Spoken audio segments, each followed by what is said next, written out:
Muy confident. Good afternoon. I would like to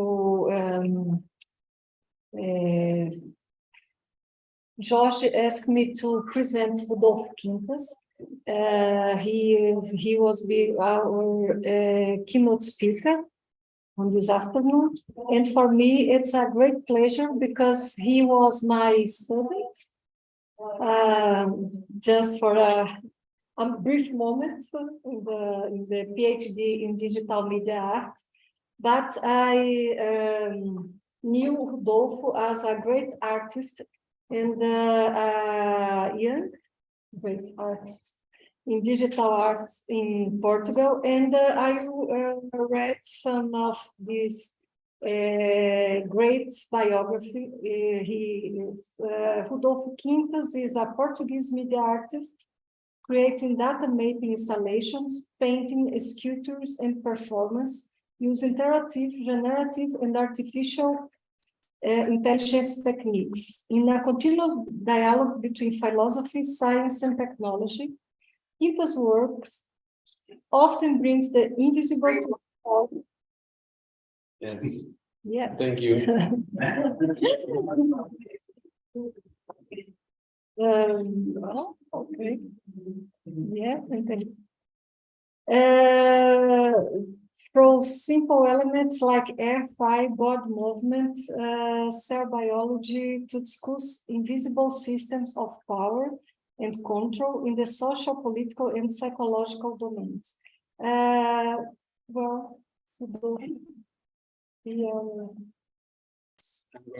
Stand up to speak because I speak like when I'm stand up. And I can do now.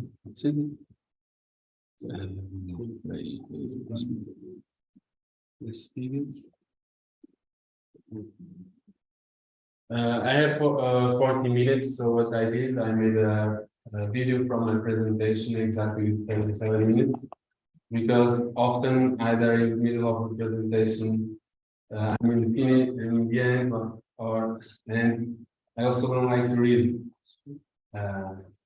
So at least I know that the narrative is going to be, I'm going to finish on time. And so we have time to to discuss and time to talk about.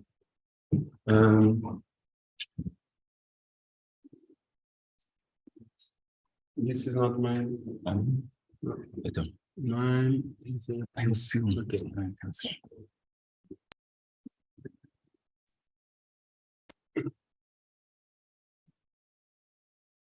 So we always face this situation when we're making presentations that we made a presentation for 40 minutes and then either we have a text that we read and we calculate, and then also then I lose the fun of presenting because I like to be nervous. I'm nervous, and this nervosity thing connects me to my practice and connects me to why I do art. So I decided to do the video, and then putting myself more in a situation where I improvise about what I talk, but there is a structure there. So it's kind of what I agree with myself. I hope you know. So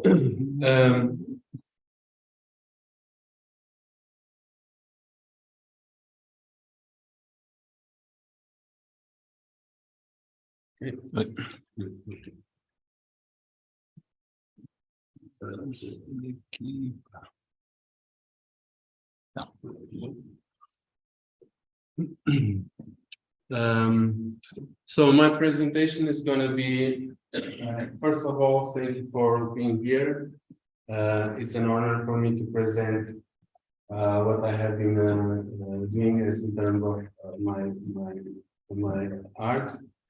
Thank you to SIAP, where I also have been developing a strong collaboration in my research projects. This is some of them. And I will share basically the importance of practice-based research in my creative process, and how this practice-based research, that is a multidisciplinary practice between science, technology, and arts, leads me to develop the concepts, the philosophical concepts behind my work. So I divided my presentation, these 40 minutes, in more or less 4 parts. And the first part, the context. What do you see on the screen? Sorry.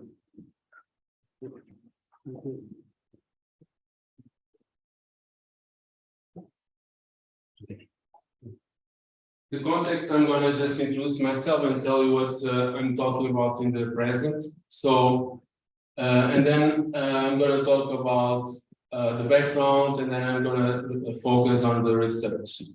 So, what I have been doing in terms of art, I've been creating artworks that read the sentiment, what people are writing online, and creating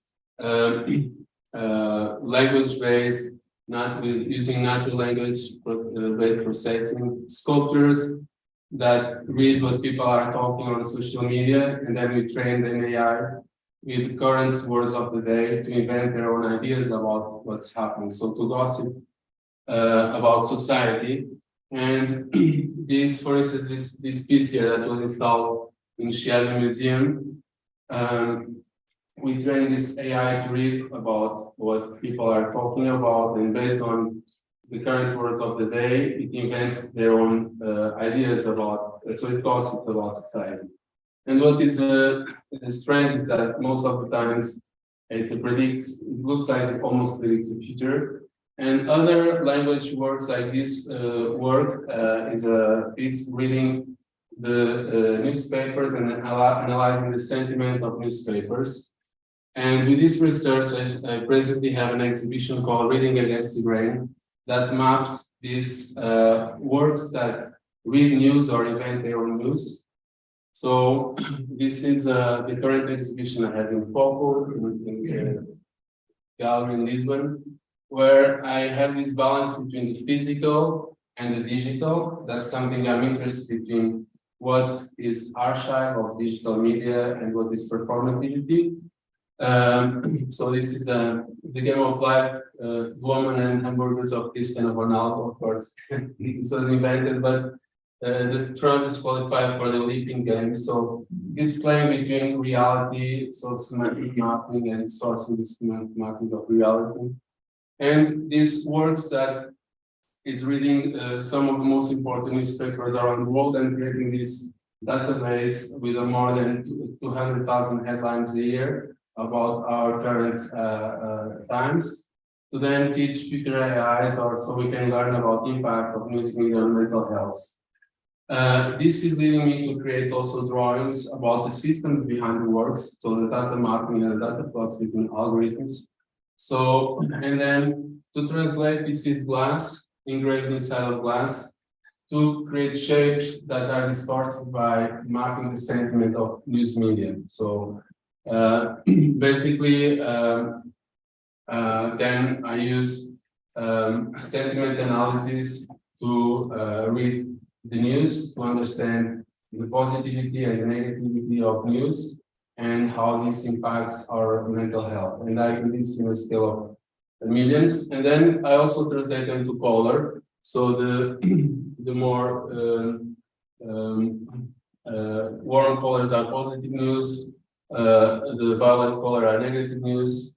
And then these screens are like memory of September and October in the exhibition. And then in real time, I have the news coming and a gestural painting of color, analyzing the sentiment and paintings in color.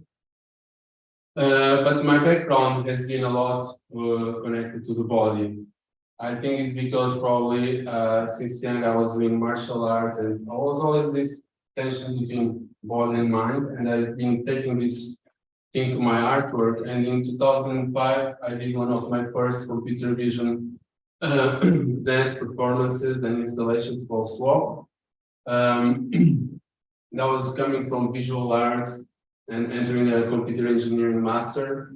And this enabled me at the time to think about the invisible forces that are inside and around us, that we now understand much better with COVID, because some things that we don't see but are here, sometimes it's hard to grasp, and I think reality is one of our missions.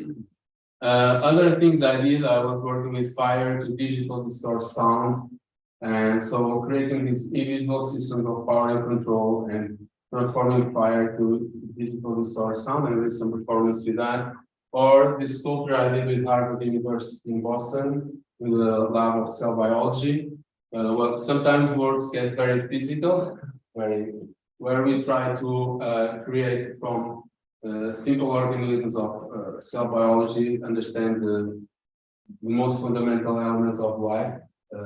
That now with this COVID, we kind of understand better how something as tiny can create distortion. And now I'm going to focus on the darkness, that is this umbrella for my body mapping artworks, where I think about the portrait as a body language. So I start to research how our body language can be a portrait, our gestural movement. So I developed the first installations where you put these headphones, and by moving in the air, you translate your sounds to what you are hearing. So what happens is, like, now we are all seated here, we always walk, and I want to walk in the same way more or less, but what happens when the sound that you are hearing is the sound that you're producing by your body language. So suddenly everything is new in your body. And in these first exhibitions, I was seeing like kids, elderly people. This image is very important because it motivates me now at current research for next year. And I was thinking, at some point, I have a blind person coming to my installation, and it completely changed me, because I'm going to show here a little video now of two blind people interacting with the system. What happened, I was discussing also at lunch, like, we artists, we create work because our motivation is to express it. We need to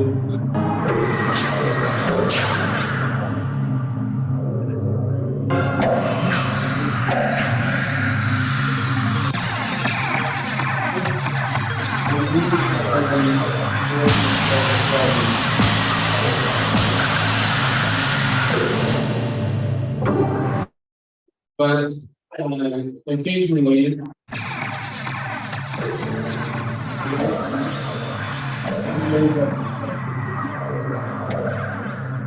and in this case, this blind person that came to the installation said to me,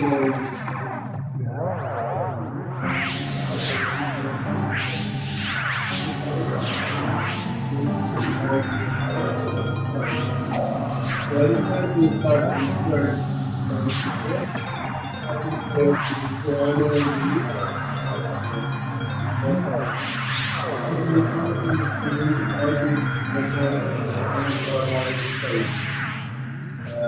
Because my previous installations from 2001, 2003, I was going to see the body of visitors, but it was just like this you bring blind people to the church. I didn't want them to spend all the time by setting up their body, how the sound to move.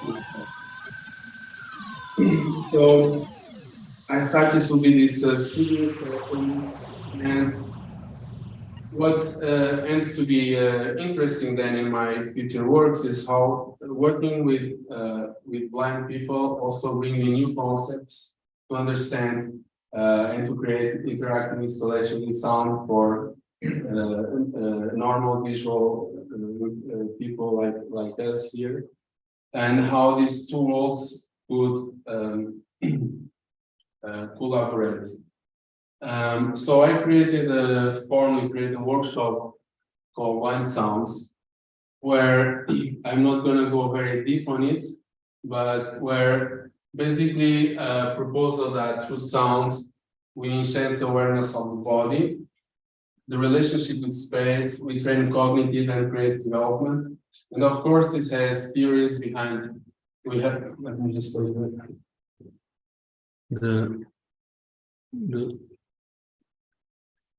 and all this theory for the workshop was coming from my previous experience with dance, so also from movement analysis, theory from dance, cognitive theories. So how to, I'm just going to make a pause here because this is 10 seconds, but so then I created this, formulated this workshop with developing these 4 main exercises that have an action, some aims, and this aim has some sound objects. For instance, sound of walls. You enter and you leave a space through sound stimulus, so you know when you are inside and outside through sound. This immediately enables that when you are inside, emotionally you feel safe. So blind people start to feel safe in a space because they hear a sound that they know in the circle. So their body language immediately started to be more organic, and so on and so forth. So this was then kind of the methodology that I formulated after working with more than 60, 80 blind people over the years, and then how this experience then would affect me in my creative development from my installations. What was amazing was to see how the art would really affect the life of people. So like imagination expands when you are there. For me, perhaps when I was experiencing my life, but what is most important here in this ideas is that we could really expand the amplitude of gesture, so work on motricity. We could also train cognitive training, like attention and memory with exercise. And we could really work on mental health because people will start to have self-realization experience. And this is very important. And this is where the art starts to enter the science. And this is where, in fact, the practice of the instrument and workshop, people start to be better. So there was a lot of different responses.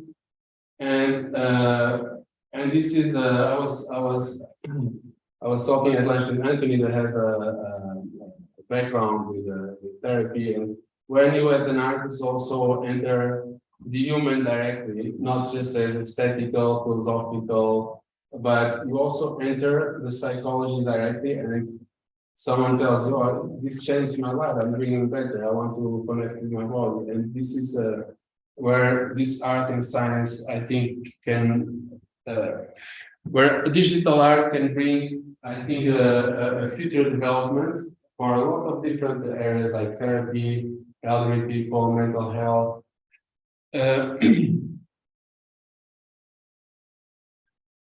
And with this, I started to create the other artworks. So in Habitat Soundscapes, where was a site-specific installation in this space, and for this work was in a festival. Formally, I took this idea where the body stays and then deconstruct this shape and putting this shape inside of the space, and then the body complements the shape and the body becomes sound, and to talk about intemporality of the space, and then this becomes interactive objects for the people. And I like to think about this as decolonizing body language. I like to think about our body language is still very limited. Of course, we expand when we go to dance, but if you are more aware about this, and then I started to develop another one called Black Hole, and now we can see, because of my experience with blind people, before I was doing things very geometrical, a very organized space, and then circular space start to come, because when you are blind, you want to go to the center and out of the center. So it's like a natural way to organize yourself in a space.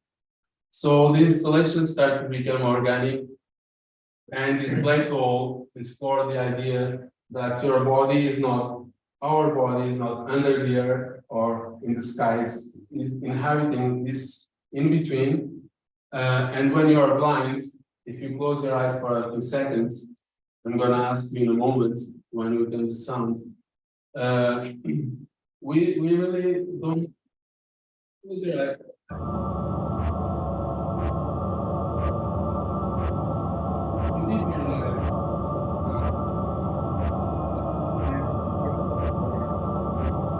And open your eyes. And so this installation was developed with this idea that there is a linear space, and then when you enter, your body is matched to the sound and to the visuals, and this is a space of freedom, a space of self-expression. And it's very our idea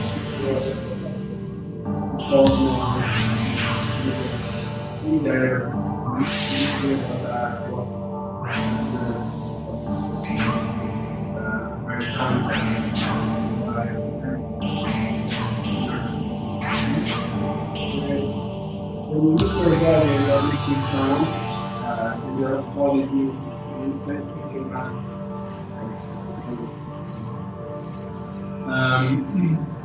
And for instance, this is the lesson that is in a total of carriers or people that's very things from the moment where then you at the end of the circle will come.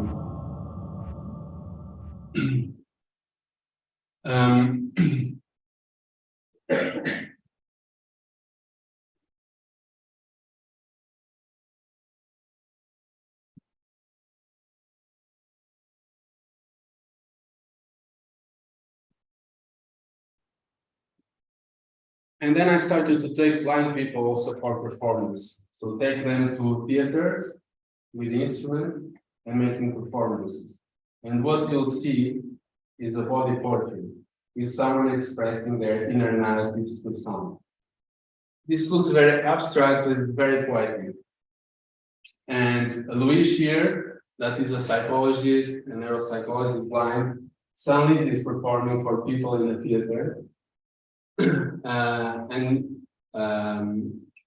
Well, it's very touching because your body becomes your portrait, and then the way you move, you're expressing yourself through language. And after this, experiences, I asked Luis, how do you feel if you raise your arm, then you make the sound of going to fall, and you jump, you make the sound of a thunder. So after going very electronic, I wanted to go back to nature. And then we went, we started with that image before. We went a week to the nature where I took a microphone and I made him hear live in a scale through sound that was not, so he could hear the sound of water, the sound of leaves, but in amplified. So already this gestural experience and tangible experience with the nature in a very, very refined scale. And we did this as a research process, so a practice-based research process to try to understand how could we understand nature through sound. And from this research process, it arrives this concept of ecoacoustic embodiment. So taking the idea of embodiment, that is understanding the world through physical experience, and ecoacoustic, that is discipline that studies the relationship between man and environment through sound. So these two terms become the concept I started to work, like ecoacoustic embodiment. And what you are seeing now is the beginning of a research process in the nature with Luis, Joana, Marmelada. This is a choreographer that was helping Luis and Joana, these two blind persons. And I invited Hugo Marmelada because he works with a dance technique called Gaga. And Gaga is a technique that you teach movement through words, telling people. So it's perfect for me. It was perfect for blind people.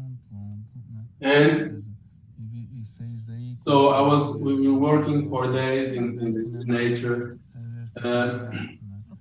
interacting with the nature.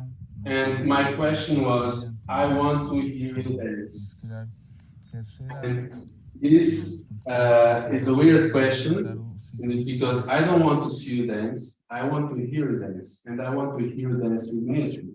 Because the idea is to develop an intimate and inclusive relation with nature. I want you to be part and with nature, not dance in nature, but dance with nature.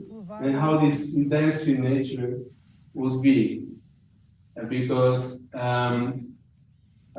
so here, for instance, here you will see me. We are like going to different environments in the nature, and at some point I had to. So I had to close my eyes and turn around to see what was the dance coming from. Now here the sound is, well, it's in Portuguese, you will not understand, but Hugo is translating the idea of our blood and how our blood is circulating.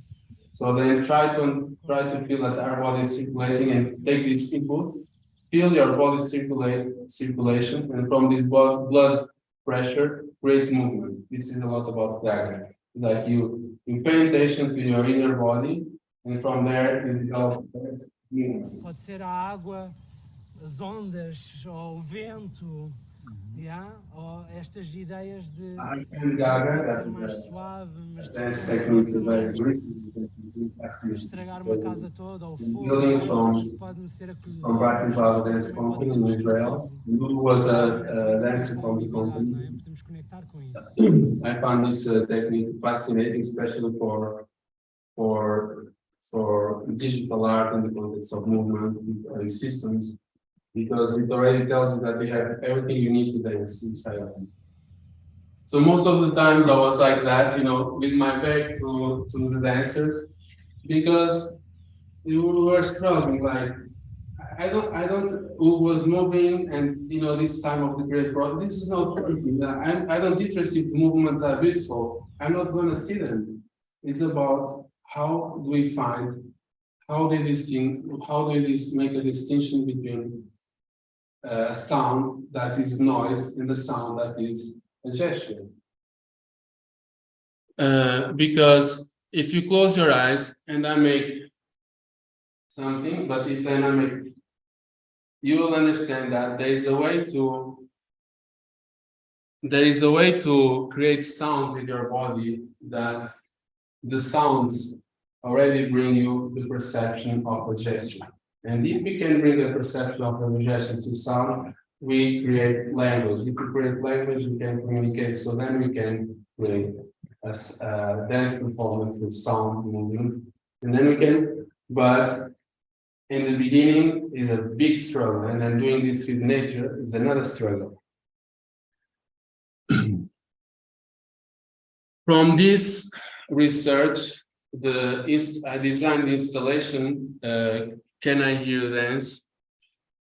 This is the name of the artwork, and the idea was to conceive this, bring this experience with nature to a multi-channel installation, and this has this format because I wanted to create an immersive environment, but that you can also get in and get out the same way you do in nature. So it's not something closed, it's something open, but you have this sense that you are entering a nest, but you live without thinking that that moment just happened. And what we did then, we filmed them, we filmed a few situations. This is already, Joanna is walking through a space and using their hands to map where they are, and then by touching and having different tools to continue to move. The smells, and then we downloaded a little bit the tempo to give more intention to the, and we make it more color.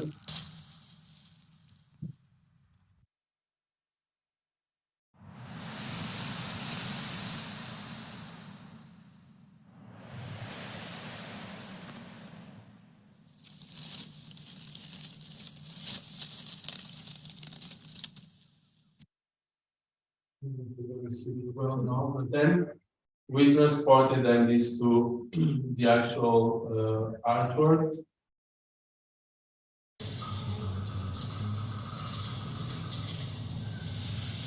We went to the space, gallery space, and then you have this really sound, and you have sound that goes more inside.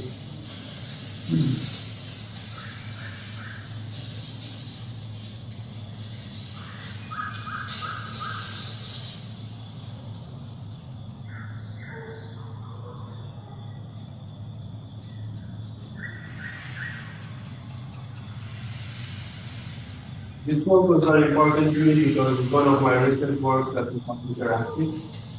And for me, it was important that when what is important is the concept. And sometimes there are so used to work with certain techniques that you always try to push the But the way that it was built, it was interactive by the way that you go close to work. When you enter the installation, and everything around, you feel like in one space because the light of the screen makes everything around dark, so you feel right in the space. And all the sounds that are coming from different spaces, different screens, different gestures, it makes it navigate.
I think that's it. Thank you.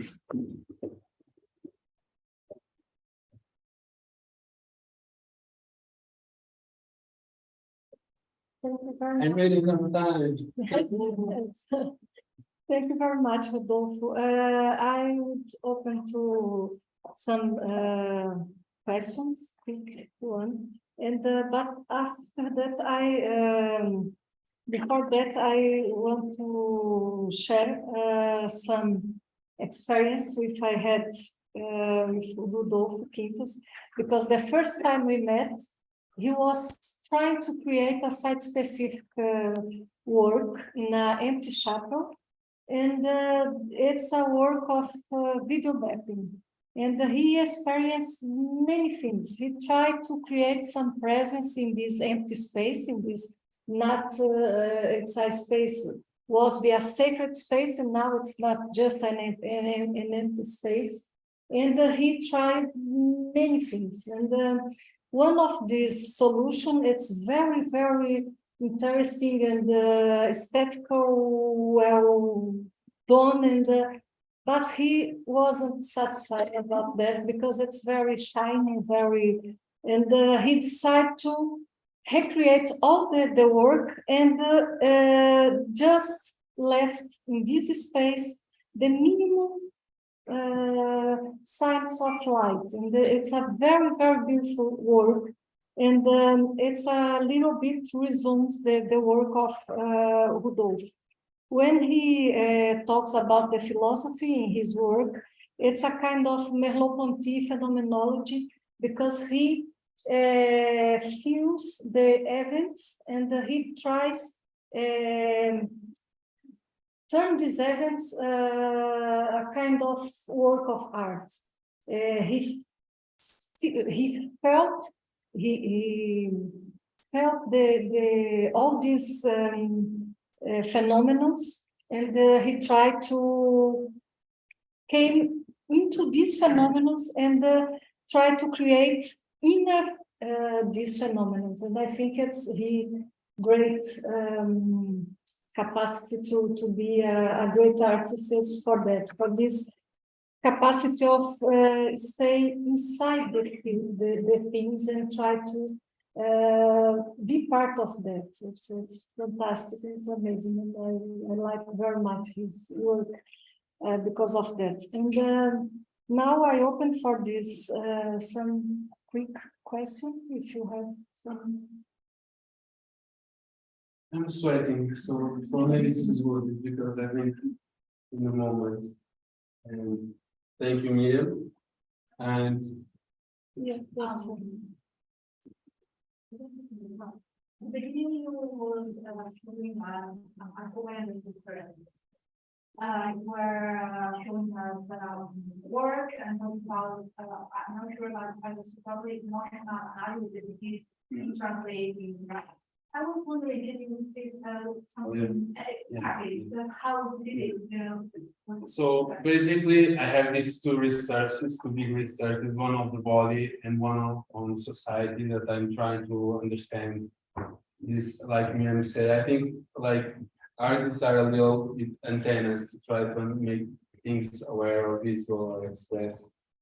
And I was thinking yesterday, okay, how should I start to talk? And then I decided I'm going to start to talk by saying why I'm an artist, but then I found out the cliche and I didn't do it. But to be honest, I have friends that are engineers, for instance, and their mind is to solve problems. So they connect to the world by going around the street and thinking, I know I'm going to solve that problem. And if they solve the problem, they feel so connected with that because they're connected with life, with others. And scientists try to understand life. And I think we try to grasp ideas and find how things, how we can change perspective of things so we can create different inclusive dialogues about reality.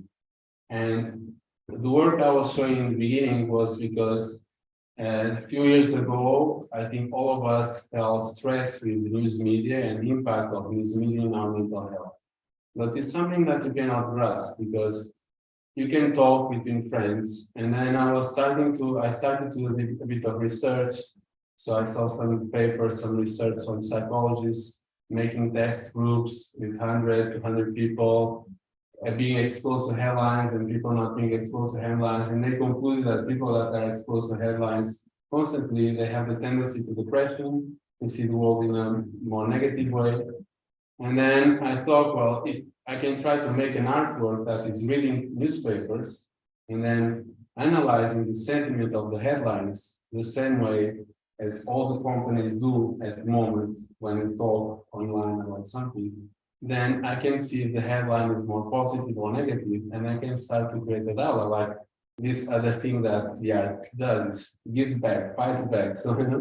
So the work begins like that. We create this artwork, the newsreader, that is reading 20 of the most important newspapers around the world, from New York Times, Al Jazeera to Japan Today, reading all the news that they're writing. So we are reading and we are archiving and we are, and this artwork now constitutes one of the biggest independent archives about news.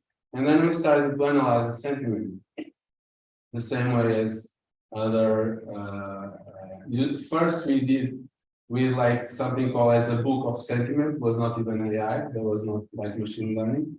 It was like a compilation of a book of sentiment of words. And then we started to work with more machine learning techniques. And then we started to use this sentiment that, news comes and then it gives a sentiment from -1 to 1, how negative and how positive. Nowadays are getting very, very, very precise because mapping already the context, not just words. And then we started to create species with the sentiment, either translate to shape, either translate to color. And this is also a part where the work gets scientific because I know that, and I can have data to tell you that 70% of the news are negative, are written with negative content, and most of good news are also written with a lot of drama. So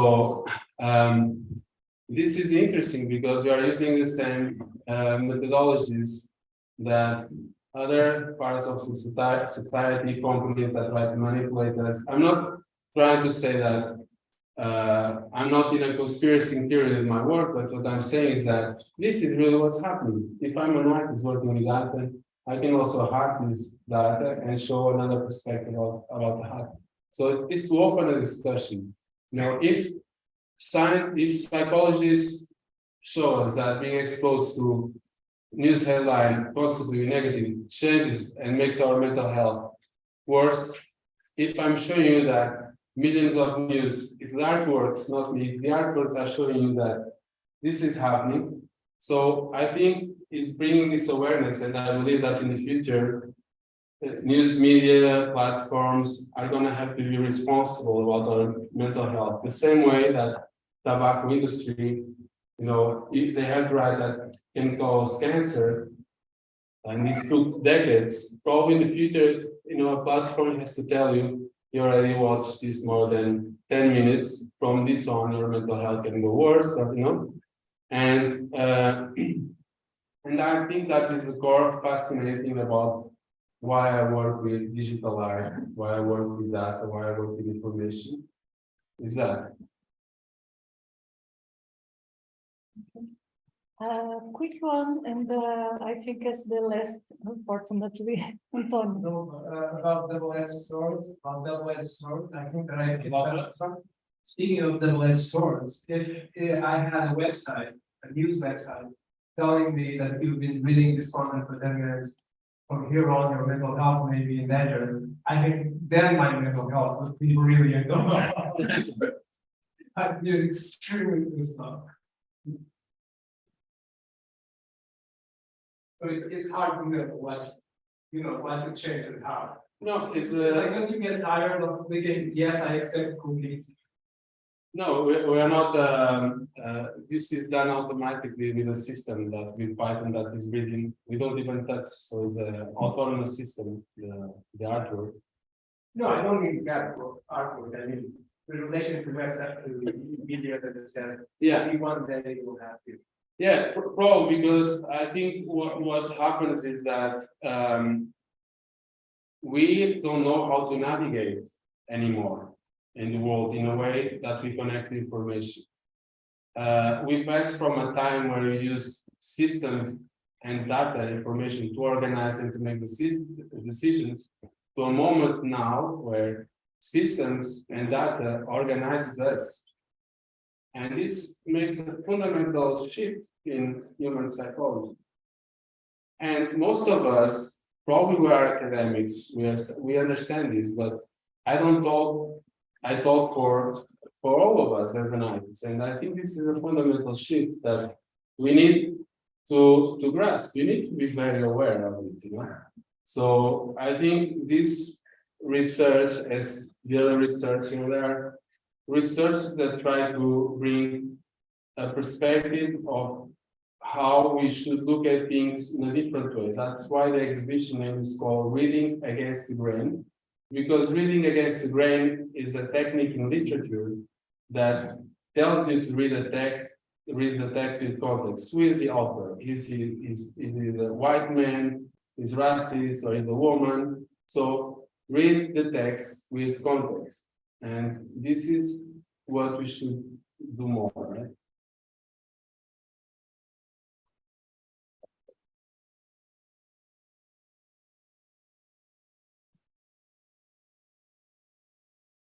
Thank you very much. Thank you all. And just for Finch, it's interesting because he works with blind people. And in the late 90s, there was a photographer, blind one, Evan Bavka. And he said, he wrote, he is blind and he was blind and he was photographer because there are many information, we can't see all this information. Then it's interesting try to do something like close your eyes and just see the light. It's I think it's between this light and this invisibility, your work, it's navigating, and it's very interesting. And thank you very much. And we have a great program, and I hope you can stay with us until the end of this day. It's a long day. Thank you. I would like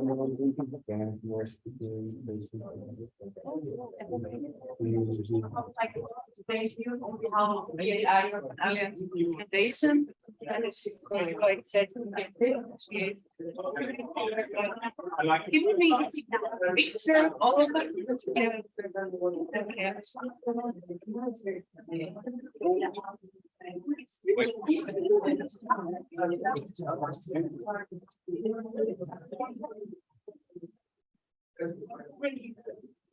I think the hands together, 3, 2, 1. Keep those legs. Go one more.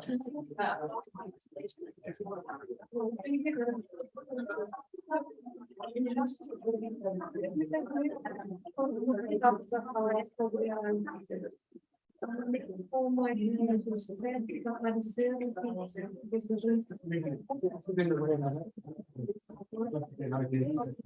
Not on my head. It's okay.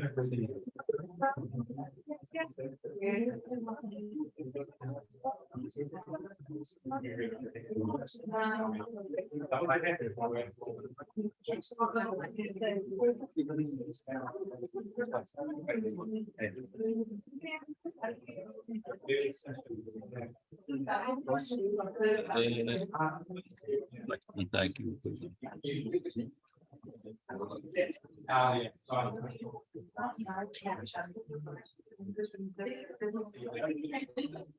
Press again.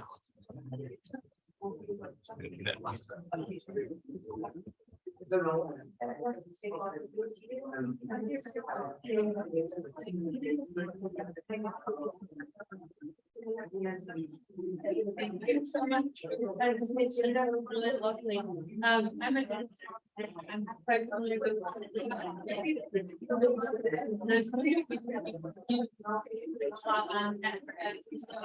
you're mentioning the Yeah.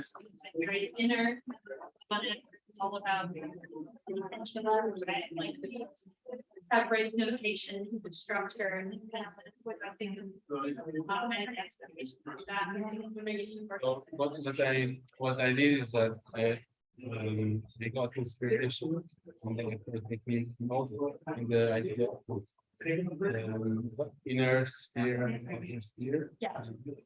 To create one-mountain system. So you move how you make directions in space with your body, and then how that tension makes a sound change, or how you enter in space, like how when you have done that go with your body in space, and then how you move your personal sphere in space, your public sphere, and then how then the other level is more special inside of your personal space. Yeah. Yeah. So I use this theories to get some inspiration about how we're gonna create the system, how we're gonna because of course, you know, mapping a gesture to sound, you can do it in many different ways. And and then from this perception of a blind person understanding the space, that was for me this an exchange that opened this idea about sound words, about a sound like sound object, about repetition inside of the space to go, like you repeat the gesture and you go to essence of expression. So I was taking different inputs and then allowing of course for here it make a lot of sense. You wouldn't imagine like It's so beautiful the way that it's like emphasize the experience of the movement, right? And I guess that's extra relevant for blind people where the movement is the experience of they know like what does blind look like for example, you know, it's all just experience. I love on it. incredible. Like in the beginning, I started to work with dancing. And then this project is one after in fact, sometimes what we were trying to do in the dance, in fact, was the blind people immediately, that's why it's focused in what is happening. The problem is if you ask them, Yeah. can't walk. Yeah, yeah. You can't walk like a person. See a dancer going to a club. You have that, you go to a club with your dancer friends, and they don't know that because you're thinking about Eu sou a terceira, mas não sei se gravando mais tarde. Vamos primeiro aqui ao vivo, depois todos os vídeos, como a entrevistava. This idea shows what the movement looks like. É não, porque eu não tenho poder de decisão nenhum. Jorge, entra primeiro as pessoas que estão presentes ou seguem a ordem que está aqui? A ordem pode ajustar conforme o movimento. Os que estiverem presentes podem seguir presentes. Né? Então é ela a primeira. Sim, pode ser. Helena, espera aí. Ok. Aí, Helena. Já agora, é só uma correção. Eu não sei, na penúltima, aqui, a que tem Christian, na verdade será um Gilberto Bernardes. Ok. Eu não sou o Christian. Eu pedi a organização, mas ficou igual. Então será Gilberto Bernardes. Essa mesa aqui tá boa, porque é para falar inglês, mas só não Eu tenho a minha apresentação. Eu sei exatamente aqui. Eu tenho a minha apresentação dos online. Sim, tá bem. Espera ela colocar e depois você coloca. Será onde? Olha, podemos fazer primeiro ela, depois você. Eu acho que tem mais um marco. Claro, ahora pincha aquí. Claro, yo necesito. Entonces, es compartir esta de acá. No, no. We are having the 3 presentations that some people that are here, and then the next 3 that are online. The other 2 are. So you can do the first one. Y el compañero que está más cercano, mira, le dices que lo que tiene que compartir es esta vez. Y tú continúas viendo eso. Vale. Bueno, Espera. Acho que você já pode. Sim, ok. I'll just open a test.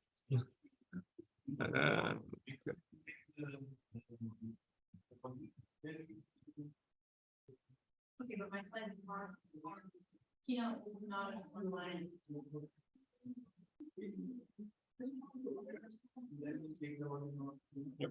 Okay. I can try, but I don't know use keynote. Oh. Yeah, it's first page, I didn't hear my screen on. So I'll try to put them online, but first getting on. So, thank you so much.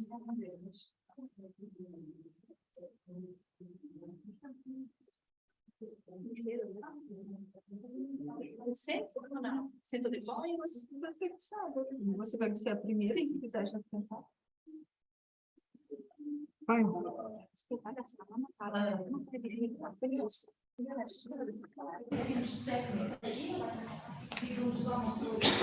No outro lado dos vídeos já estão todos. Na outra sala. Não, porque eu quero saber se os vídeos não estavam todos.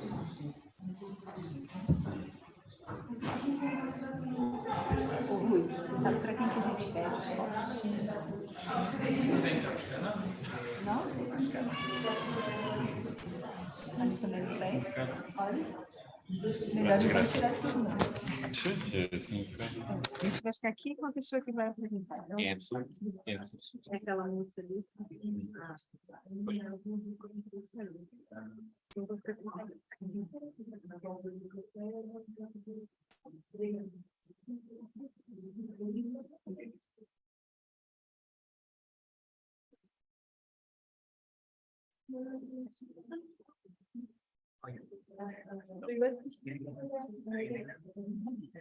Partilhará esta ecrã mais precisa de ver isto. Esta janela aqui para mim não esta. Ué, Mas faz lá a partilhação. onde está aqui? Já nem vejo. Sou brasileira. Sim, Já Departamento de multimeios. Sei lá, pode haver.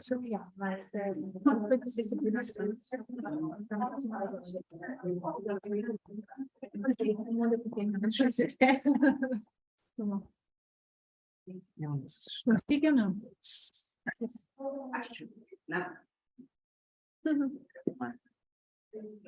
Para partilhar só esta janela, não isto. 2 já?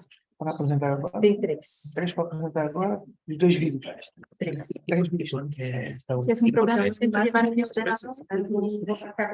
Sí, puedes seguirlo así. Pero es que vas a tener que mover 2 cosas. Sí. Bueno, todo se puede hacer. El sistema no lo deja. Ok.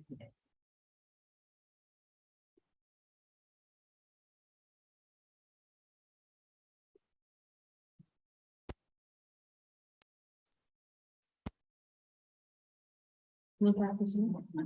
Vamos encontrar aqui. Vamos girar assim. Assim toda. Não, sempre aí. Não, sem problema. Aqui, perto.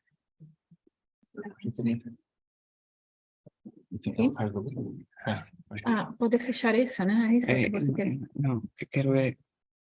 Aquí. Está. Espera. Espera aí que agora.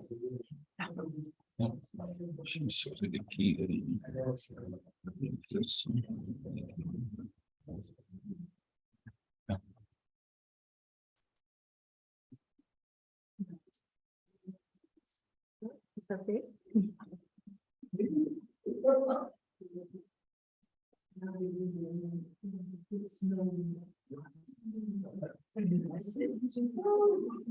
Good afternoon, everyone.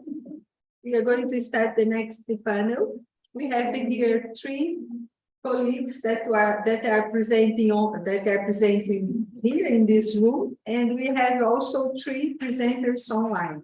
So we are going to start with Helena. Helena comes from University of Campinas in Brazil, and is going to present an analysis of affective behavior in the artistic installation Moviescape. Helena, you have 15 minutes, Okay. and then 5 minutes for discussion. Okay. I will let you know when you have 3 minutes left. Thank you. Okay. Hello, everybody. So, thank you. Yes, we are talking about this. So, let's go. I'm going to use two computer.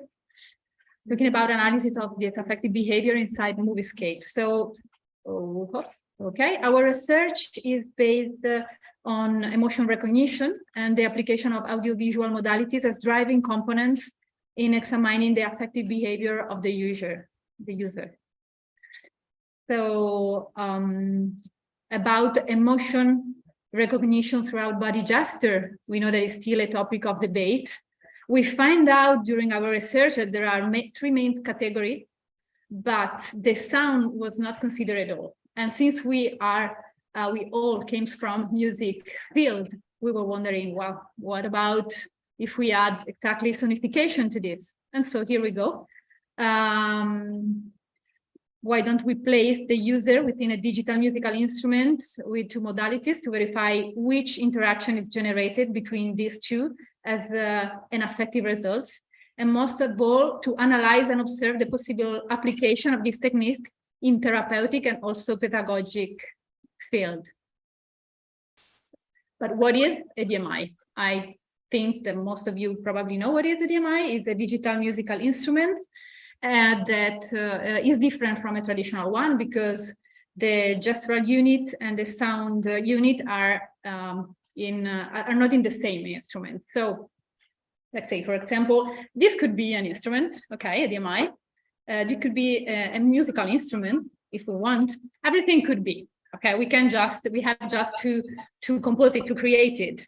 And what is an extended DMI that I call extended DMI is, let's try to say it in a few words. Well, I already put here some. It's like we have an environment, and with our body, we became the instruments, okay, with our body and with the environment. Of course, this is very important also when we talk about embodied cognition. So it is extended because it reminds us the needs to consider the paradigm of embodied cognition while talking about DMI. And we implemented this DMI with visual and sound and the music modality as a sonification algorithm that generates sounds according to the subject movements and shaping the affective parameter by the learning experience that the subject has of these two modalities. It seems difficult, but it's not. I promise you. And so, this is Moviescape. Let's go back here. Moviescape, well, first of all, the experiment has been conducted at NIX. That is where was originally designed Moviescape. NIX is the interdisciplinary nucleus for sound studies at Unicamp, as previously said. And it had also been already proposed as artistic installation in a congress here in Portugal, actually in 2020. And thus we implemented this EDMI. And the poetical background, the poetical behind Moviescape is the cinema of attraction. So initially, it had a discontinuity of aesthetics. It was a cinema made of astonish, not a storytelling. I'm referring to silent cinema, okay, at the very beginning of the history of cinema. And it silent cinema, self-organizing environment. So in Moviescape, we emulated the Nickelodeon environment and artistic approach. This is the main theme that you can listen while you approach to this sphere, to this movie in front of you. And it comes from a movie, a silent movie. So Moviescape has been designed to interactively generate sounds induced by the trajectory of the participant's body in the room. So once into this environment, the participants see the projection of a large sphere that you can see here, surfaced by a number of windows that are linked to a scene of a silent film that is in particular Aurora by Murnau of 1927. And previously informed, the user grab, as you can see here, a virtual steering wheel with all the yokes movement possibility, okay, yokes. I repeat this because yokes is of an airplane. So it's not completely as a driving a car. It's like this, okay? So we have different sounds here. About the interaction, walk from back to front modifies the scene. I don't know why. Okay, you listen another sound. This is the granular sound that you listen. Then displays the imaginary steering wheel up and down, rotates the sphere vertically, okay? While approach the display, enlarge the sphere and louder the music theme. Move away shrinks the sphere and increase the room noise. You can see here how the drone and the granulation intensity works from this image. Okay. So what about the pilot study? Well, actually, we present this environment to 10 volunteers from University of Unicamp, and about the methodology that we call quali-quanti. We use affective slider as a validated visual scale tool where each participant self-reports their own current affective experience in a two-dimensional model. So we collect them before and after volunteers' interaction, observing their change in arousal and balance according to the circumplex model of affect that you can see here, as well as also video recording and sonification analysis. So in the circumplex model of affect, you can see the horizontal axis for balance dimension and vertical axis for arousal activation dimension. This is the other sound, okay. The other feedback. So we decided to divide the types of interaction in two types, the explorative and contemplative. In the explorative, the drone sound is inspired by empty environment sound, that is the one that you just listened, and the noisy sound of the cinema environment, that is to say the sound of the projector, door, people talking, and church. We mix all together and we got this sound that you listen. And during the explorative moment, there is a higher level of body activity that for us is paramount. So we really care about this explorative interaction. How we did this? Well, we collect the data on the time each participant spent in the explorative and contemplative interaction and the number of variations. And for sonification, you can see here, for example, the spectrogram. So it's a segmentation of audio of the experiment. This is an example. Result. I'll try to be very fast with this result. Okay. So this figure represents how the affective experience had evolved for each participant. The epsilon axis represents arousal and the X valence. This is figure one. Let's try to be fast. Okay. So figure one on your left, yes, show the percentage of arousal variation and the percentage of the time, that is 5 minutes maximum, which was spent in the explorative interaction. So the remaining time was spent in the contemplative one. It was observed that in general, the more time the participants spent in the explorative interaction, the more the arousal increased. To apply this observation, we organized the subject in the x-axis in a decrescent order of time spent in the explorative interaction from left to right, as you can see here. So the arousal columns also are decrescent, except by two outliers that we have here. There is subject number 8 and number 4. 4 related to the form some discomfort to interact with the moviescape, and probably is related to the lower arousal response, while first subject 8 didn't give any cues in the form, which would contribute to the analysis. Figure 2 on your right shows the percentage of valence variation. So the x-axis shows the ranking of the time percentage that each participant spent in the explorative state. The epsilon axis shows the variation of the time within always 5 minutes, which was spent in the explorative state. And of course, the remaining time was in the contemplative state. Let's go a bit faster here.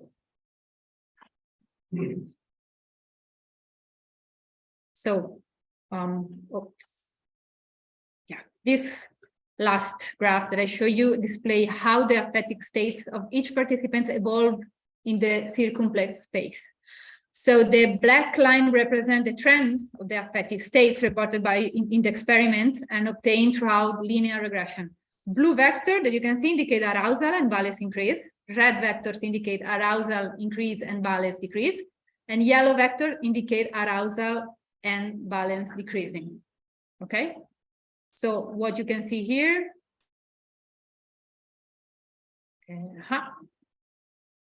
Oh. Yes. That as a general observation, the participant of the study population were led towards an arousal increase. So there is this general tendency of increment in arousal levels that is very important for music therapists like me, for example. Now explain why. But from the graphics of valence arousal, it emerged that the user have learned how to use this that I call metaphors of driving. Okay, so okay, a part of the beginning, but then they know they learn from their body how to use it. So that the redesign, this show an increase of inattention. And attention, it's very important, connected to music. I don't know if this book sounds to you, of David Euron's with anticipation. It's all connected, anticipation with attention and music cues. So we have also observed that musicscape strengthens the interaction between the environment and the cognizer, allowing to an active experience.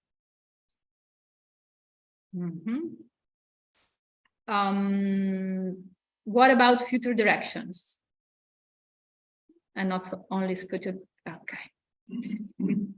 Moviescape may be viewed as a multimodal interactive installation for a new modality, let's say, of self-organization of movie materials, for example. So this could be applicable in pedagogic field, for example, in the history of movies or other fields, and also, of course, in the therapeutic one, that is the one that I really care.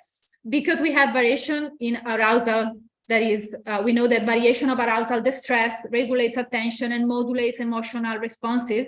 And in this way, we are also able to empower clients talking about music therapy, but not just only music therapy session. A multimodal environment stimulating the sensory modalities and strengthening the creative process can be effective in the treatment of various health conditions. This is not just me that I say this, but also said by Berger, that is one very, very important music therapist of our age. So, of course, we have future direction, like redesign some technical things inside Moviescape that could be improve the experience. And just to finish, I wanted to, introduce my personal work, because what I just presented is a work that we did in our laboratory. What I'm doing right now is,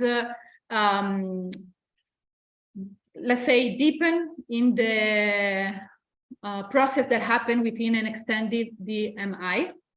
In particular, I personally strongly believe that multimodal extended digital musical interfaces in which the expectation outcome is linked to audiovisual and embodied stimuli constitute a rewarding and immersive experience for the subject, for the client.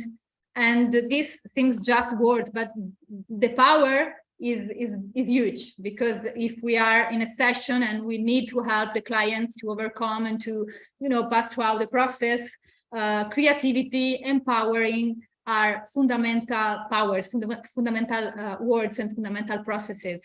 So right now at NIX, I am researching over EDMI that I call Be Creative, that stands for Behavior and Creativity, with ArtsIT subject to how functional fMRI,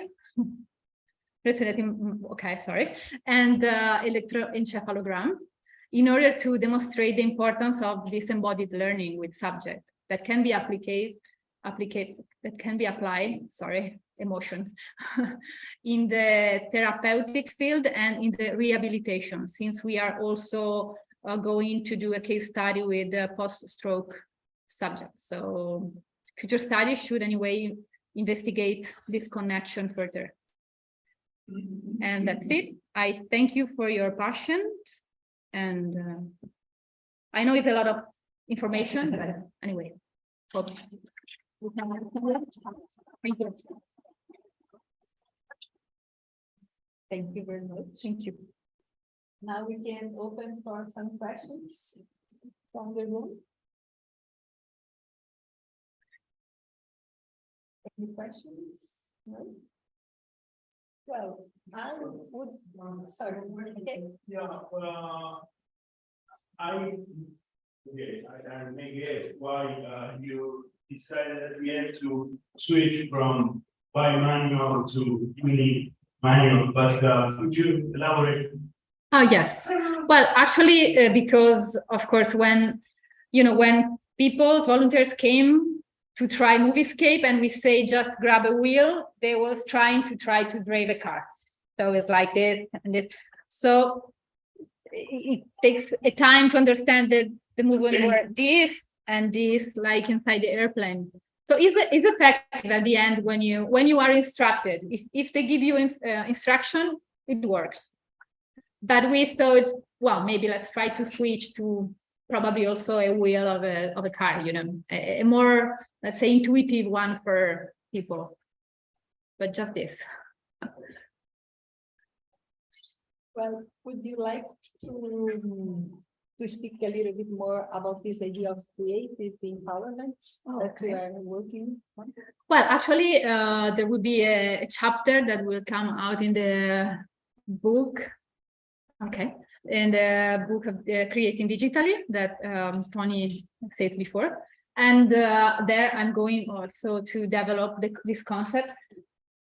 It's not a concept, well, I talk about this concept and I elaborated during my research, that is creative empowerment, but it's not just a concept that I developed and it's totally new. There are, of course, something previous, like, for example, the concept of Tony, that is aesthetic resonation, and others. So, it's not completely new, but what I want to say with creative empowerment, for example, in this environment that is Be Creative, or in the previous one that is called Emotion, that stands for Emotion, Color, and Music, it's like the more you do, the more you like, the more you want to do. And this because it's empowering. But of course, we have to understand that this work is within a space, and it's very connected to the presentation that you see at the beginning of because we are talking about our body. So our body in the space, when we move, also when we are free to move, we do what we want, right? We can move and we can feel pleasure while we are moving. And if we do this and we have a feedback that we like, that is, for example, playing an instrument, that is the core of my research, that is, with your body you can play an instrument and you can have an audiovisual feedback that is, of course, visual, like you are painting, as you can see, well, as you couldn't see before in my last slide of presentation. You can paint and you can play instruments. And indeed, the question was this, because this was the last slide. You've seen a person in front of the screen with sort of color. Exactly. So image. Image. Yeah. Did you think about this relation, image, sound, movement, or didn't I get it, or is it that action? No, it's connected. I mean, it's like, as music therapist, one barrier that we find in music therapy, just to give you a context, is that you want to help a client that comes and has any problem that whatever. And you offer an instrument, of course. So everything is fine if the person knows how to play an instrument, but it's going to be hard if the person comes and say, oh, I don't know how to play any instrument. So what if I try to design and gives you an instrument that you can relatively easily play with your body in the space? Of course, then there are, can be limitation, for example, if there is a person with cerebral palsy and can move just only face or maybe just pupils, but with technology, we can anyway, overcome this problem. So this was at the basis. And of course, then it's like with your body, you can paint. So you have this audio-visual feedback. The visual comes immediately and the sound comes then. Let's say in the sensory motor contingency theory, for example, that is one of the theory inside the paradigm of embodied cognition. It's like the visual comes before. I mean, every time you listen something, you just turn your head. So visual is fundamental, but sound is also, because sounds, after a while, you pay more attention to sounds because it's like more stimulate you a bit more. So in this context, to play an instrument can give you the possibility to express yourself, having pleasure by moving your body in the movements that you want. And also you learn and you can create some music, you can create an audiovisual that you like. And the more you like it, the more you want to do it. And in this way, it can maybe helps you in doing rehabilitation after, an operation or a surgery, or post-stroke situation in which you cannot really move and you don't want really move your arms. But if I give you this hint of creativity, probably, I'm pretty sure of this, but probably you can, recover easier and sooner. I'm not sure I've answered completely to your request. Not really. It was asking about the relation of the color scheme, for example. The colors. Color, yeah. Okay. And of the sound. Okay, perfect. Yeah. In Be Creative, that is this prototype which I'm working, there is a study on this. That is no movements or less movements, black and white. Okay. Dissonant environment. Movements, colors, consonant environments. And then you move, you have particular feedback, sound feedback, and also visual changing color. So it's like you can learn with your body because your body is an instrument, but also in the space. Now probably I've answered you a bit better, right? Yeah. Okay. Thank you. Thank you very much. Thank you.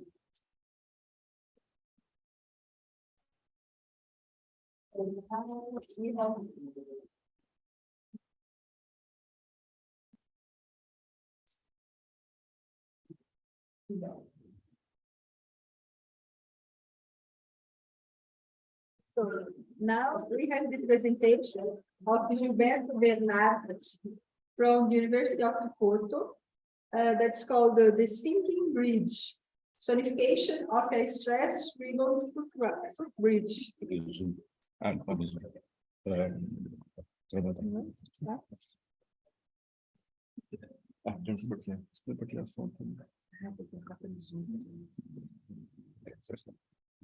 Eu sei que se tem que colocar primeiro em modo na apresentação.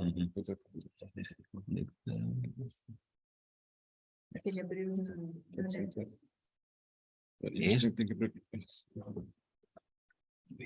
E agora não penso, é isso.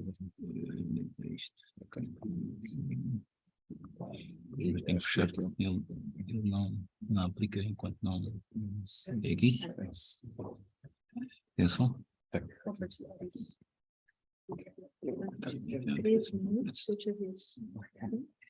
Eu não vou colocar aqui por natureza.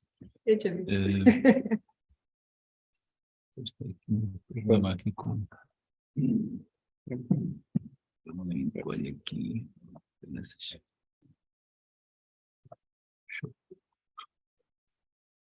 O que é que isso está?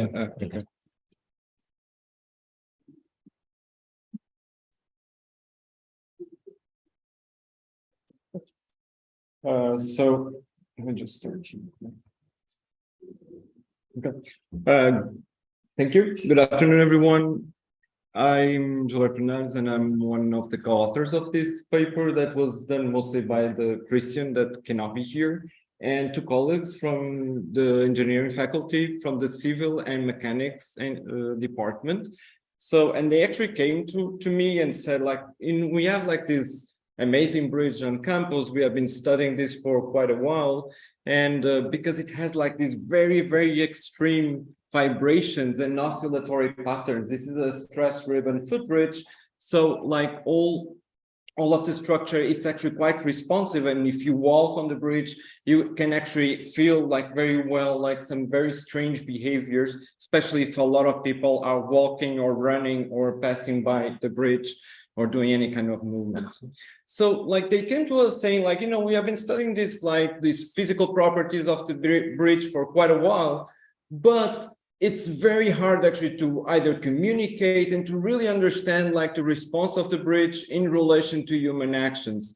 So they were really like inspired by some earlier works that, the bridge could sing, and this would be actually quite transparent for people and to communicate some physical actions that are quite complex. So they came to us like to see if we could actually work on this problem. And we actually tried to, I don't know how to take that, but anyway. So we tried actually to come up like with a one-year research project to tackle this. And the first problem was actually like how we collect actually information that is relevant to this phenomena. So we try like to at least like define some of the bridge dynamics that we could work on, to try to find sonification strategies that could convey this information quite intuitively, and then to come up also with some evaluation strategies, since this is quite hard actually to do. There's no very systematic approaches to either the sonification itself or its evaluation. So I think for some of you that are not familiar with sonification, put very simply, it's to graph some kind of data and to make it like expressive sonically. And this has been like actually used in many fields, mostly like in something that's invisible to the eye, since like it's still like we live in a very dominant visual space, and been applied actually in many scientific areas to disclose information that it's not really clear or visually obvious. And it's mostly related, of course, like to time series, as music only exists in time. And there have been three main approaches to sonification. The first two are more important to us, at least to our research. The third one implies interaction in real time with the data, and we won't tackle. So audification, it's oh, really? I think none of my videos will work, but I'll ask access to myself. So like audification, it's really like the most direct approach to the sonification processes. Sorry. I'm really sorry for this, but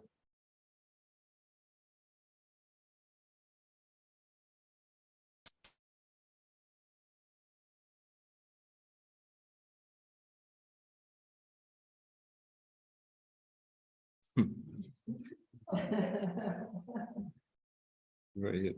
No,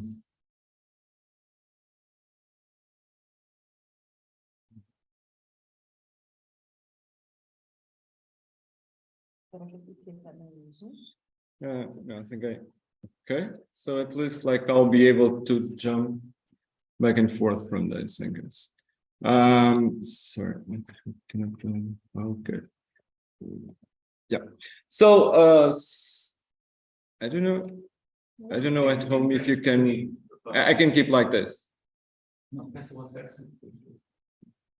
There are too many videos, so I better jump back and forth between browsers. Sorry.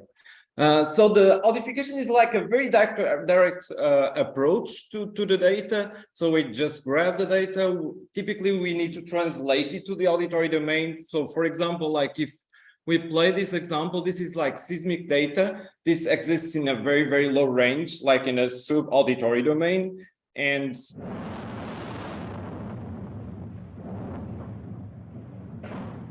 So typically what it's done, it's really like we translate into the audio domain, like we sample it at a digital audio frequency, and it's audible, like, and then, you know, like it may answer like many approaches and many questions.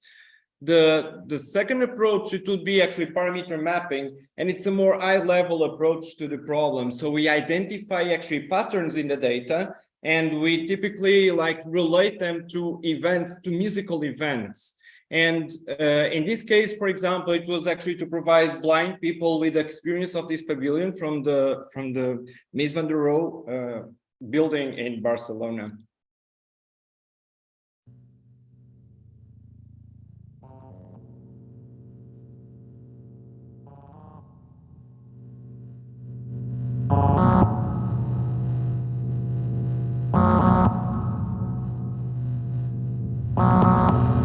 You can clearly see actually the changing patterns in the building, like as like some very, you know, like rhythmic elements in the sound. So, you know, based on these two approaches, one very direct and one that is more high level, where we would identify like events or patterns or behaviors, we defined actually like to study these two approaches and to try to come up like with some perceptual evaluation that would tell us like which one could actually like convey better the information we wanted. But this was also unknown, like, so we started pretty much like to try to understand how, you know, what information is actually relevant, and in collaboration with this civil and mechanics department, we kind of like came up like with three main conditions which were hard to understand, like in terms of physical interaction. That was like, you know, depending on the number of people, like the behavior of the bridge like changes drastically, the walking speed, but also if like the people are walking synchronously or at a regular pace. So these were all the conditions that we tested, like from 1 to 5 people, just from walking very slowly, walking at a regular pace around like 60 BPMs, like, or 1 second per, or 1 step per second, and jumping or flexing knees.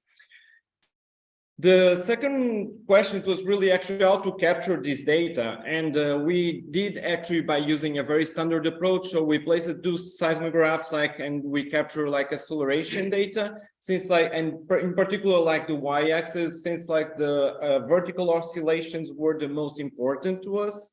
And the placement of actually the seismograph were mainly like in response to the literature, as it's typically the points of higher magnitude of the bridge. Then we actually went like into some data analysis, and what we found was that actually, you know, around 2 hertz, the bridge like has like a very excessive like vibration magnitude. So it's where, so if we all like 2 steps per second, we actually have like the highest vibrations we can, like it's because of like its physical properties. And surprisingly, if we just flex our knees and not jump, like the bridge really gets like the highest like magnitude of oscillation. So we can make it really vibrate as much as we can, not running, not jumping, really just flexing our knees. The second approach, it was really to look at the spectral qualities. And what we found is that, like, you know, the spectrum of like these oscillations would tell us a lot about the regularity and the steadiness of the pace. So if people were walking very steadily, and if multiple people were actually desynchronized, the spectrum would be, so like if they were really steady and the pace was regular, it would be like an harmonic spectra. So the bridge, it actually oscillates at multiple frequencies. It doesn't oscillate at multiple frequencies, but it responds in multiple frequencies. And like regular pace would be rather harmonic, and various people walking very unsynchronously, it would be very inharmonic. We also extracted actually the frequency from the spectral domain. And then we actually came up like with 2 systems. They were made in PD. I'll try to be really fast, like I prefer actually to give you 2 good examples.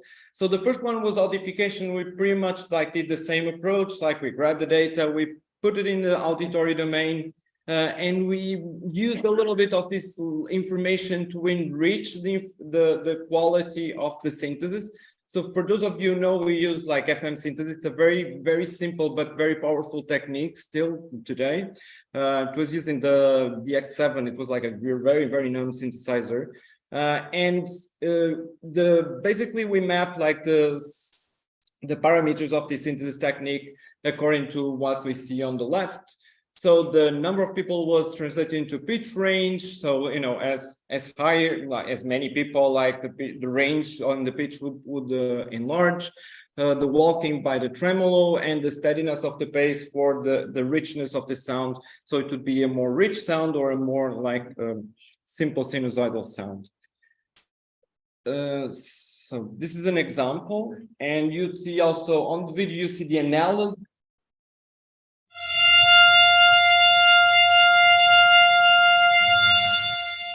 You see the spectral analysis, and you see actually that you hear the generated feedback sound and the acceleration patterns at the top.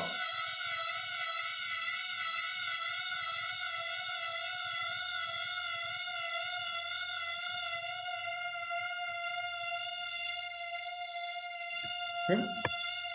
The parameter mapping was done very, very similarly, but like the end result is actually quite different because what we have is like musical processes that we need to map like to this information. So we mapped in a very similar way in a sense, like, so the number of people was actually like mapped to an piano arpeggio. So the smaller, the less the number of people like on the bridge, like the less number of notes. The walking speed to the tempo, this is a very informed like mapping, but in the literature, the other ones are a little bit arbitrary. Let's say this implies a lot of creative decisions in the process, and the steadiness of the bass to the consonant of the chords generated, and the stability of a rhythmic or percussive sound that you'll hear. This example should make it clear.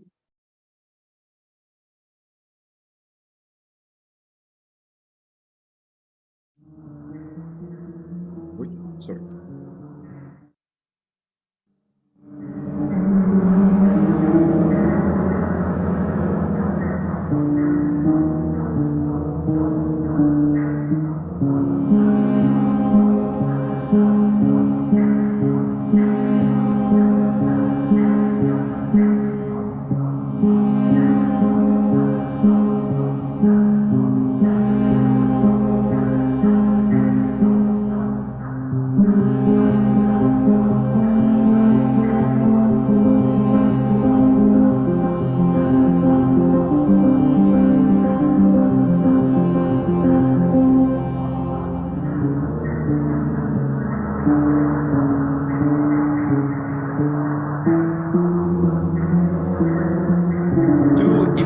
So our evaluation could go in many, many ways. Like, so we could try to understand like the impact this has on pedagogy. We could understand actually if this was useful to monitor. Like we got like actually to this very, very simple level of evaluation. We're just trying actually to understand which one of these two techniques were better like suited to convey the information we wanted. So we have like these three parameters like under evaluation: number of people, the steadiness of the bass, and I forgot the third one. The steadiness of the bass and sorry, I forgot. Okay, like, and walking speed. That's it. So we did this like with several conditions. So we try like blindly to ask people to hear examples and to assess like if this is just using these categories, if this is a single person or multiple people, slow pace, fast pace, steady, and steady.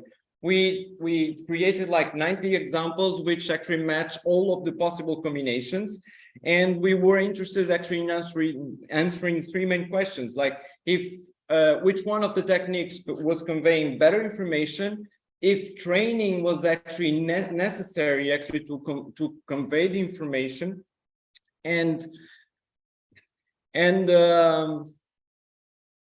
if like the multiple conditions were independent.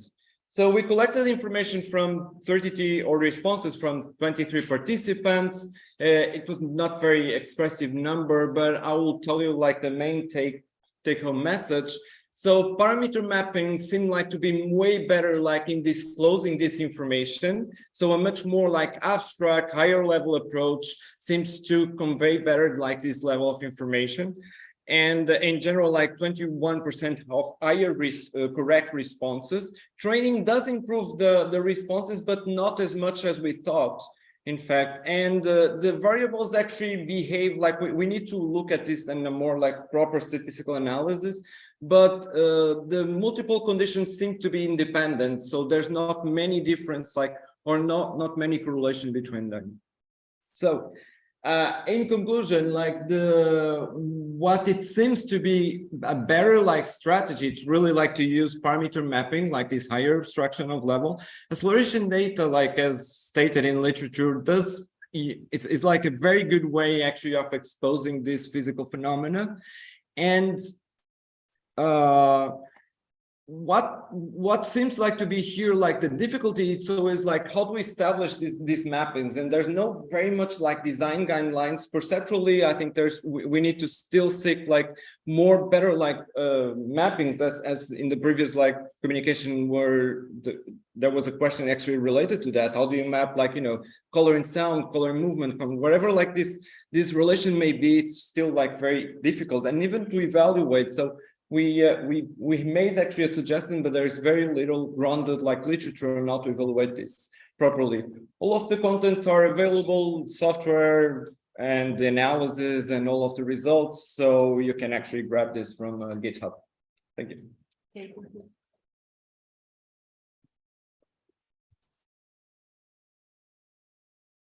So interesting. We can have some questions.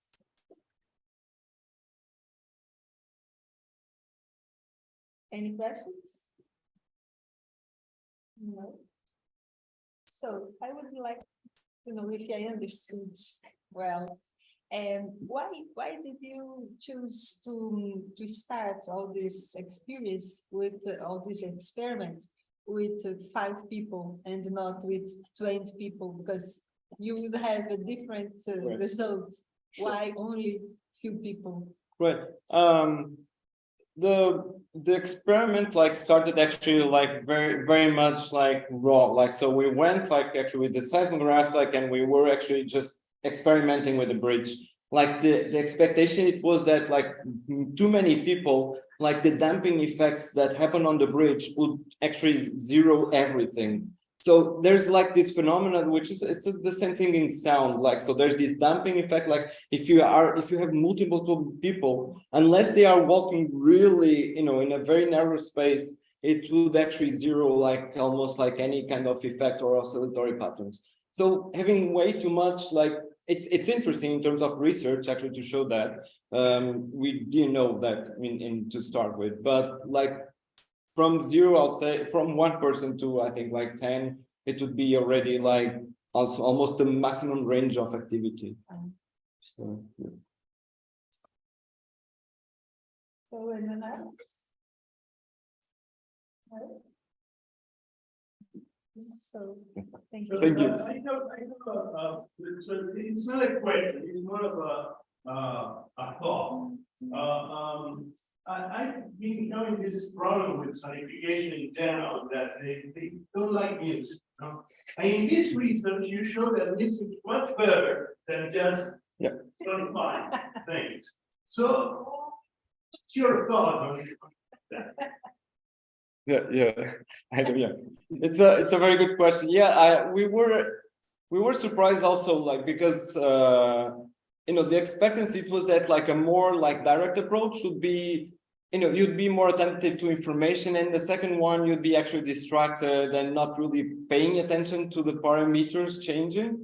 But you know, it's quite expressive. Like the difference between the two approaches, it's quite expressive. So it's apparently like we also didn't, you know, we did this actually in a very narrow time. We should also have assessed like the pleasantness and if this was actually playing or not, like into the equation. So there's many more venues, but or many more actually variables to study. But yeah, it's surprising. It also surprised us because we were expecting a little bit the audification to be more informative in a sense. Apparently not. And in the blind study, it was in the blind study that we noticed actually the major differences. So, yeah, it was surprising. I don't know.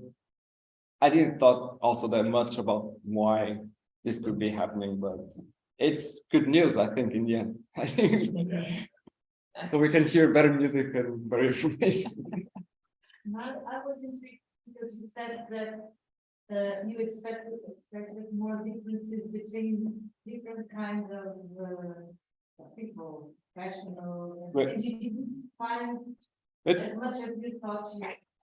yeah, it was of a practical reason. So this was done within like the time frame of a master study. Like, so we had like very limited time to do the study.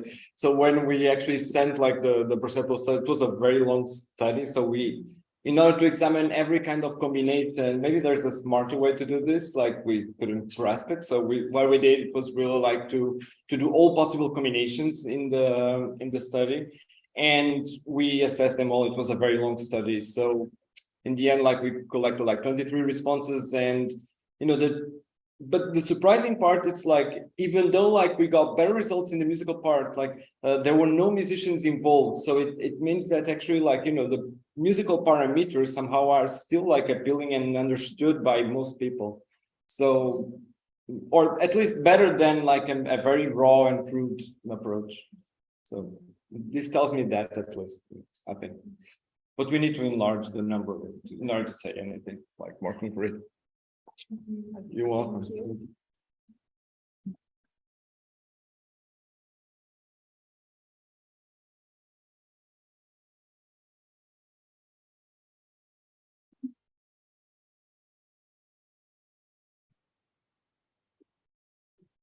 Acho que tem que colocar aqui, né? I have here my presentation. Yeah, we can press.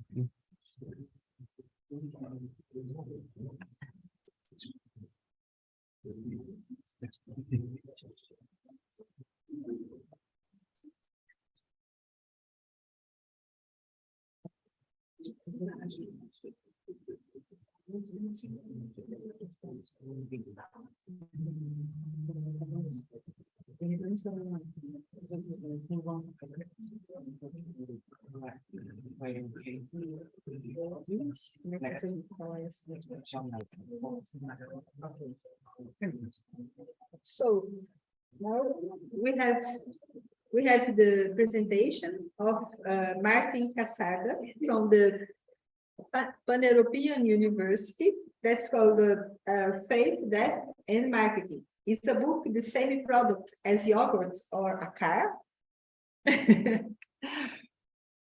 Thank you.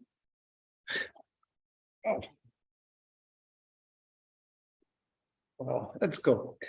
My name is Martin Casarda. I'm head of media and marketing department of Pan-European University from Bratislava, Slovakia. And my research is very old-fashioned because it's research about books.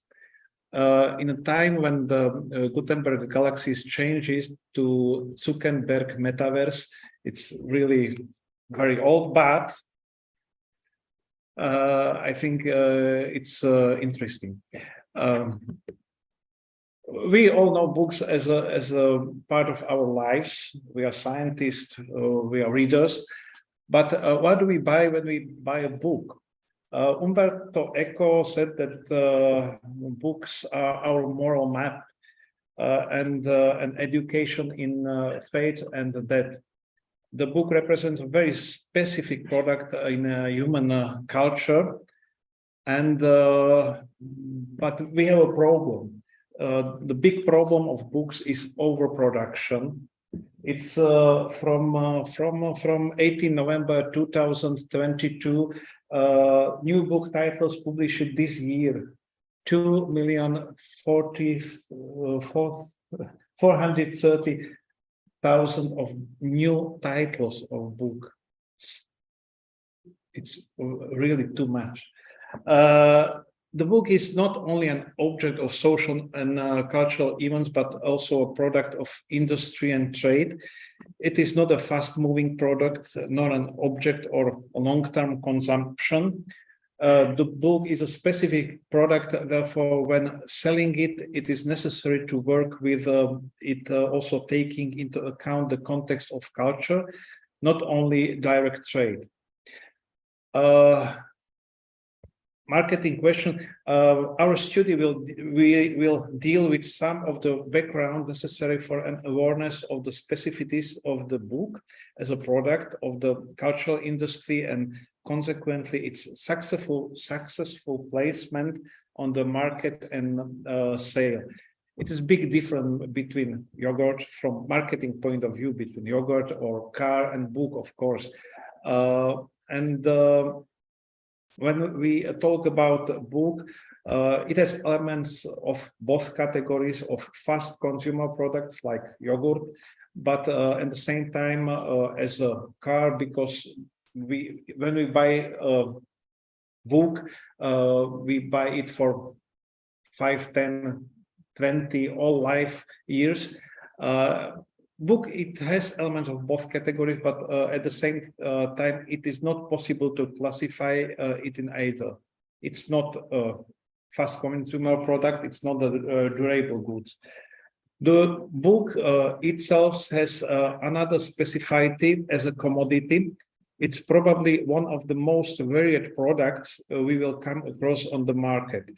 And at any one time, the shops themselves offer tens of thousands of different titles, which are practically daily replenished with new pieces, while those already published books do not disappear from the shop counters for years.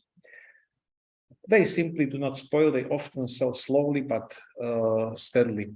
The specificity of the book is manifesting in its long-term presence in the cultural cycles.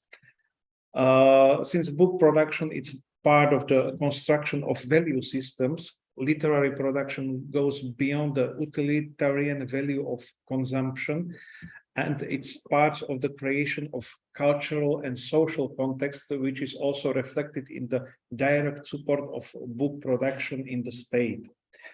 The price level of book for the final consumer also reflects the social value of book in society. At the same time, it's presented as an important value and part of the life of society, for example, by the fact that prominent authors are awarded state honors for their creative works. Their work is part of the presentation of country abroad and so on. The variety of books and on offer also worries marketers, as not all books can be sold in the same way, and it would be counterproductive to sales if, for example, a Norwegian detective story and the scholarly scientific work were sold using the same marketing tools. There are very varied specific target groups for certain parts of the book production. From marketing perspective, the traditional form of marketing the book represents a non-standard type of product. Why the consumption of cultural goods is not the fulfillment of some basic needs of life. It is not a commodity without which we would not live. Artistic creations are an anomaly from the perspective of marketing because the cultural products are primarily based on the author's needs to express himself in some way about this world. There are enough books in the world. If no books were published from today on, we will still have plenty to read for decades and centuries to come. The book production is a heterogeneous and multifunctional. The heterogeneity lies in the fact that different books titles appear to very specific target groups, and the multifunctionality of the products is also visible. We look for books for entertainment and relaxation, for education, for personal development, for meditation, for practical advice on various aspects of life. When we talk about book marketing, it's impossible for us to talk about book marketing as a simple set of rules that work for the successful sale of any book. Not every book needs direct marketing, but some titles can work with direct advertising without any problem. Some publishers, on the other hand, would literally hurt themselves with advertising because their target audience is fundamentally allergic and suspicious of advertising or transparently marketing communication, for example, poetry. There are specific book segments where word of mouth, the recommendation of friends who have read the book works extremely well. When the friends said to us, this book is very good, read it, we read it. The shift from Gutenberg Galaxy to Zuckerberg Metaverse marks not only the change of print to digital world and from the text to hypertext. It also marks a change in marketing communication for more or less visible marketing tools to hidden tools of algorithms in social media environment. In this environment, the user consumer cannot recognize whether an information is clear of marketing intent or whether it is a work of marketing media specialists or algorithm running behind the digital platforms. Sorry for my English. Difference between Galaxy and Metaverse, we know categories like true, false, manipulation, advertising, ideology. In real space, physical, chemical, evolutionary rules for nature and social rules enshrined in the laws and unwritten ethics and morals apply. Advertising communication is made to be recognizable as advertising communication. But in the digital metaverse, the rules of the virtual game apply, just like in virtual reality. After all, it is the metaverse, a fantastic world. Advertising communication passing from the reality of Gutenberg Galaxy to Zuckerberg's metaverse retains elements of advertising, recognized online advertising. At the same time, however, a huge number of non-standard elements enter the environment which have no counterpart. First, the manipulative power of algorithms that are set up technocratically with the aim of pushing information that artificial intelligence decides we need to know.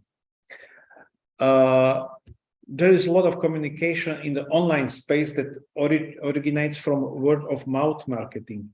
For example, a recommendation from friends, but in metaverse it has become recommendation from friends whom we don't really know.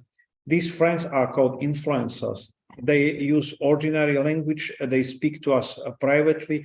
They are shared in an environment that we consider personal and not media. Social networks. Social networks are not media in a traditional point of view. There are new forms, such as podcast promotion of social networks, formats coming from the world of word-of-mouth marketing, such as sharing on social networks or book influencers. Conclusion, looking at the book market today, we can undoubtedly state that we are facing a typical overproduction of the market. When we enter a bookshop, we are faced with dozens of new books and thousands of other titles on the shelves. A book is a specific commodity from a sales point of view, which has a different life cycle than fast-moving consumer goods, such as food, even though it sometimes behaves like one.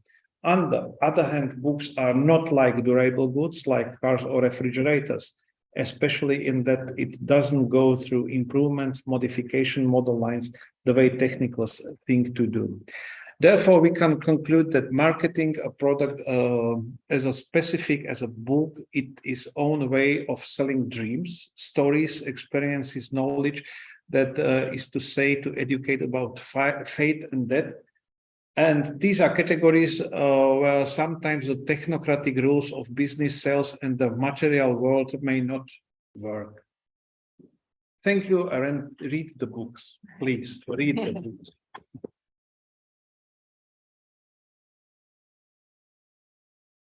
Sorry for my English, I'm It's fine. not. So we have any Yes. questions?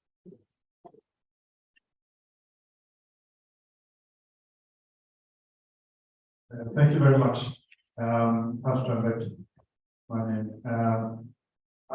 Maybe you mean overproduction as a provocation, but I will buy it. Isn't it better to have more books than fewer books? And isn't it good to be able to make new books when we find that we need to tell new stories or new information? That's my first question. And my second question is, do you think, this is on the topic of advertising, do you think it's possible for the methods that you described to recognize advertising to carry over into the digital domain? I have served on the board of the Swedish Advertising Oversight Authority, it's not an authority, it's a self-regulation body, whatever. There is a standard, the International Chamber of Commerce standard, that says that advertising has to be recognizable to the consumer. And we took influencers to court. Several influencers we took to court because their advertising was not identifiable as advertising. So do you think it's possible for the legacy media solutions to that problem to carry over into the digital domain? That was my second question. Thank you. At first, overproduction is a number. We need books, we need a lot of books, but a lot of books are stupid. A lot of new books are only the same stories as we know. But we don't have we are not censors, we don't speak this book is good, this book must be published and this book not. But overproduction is fact. So many titles, like 2 million and 2.5 million new titles by year. It's too much for us. It's not overproduction in Slovakia. It's a world number, but we don't read more than 10, 20, 30 books a year, 40 books maybe. There are 10 billion. Yes, but and the second question, sorry, please. Do you think that the methods for identifying advertising from the legacy media can be applied in digital media? No, I think no, because there are a lot of non-media practices in social networks. Social networks are not media because they haven't so good legislative principes than media. We need for television, for print, for radio, some rules, but in social media these rules don't work. And also there is a big problem with algorithms in the background of social media, which makes for every user his own word of information. Then I think no, there is we are in a jungle, social network jungle, I think. Yeah, music is a kind of a parallel phenomenon. Yeah. Books. Actually, I think music is beyond words, but just to make parallels, there is now this new phenomenon of fake music consumed by fake consumers, right? And creating a hype of some products that actually nobody cares about. So, do you think that might happen to books too?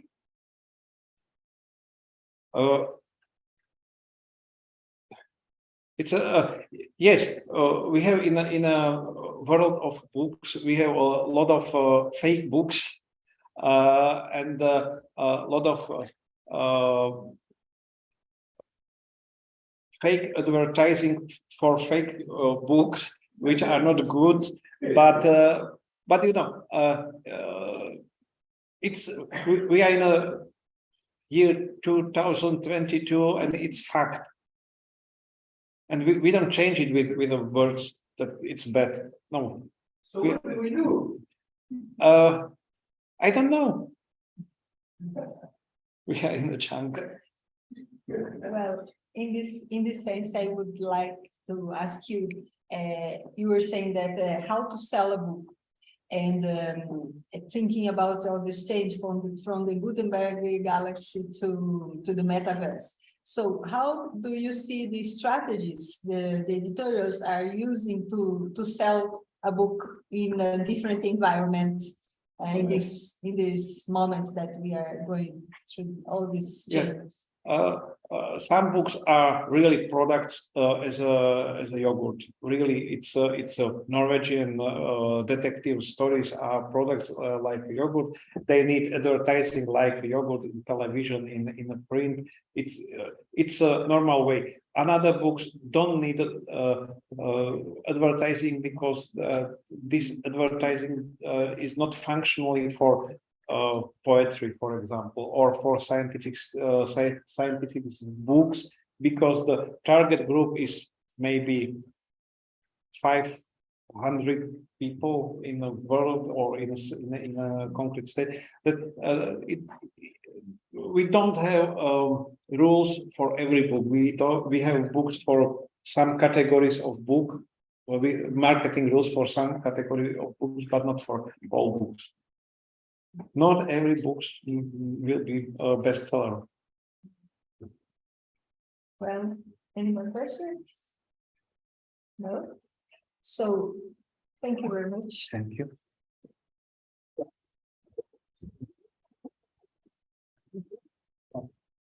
So, now we are going to have two or more videos.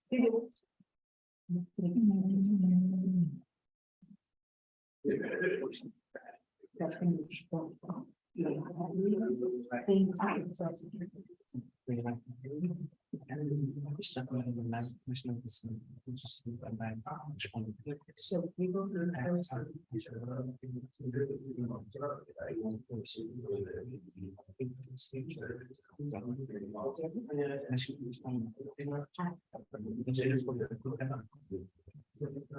So then we are going to see the video of Katia Perez.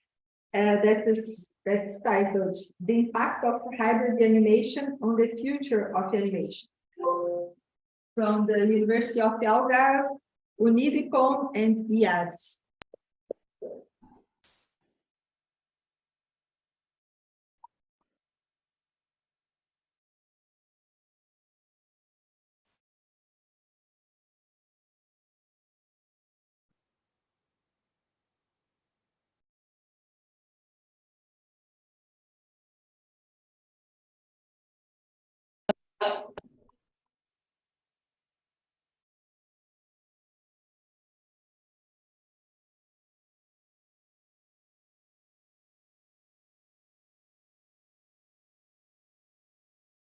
This presentation, it's about the impact of hybrid animation on the future of animation. Since the beginning, animation emerged and evolved alongside technological innovations, which allowed animated films to use a combination of processes, techniques, styles, and experimentations. More recently, films like Paperman 2012, Spider-Man Into the Spider-Verse 2018, and Klaus 2019 demonstrate exactly the great potential yet to be developed in this area. These recent films show a process of hybrid techniques and styles. The transformation into these hybrid processes can open a way to potential advantages in animation production, which we analyze in the paper. Our research questions are as follow. What are the characteristics that define hybrid animation? What are the advantages and disadvantages of hybrid animation? What are the patterns of adhesion, insight, recommendation, motivators, or considerations made by animation professionals, scholars, and students in the field that can help others to adopt a successful method of hybridization in animated productions. To answer these questions, we first had to conduct a literature review. Tino O'Haley proclaims that hybrid animation is a conjunction between 2D animation and 3D. But this definition alone excludes a lot of animations that are considered by the general public hybrid animations. With The Amazing World of Gumball or Tuca and Birdie, series that use multiple animation techniques besides 2D and 3D animation. We can understand that hybrid animation cannot be only limited with 2D and 3D techniques, but it should also include different animation techniques, even though that can cause some ambiguity in the characterization of some films. The following slide shows a timeline of hybridization in animation. The first step was to decide the target audience.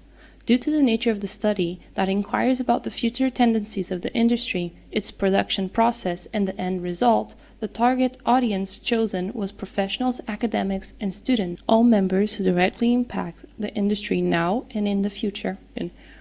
This paper uses methodological triangulation. One of the reasons for this decision is stated by Muratowski. This way of working can help establish a credible, valid, and reliable research practice.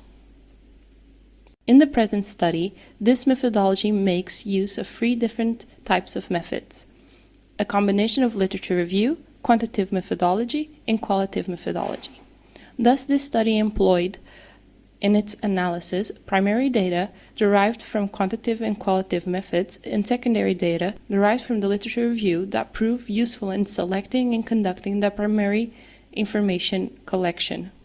After the literature review, we conducted an online questionnaire, and it was divided into 6 sections: questions about animation in general, 2D, 3D, hybrids, statements, and finally demographic questions. In total, there were 110 answers to the questionnaire, but only 106 could be used in its analysis. From the data collected, a few patterns have emerged in clear terms as listed below, which help us elaborate the insight from the survey. The demographics on the survey revealed a percentage of 61% of professionals, 22% of students, and 15% of teachers in the field of animation. The age of the participants were mostly positioned between 18 to 44-year-old. And gender-wise, it was very balanced between male and female participants.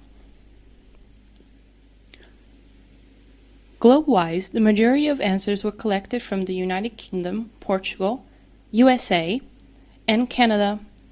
But in total, there were 25 nationalities that answered the questionnaire.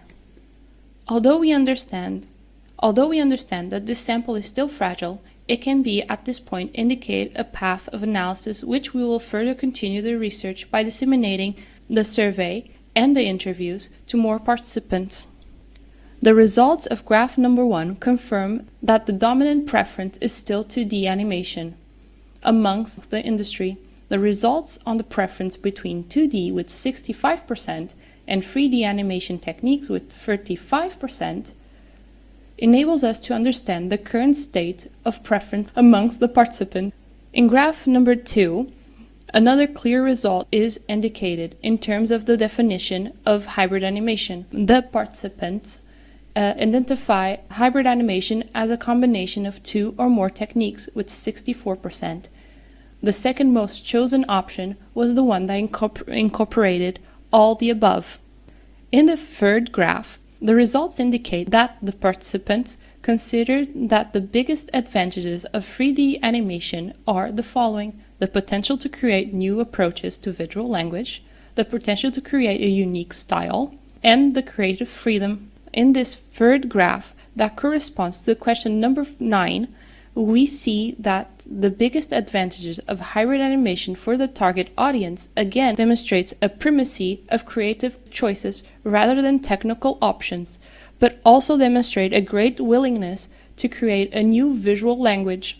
In graph number 4, The results indicate that the participants consider the biggest disadvantage of a hybrid animation to be the mixing of techniques in a homogeneous way.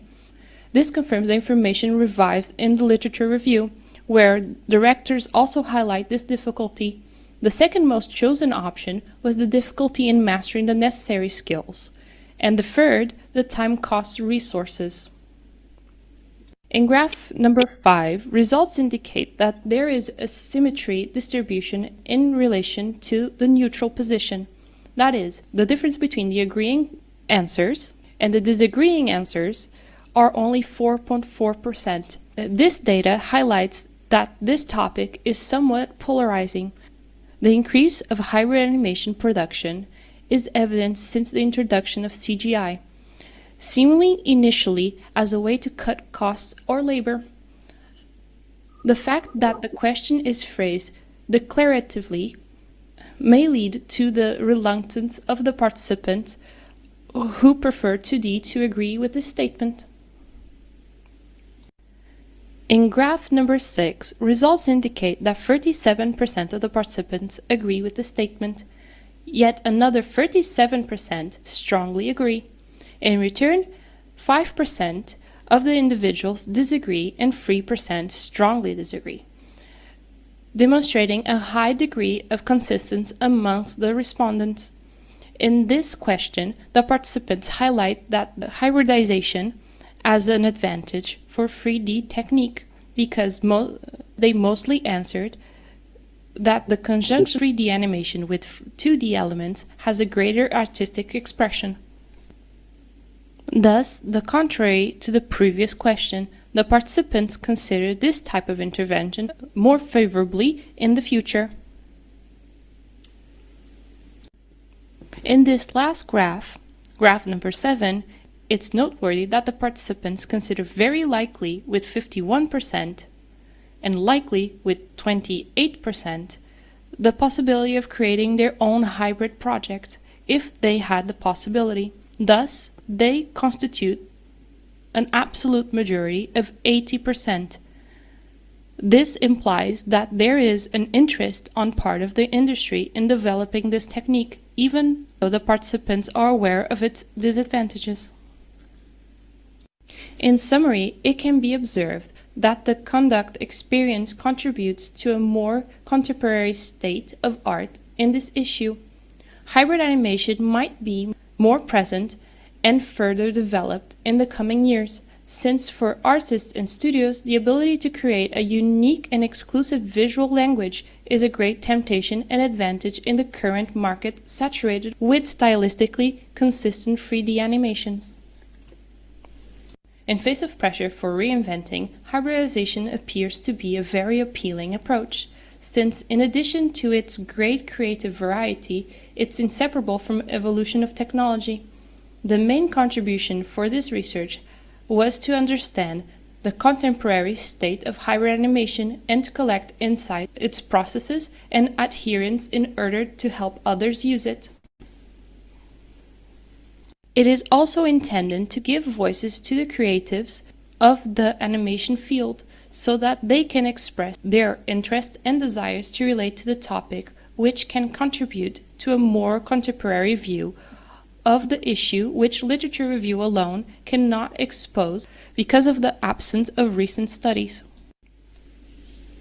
Also, to understand in more depth the particularities, limitation, and advantages of each of the two main methods, 2D and 3D, and as well to understand the results of its combination in patterns of adhesion, insights, recommendation motivators, and considerations made by professionals and animation students in the field that can help others adopt the methods of hybridization in their process.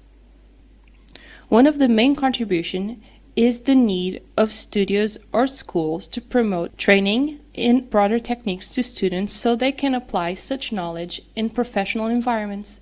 As a potential line of research, the interest is to investigate the limits of hybrid animation and to enlarge the sample of this survey in order to gain more insight, as well as to analyze its crossing with more variables. Furthermore, the discussion between hybrid animation still has many aspects to be considered, mainly the expression of the movement, form, and narrative. Thank you very much for your attention.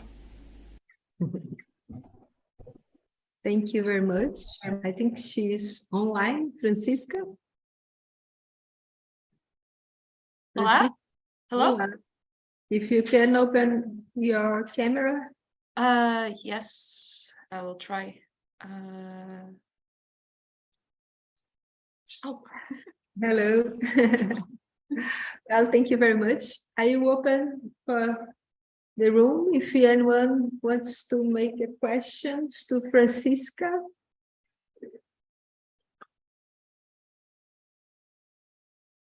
No, I can ask questions. Francisca, I would like to ask you if you could develop a little bit more about the people who answer the questionnaires, because I think it's a very specific public which respond to the questionnaires. If you could elaborate a little bit more about that. So the people that answered the questionnaire, so our group is professionals in the area, so people who work directly in the field, the students, and academic professors or scholars. But it's specialized in animation? In animation, yes. Oh, yes, okay. so the survey was distributed through schools, studios, online groups, specified only for animation and especially professional animation. So okay, so you have like a follow-up of this research? You have? I have an intention to do a follow-up after the research.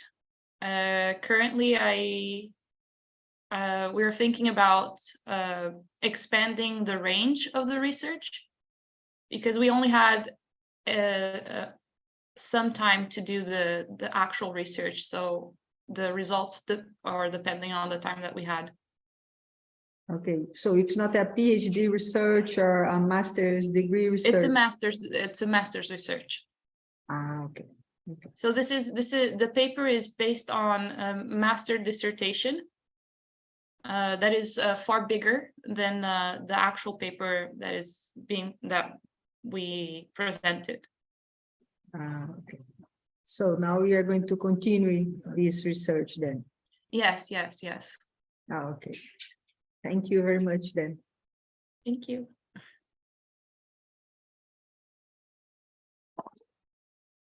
Well, then the next work is a video as well that is called the Investigation of the Relationship Between Artworks and the Real Objects Using AI and the Psychological Experiment. Rihouei Nakatsu. I hope to say the name well, from Kyoto University.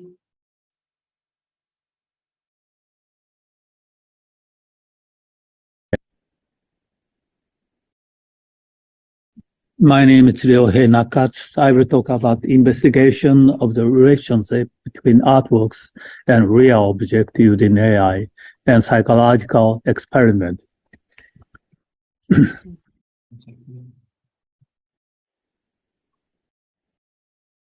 The first one is the background of this research. As you know, the history of paintings has changed from figurative paintings to abstract paintings. So we have a simple question that what do abstract paintings express? And we try to approach this topic by combining the style transfer function of AI and psychological experiment. Now, I will very briefly explain about abstract art in the West and Orient. As you know, the history of Western paintings is a transition from figurative to abstract paintings. On the other hand, it has been considered that in the Orient, the concept of abstract art has been introduced from the West. However, I think there are several high-level abstract art in the Orient. For example, Ikebana expresses nature in a minimalistic way, using only several flowers and grasses. Also, Sanskrit paintings express the imaginative landscape in the painter's mind. So based on this, here is the aim of this study. By using the AI style transfer function, we convert images of real objects into images with a specific abstract art style. And we investigate the relationship between abstract art and real objects by evaluating the similarity and newness of the converted images to the original images. And we adopt a methodology of psychological experiment to evaluate the obtained images. Now, I will very briefly explain about a new AI technology called GANs, Generative Adversarial Networks. GANs consist of two training neural networks. One is a generator. It tries to generate fake data that resembles the training data as much as possible. Another network is a discriminator network, which tries to distinguish between real and fake data as precisely as possible. Actually, there are many variations of GANs, and among them, we are interested in cycle-GAN. Here is a simple image of the basic structure of cycle-GAN. So as you can see, cycle-GAN consists of two basic GAN. The interesting with this cycle-GAN is that it can achieve transformation of image set. For example, in this case, if we prepare a lot of training data for image set A and image set B, mutual transformation between image set A and image set B is possible. So here is a good example. In this case, transformation between zebra and horse is achieved. And another interesting is that by using this basic function of cycle-GAN, transfer of art style is possible. For example, in this case, a photograph is transferred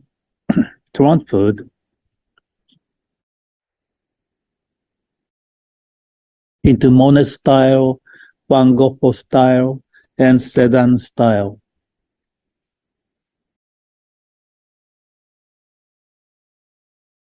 So this means that using cycle-GAN, the transformation between landscape photos and landscape paintings is possible, as I showed you. But if we think this more in a more abstract way, this means that the transformation between real object and art is possible. So if we extend this basic idea, the transformation of image set from real object to abstract art is possible. So if image sets of real object can be well transformed into image sets with a specific art style, this means that there is a strong relation between these two. So for example, in one sense, abstract art is an abstraction of real object. And we adopt a methodology of the psychological experiment for the evaluation of the compared images. Now I will explain the experiment we have carried out. So we converted landscape and cityscape photos into images with various art styles. For images of a real object, we prepare two types of data set. One is landscape, which contains distant view and near view. Another one is cityscape, which contains distant view and near view. And for art images, we prepared 3 types of art image set. One is Kandinsky. So, as you know, he is a founder of the Western abstract paintings. And next one is Ikebana, which expresses nature in a minimalistic way. And third one is Sansi, which expresses nature as imaginative landscapes. Here is several examples of the landscape photos, distant views and near views. And here are several examples of cityscape photos, distant views and near views. And here are several examples of Kandinsky artworks. Here are several examples of Ikebana photos. And here are several examples of Sansi paintings. And here are several examples of transformation from landscape into Ikebana-like photo, Kandinsky-like image, and Sansi-like image. This is examples of transformation from cityscape into Ikebana style, Kandinsky style, and Sansi style. Then, based on this, we carried out the elaboration of obtained images. For subject, we have used 48 Kyoto University students. Actually, they are not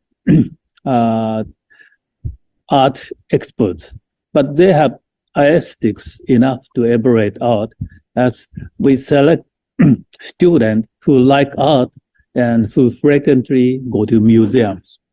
And for this subject, we ask 2 simple questions. One is, does the image look like X or not? For example, does the image look like Ikebana or not? And question 2 is, does the image look like a new X? For example, does the image look like a new Ikebana or not? And we selected 15 images with each of the 12 converted image set and showed these 180 images to the subject. Then the subject evaluated each of the images based on 7-point Likert scale.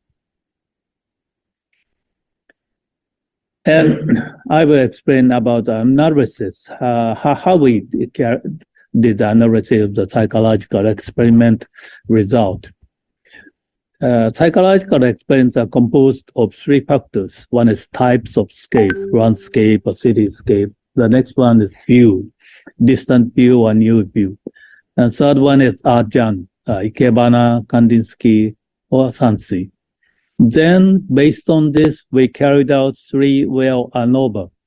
The following analysis results are based on this ANOVA.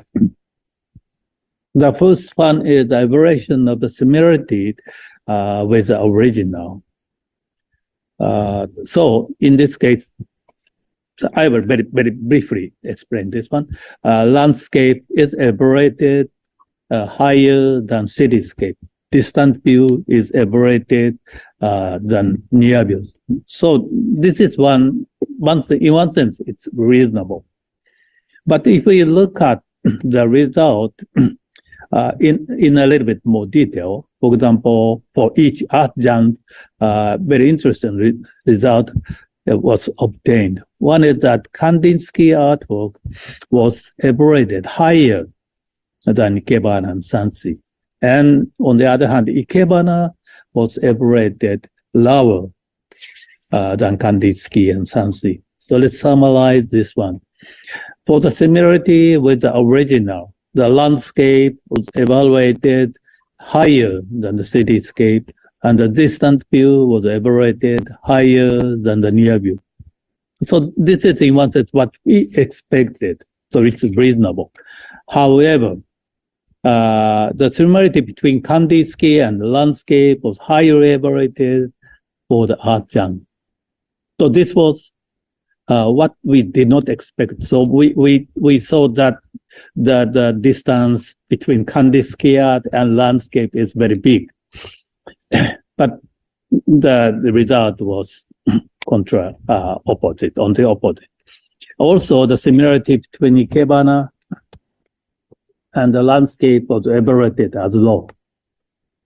So this is also what we did not expect, because we expected that as there should be a very close relationship between Ikebana and landscape. So Ikebana landscape converted into Ikebana style would be evaluated high, but the result was on the contrary. And also another interesting is that Kandinsky's art was evaluated as more similar to the landscape than the cityscape. So this is also what we did not expect, because Kandinsky's art is an abstract art. So in one sense, we thought that there was not similarity. There is not similarity between Kandinsky and landscape, but actually the result was on the contrary. Then the next one is aberration of newness. For this, cityscape was aberrated higher than landscape, and near view was aberrated higher than distant view. This is even reasonable, but if we look at it in a more detail from art genre point of view, the result is what's interesting. In this case, Kandinsky's art was evaluated lower than Ikebana and Sansi, and Ikebana was evaluated higher than Kandinsky and also Sansi. So let's summarize this result.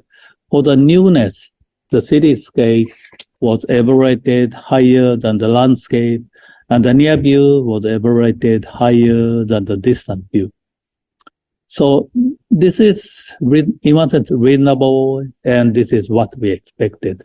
But for the art genre, the landscape converted into Ikebana or Sansi style was evaluated higher than that converted into Ikebana style. So this is what we did not expect.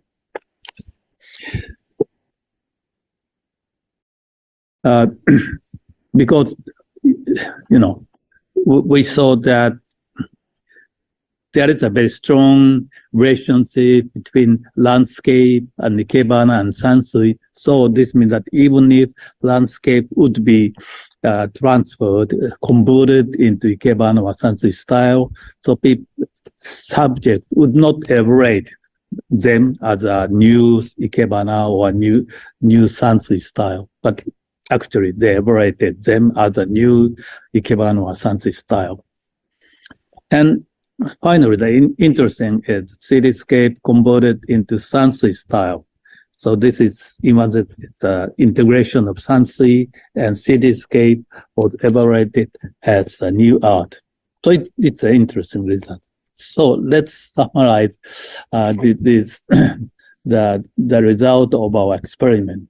First, Kandinsky art was evaluated similar to the landscape. So it's very interesting because we thought that, his art is abstract art. So this means that there is some gap between landscape and Kandinsky's art. But actually, there is a similarity. We show that there is a similarity between landscape and Kandinsky art. So this means we can say that Kandinsky art is considered to be an extension of Western art that used to imitate nature. Right.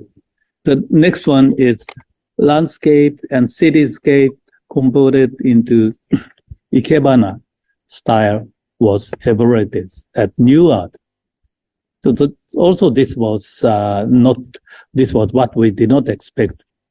But if we consider it in a deep read, we understand that Japanese students understand Ikebana's essence.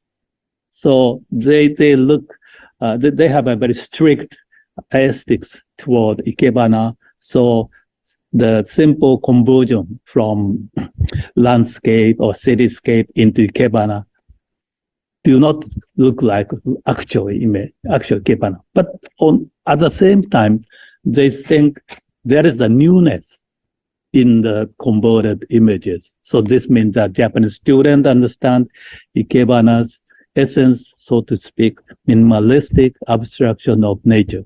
And finally, one more interesting thing is that the combination of Sansi and cityscape was evaluated at the new art. But at this moment, at this stage, I noticed that there is such kind of artwork already. Already such kind of artwork exists. So here is an example. So probably, some of you know Yan Yong-dian. So he's very well-known Chinese artist. And in his artwork, the combination of Sansi and cityscape has already been realized. It's very interesting. The artist goes far beyond what we, think or what we find based on our analysis. Okay, this is the end of my presentation. Thank you very much. Thank you very much.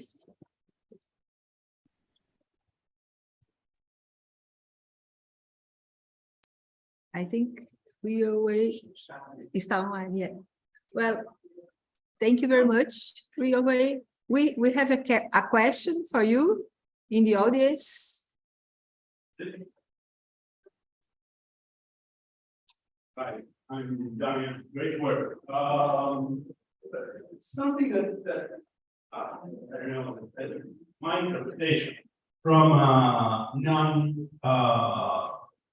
Chinese, not Oriental point of view is that the subjects were actually biased for specific forms of making art, and the algorithm is not, by principle, it shouldn't be biased, and at least not if it was trained with a fairly random database, and it was not purposely biased, right? So did you consider doing testing these results with people that are not actually familiar with the forms of art that you were using? I'm not specifically Kandinsky, but the other two forms of art, because that might eventually change the result.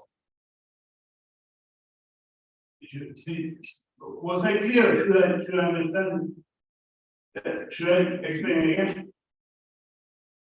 I think the microphone is off. Yeah. The microphone is off. Right, the microphone is off. I think he said to wait. Okay. Okay.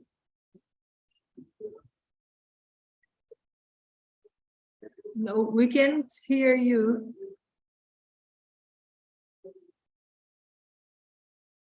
We can't hear you.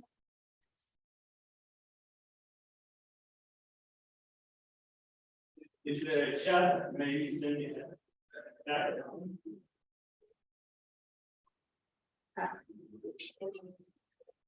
Sorry, Rio, no sounds.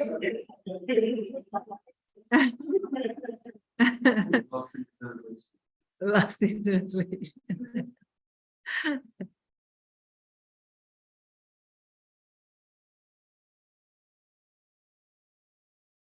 Yeah, we cannot hear. Yeah, actually, the mic is on. But The sound is on, but it's not working. Yeah, it's not a big problem. Your sound is not working. I'm sorry. Microphone close there. No, it's not. See? No.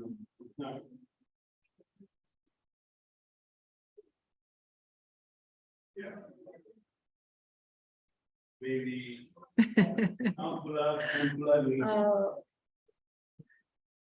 Maybe you can go out and go inside again, like.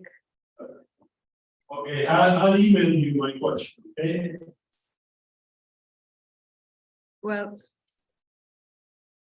the sound is on.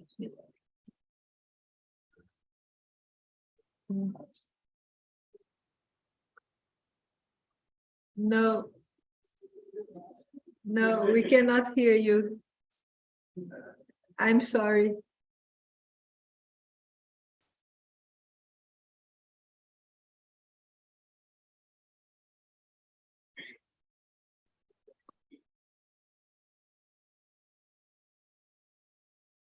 How about now?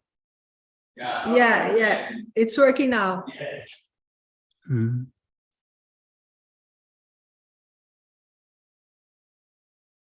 Is it okay? Yes, it's working. Yes, okay. Again, I Okay. hope Chair will summarize the question. Okay, sure. I'll repeat it very shortly. Okay, basically,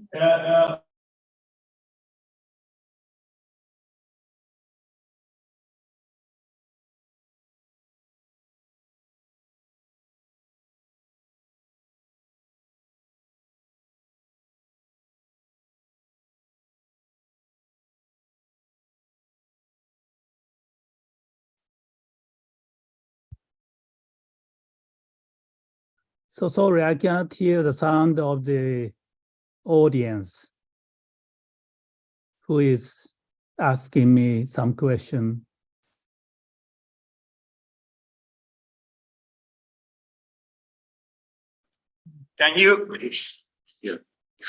can you hear?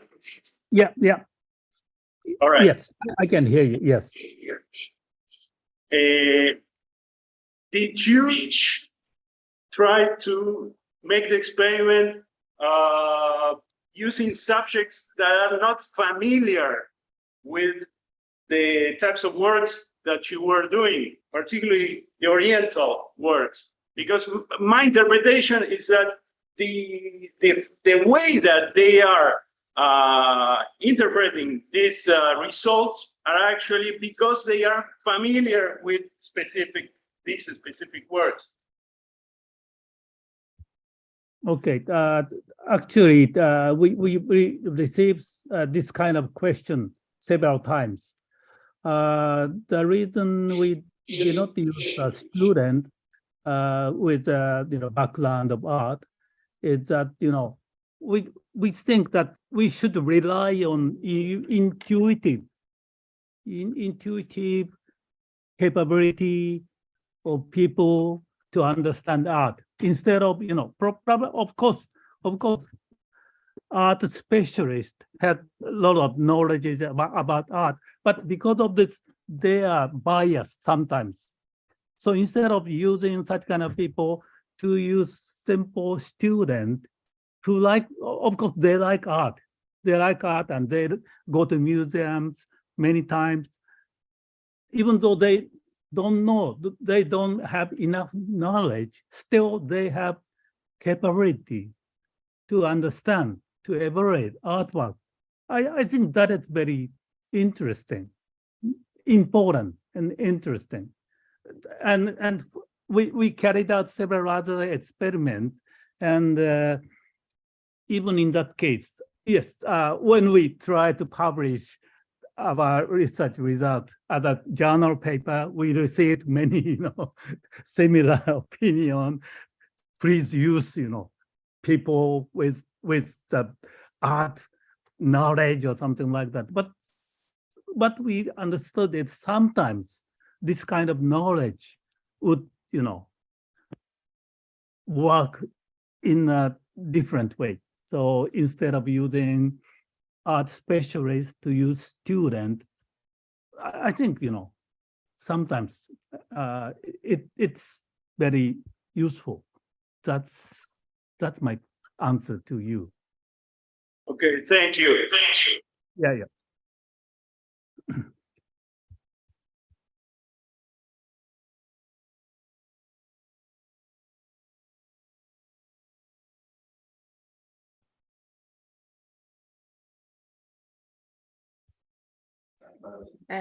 Thank you very much. We don't have any more questions in the audience. Thank you.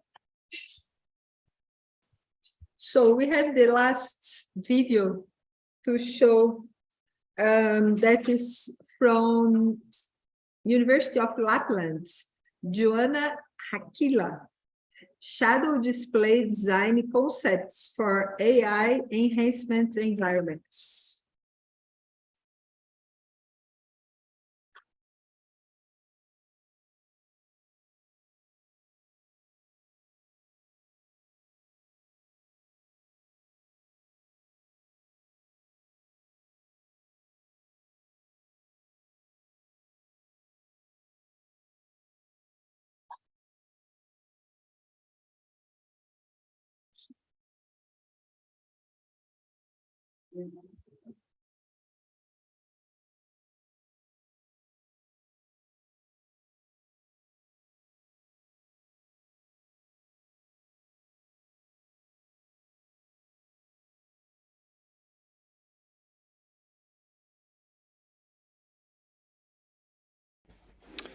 Hello, I'm Ashley Colley from University of Lapland in Finland, presenting our paper Shadow Display Design Concepts for AI Enhanced Environments on behalf of my co-authors from University of Lapland and from Aarhus University in Denmark. So first, some background. Currently, we're all carrying around a lot of technology in our pockets in the form of smartphones. But perhaps in future, technology will move from something that we carry around with us to something that's more integrated into the environment, unobtrusively. So wherever we are, we can just reach out to the environment and use the technology. Of course, this will include quite a lot of artificial intelligence. To support that, explainable AI is needed to understand so that the users can understand why the AI made certain decisions. And in our work, we look at how shadow displays could be used, particularly as an interface to communicate this explainable AI. So, some background on AI and explainable AI. So, currently, AI is seen as a black box. Data comes in and a decision comes out. The user then doesn't really know why that decision was made. So there might have been errors, and perhaps they might want to understand how they could change the decision. So, for example, if the user had applied for a bank loan and it was rejected, they might want to know what they need to change such that the loan would be accepted. And all of this could build trust in the AI system. So to address this, explainable AI is used, and this passes an explanation of why the decision was made to the user. There are several different approaches to this, but they're a little bit beyond what I can go into in this presentation. Then another part of the background to our work is ambient displays. So a definition of ambient displays is that they're abstract and aesthetic peripheral displays which portray non-critical information on the periphery of a user's attention. So here I'm showing three different examples of ambient displays. So on the left, a display which uses lighting to show the stress level of a user. So the lighting gets to more red, warm tones when the user has a high stress level. Then a shape-changing display, which could, for example, show the weather forecast or the availability of parking places in a parking mall. Or then a wearable ambient display, when rather than showing numeric information on a user's heart rate, it's shown more ambiently using coloured stripes worn on a wristband. So these are examples of ambient displays. More specifically towards shadow displays, so here's showing some examples there. So at the top, this plant shadow morphing, where the normal plant shadow is adapted to show some additional information. So for example, that the plant might need watering, or perhaps to show some other information in the environment. This, of course, shadows have had quite a long history. So in the bottom left, showing this traditional shadow theatre, which I think many cultures have presented. And then on the right-hand side, a touch-responsive shadow clock, where when the user touches the clock, the lighting position is manipulated so that the shadow indicates the time. And of course, in user interface designs such as Google Material Design, shadows are used to communicate the different layers in the user interface. So shadows are used as a display element in several different formats. Then to position our work. So in our work, we investigate how shadow displays could be used as part of an intelligent system. We approach this through using research methodology, using scenarios and co-design methodology with users, mainly aiming to pull out some different ideas and perceptions around the topic. And then as a result, we aim to deliver a user-centric understanding of how shadows could be used as part of a smart environment, e.g. to communicate explainable AI. So our first study, we look at scenarios where shadow displays could be used. So here we put together 4 different example scenarios of shadow displays.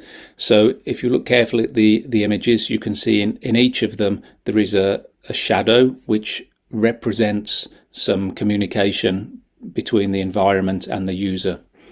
So first, in the home scenario, the shadow is showing somebody drinking water. So this is perhaps hinting that the user should take a break and drink some water.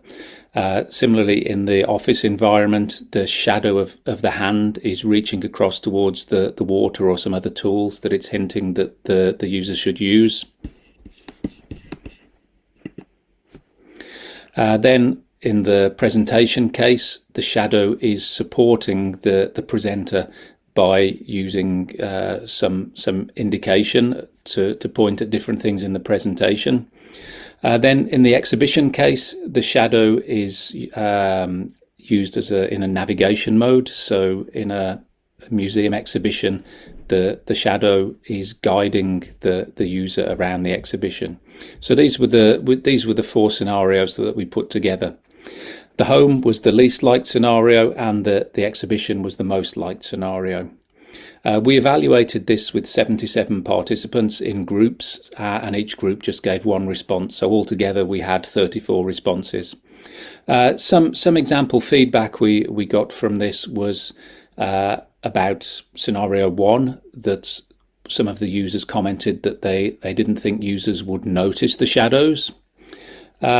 Somehow positively and negatively about the ambiguity level of the messages. So particularly around some users thought that the message was obvious, whereas others thought that they didn't understand the message. But particularly for the scenarios 3 and 4, the presentation and the exhibition, these were commented as being useful. So this was our first investigative study into the topic. Then as a second way to get some data on the topic, we ran a co-design workshop. So here we ran 2 sessions with a total of 7 participants. And firstly, there was a warm-up task, which was quite similar to our study 1 task, where we presented some concept images and the participants commented on those. But then the main part of the task was hands-on prototyping, where the participants tried to prototype physically using different materials, paper, pencils, cardboard, scissors, these kind of things, to create some shadow display concepts. So for example, on the left you can see this yellow jug which has a shadow underneath it, which is made of black cardboard. So this is an example of one of the concepts from the workshop. Altogether, 14 concepts were created, and they split basically into these 4 areas. So things around reminding about time. So for example, appointments, well-being reminders. So for example, reminding the user to take some exercise if they've been sitting for more than an hour, something like this. Using the shadows to communicate warnings. So for example, if somebody's walking in a bicycle lane, a shadow could subtly indicate that they should move into the pedestrian lane. And then also some ideas around social situations. So if somebody's attending a party, perhaps they're not confident enough to dance at the party, but their shadow could dance for them at the party, and this way acting as some kind of social communication.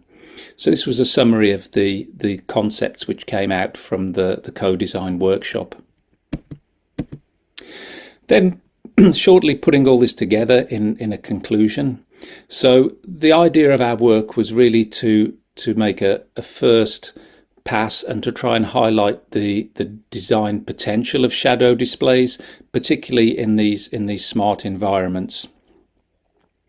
The strengths of them were really the aesthetics of the shadows, that they can really fit into the environment in an aesthetic way.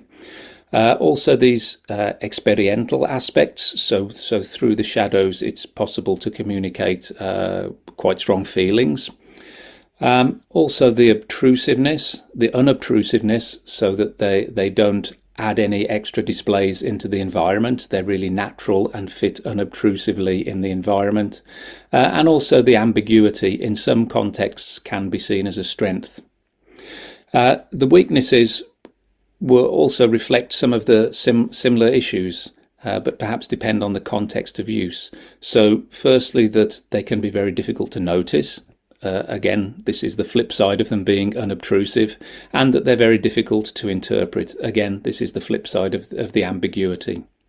So as a conclusion, we can say that shadow displays do perhaps have some characteristics which would allow them to fit into a smart environment, and particularly to communicate this underlying layer of information which is in a environment which uses artificial intelligence, this explainable AI, so to explain the background of why things are happening in the environment.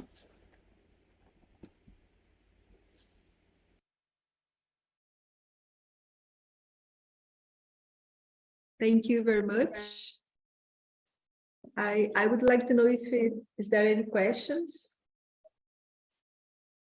No? Well, we don't know if there is anyone online, because Joanna is not online. Mina is online. Okay. Yes, I'm here. Thank you very much. Is there any questions to Mina?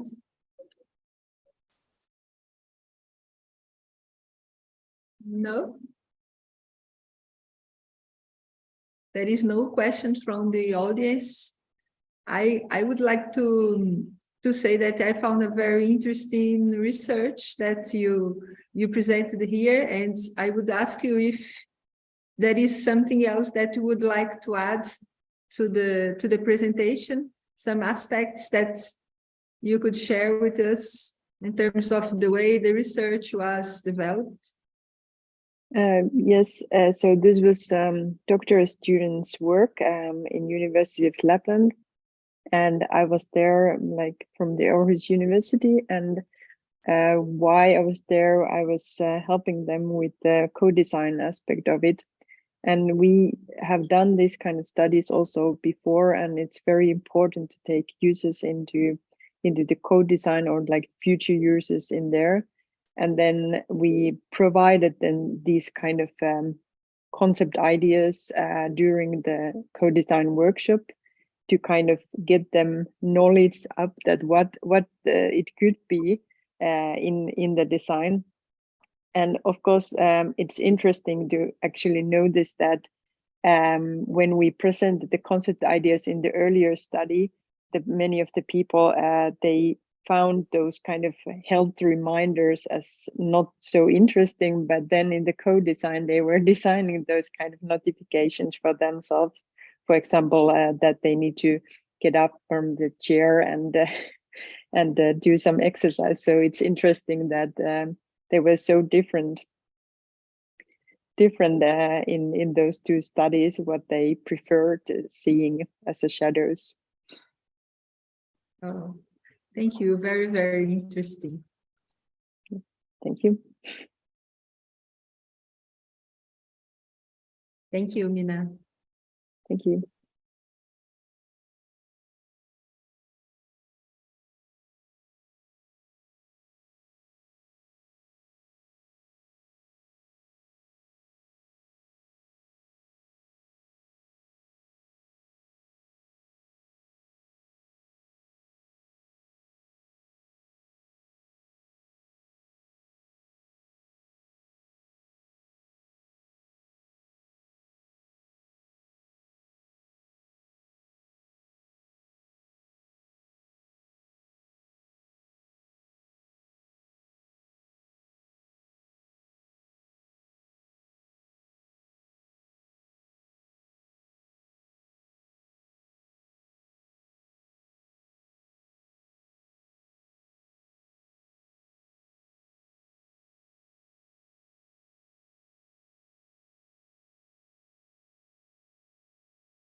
Juan, nice.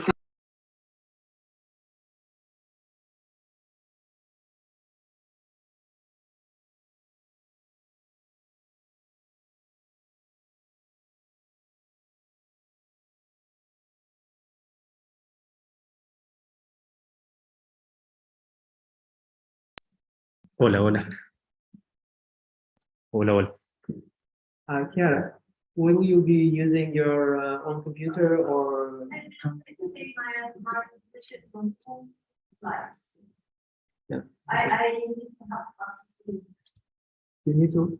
have access to the internet, really like a one. On that one, okay, so Yeah. if Lucas is still mounting the things, you could give me your. Okay, I'm delivering a job, I'm sorry. Okay, no, then do it later. Okay.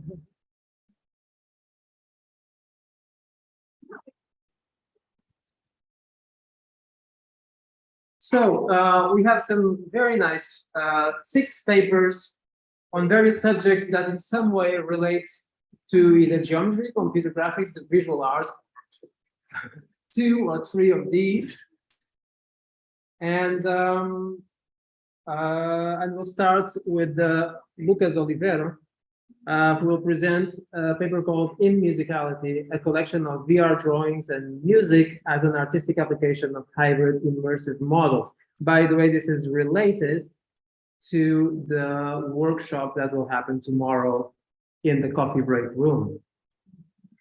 So Lucas, if you'll be kind enough to start. 15 minutes, right? 15 minutes, yeah. Okay. Good evening to everyone.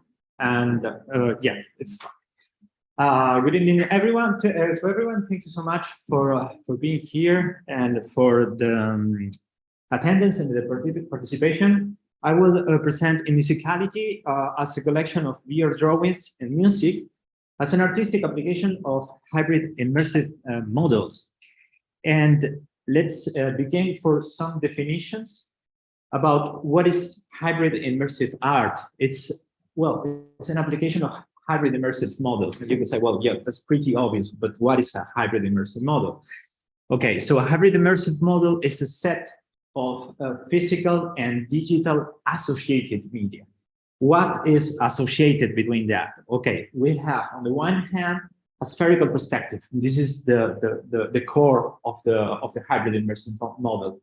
It's a handmade drawing created element by element that you construct following the rules of spherical perspectives. And this is what we are going to do tomorrow during the workshop in the afternoon. After you have the spherical perspective, you can create different objects, for example, such as a sphere. You can use drawing to wrap it and to cover the sphere. Or you can also cover, for example, a cube, okay? And so this is a switch between the different mapping projections. And what you can also do is create a sphere, but digitally. And if you do the sphere digitally and you place the camera within the center of that sphere, what you get is this, which is a virtual environment. And this is what you have seen in the coffee room, in the coffee break room, and that you can navigate there.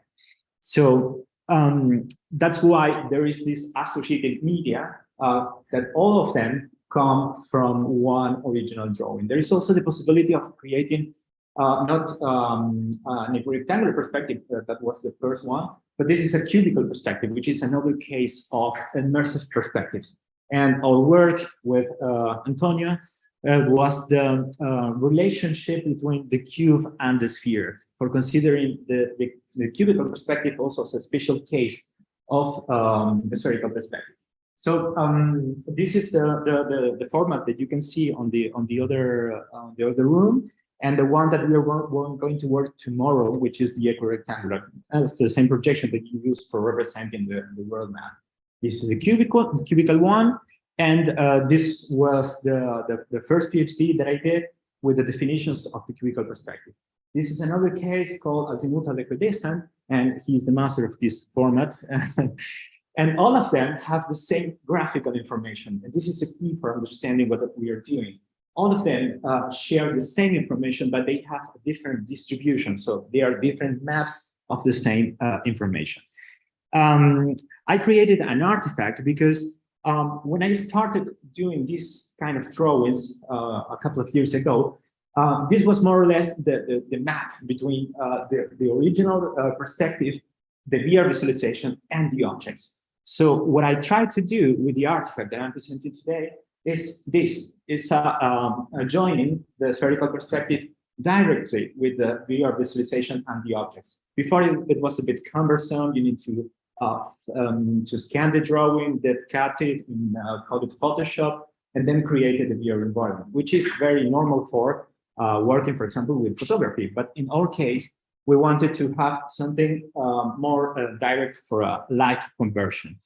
And this became part of my current PhD thesis in the hybrid immersive art, in which there are, well, 4 parts that are structuring this research. I created the first prototype as a way of having live conversions of the equirectangular drawing to the VR environment. So there is this camera, pretty much very unstable, but this is the first version of the artifact that I presented in ArtsIT 2021. Chiara was there, Antonio was there, and you will be using a telephone that will be sending orientation data to the software, and you will rotate the camera to see on different spots of the sphere. And this was the very first version that is already included, and it's already let's say the most known part of my artifact. And this was the first presentation with all the components, including this mobile phone. And this mobile phone was the motivation for a lot of improvements that I will tell you just in a while. From there, I published this article, Desiderata, in which I started to criticize my own artifact and to take into consideration what the public told me during the exhibition and what I, of course, knew that it could be improved. So I created this second prototype that included a lot of improvements, such as the narrative for an exhibition that will have some sense. In the first case, this was a technical presentation. It was a technical improvement. We solved a problem that technically was not, let's say, solved until that moment. But I wanted to apply all of this into the world of art, of the digital art. So I joined this exhibition as part of my first year on the second PhD. And we presented Intangibilidades Digitais here in Portugal, actually quite near in Lulé. This was in July. And I also included and defined a concept, a first concept for giving a certain sense to the content that I was showing with the artifact. And that concept is the musicality of a drawing. I mean, how do I draw the music and how do you read the music in my drawings and vice versa? What is the connection between the graphics and the musical part? I created the first interface in 2021 when I presented the first version. There was no interface, and it was a bit, you know, for people that will just know how to manage it. So visitors will not dare to touch it because it looked very fragile. And in this case, I created this interface in which people could go there and click. But still, there were some things, like, for example, the mobile phone, and also the fact that people should go and click. And currently, there is not really a good sense of going and touching the artifact, because it seems that you could break something or whatever. So in July, actually, I received one of the criticism was from Tony, who told me to concentrate into the experience of the person within the artifact. And there was also another professor who pointed me out the fact that actually the phone was not quite necessary. It could have been done the same without actually anything. And that is when I knew MediaPipe, which is this library that reads the movement of your hands. And that's the version that you are seeing on the other room. So this was a first idea of gamification. I call it gamification 0.5 because it's very, very basic. But the idea is to choose one drawing and then choose a song and say which song matches with which drawing and what is the right pair, although there is not a right answer, of course. I also included screens for example, helping the people to understand what was the artifact about, because in the first versions, if I was not there explaining what was it about, it was very difficult to understand. And I also included a switch, let's say an easier way to switch between the content or the preset content and the drawing, the live drawing modality. And what you can see there is Antonio giving the workshop in Lulé, and the visitors switching between the live drawing and the preset content. Also, I received a wonderful criticism, let's say, for my presentation in July, and many of those suggestions were included into this third prototype, which is the one that you are seeing right now. And in this case, there is no mobile phone at all, and you just use your body. So there is a gamification that goes a little bit more into discovering what you can do. So when people passes in front of the camera, they might discover by themselves how to interact and how to do without breaking absolutely anything. And in this case, I'm using MediaPipe library from Google that creates landmarks on the body. You can use for tracking your hands, your face, even your pose or whatever. In particular, I'm focusing onto the hands, and I'm using the points of the wrists, the indexes, and the thumb. So I create different interactions and commands with basically these movements, also because I am a fraxer. And last but not least, the methodology. I'm also considering some definitions, and this is the motivation for another article that I'm actually presenting on Artifactor on Thursday, and that goes together with the developments of the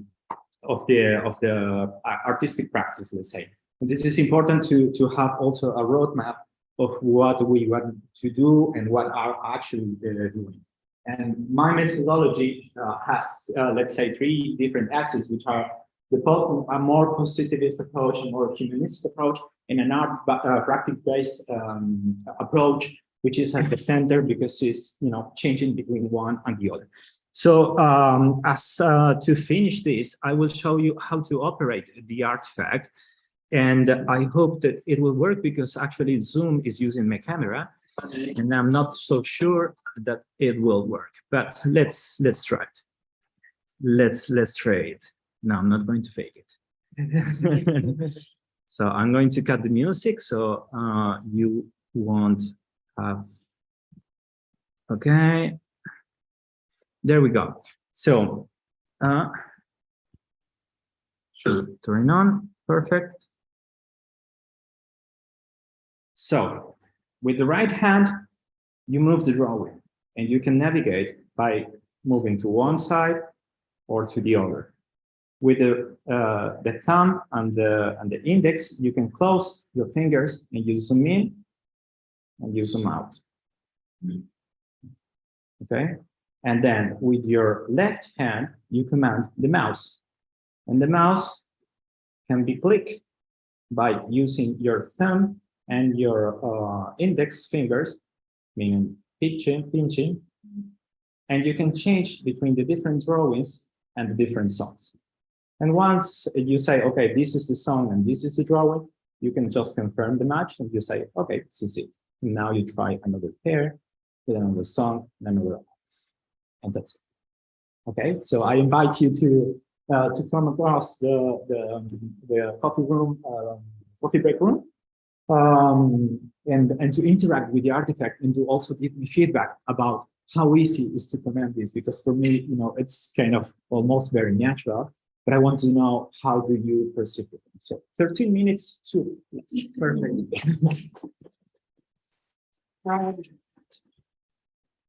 Lucas, I had planned that this would be 3 talks, 15 minutes for questions, but it's more efficient if you ask a few questions now while Chiara prepares her.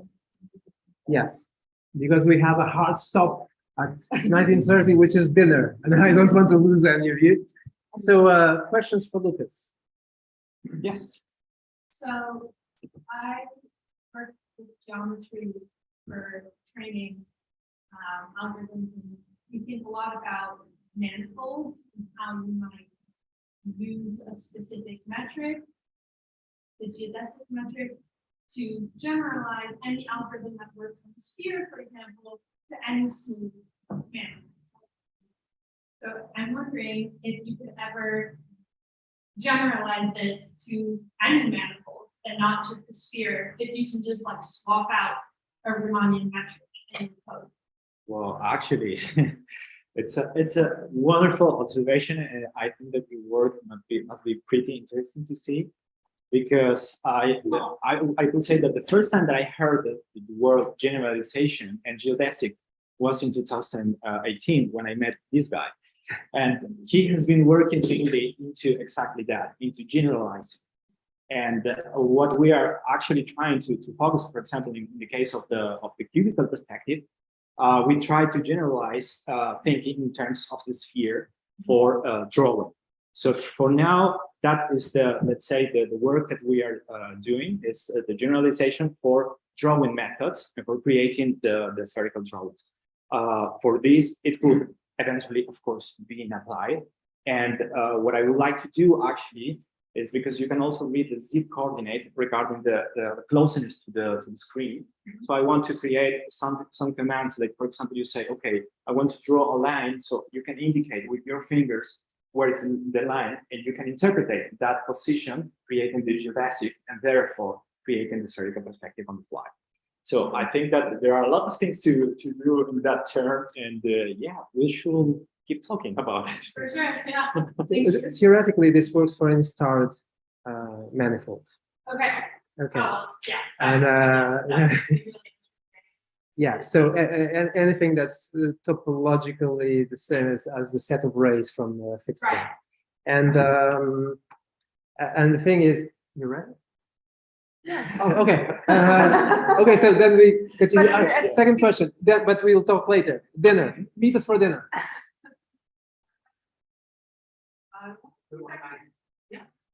Yeah. I thought I'm allowed now. Thank you for the presentation. I think it's very interesting. I was in the room following one user. I want to congratulate you for teaching the mobile phone and going for the learning. And I want to ask you two questions. First, what do you know about user experiences? How people feel when you? Well, I will tell you the cruel truth.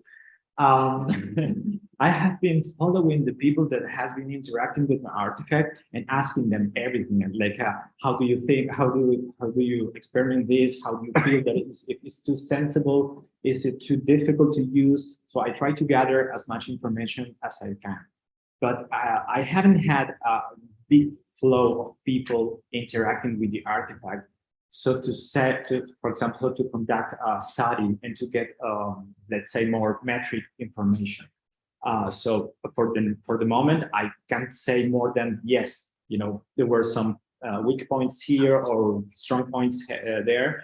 What I can say is that, for example, the improvement of the leaving behind the phone and just using your hands, it's already a huge improvement. And people really, really enjoy it more and can really relate more that they are within a sphere. That is the main goal. And specifically to the second question, why important communication? Why is not modification? Why is not what? Modification. Modification. Well, the idea was to do a little quiz, in which you will need to select a drawing and match the song with the drawing. And that's kind of a little game, but I like gamification, I will say.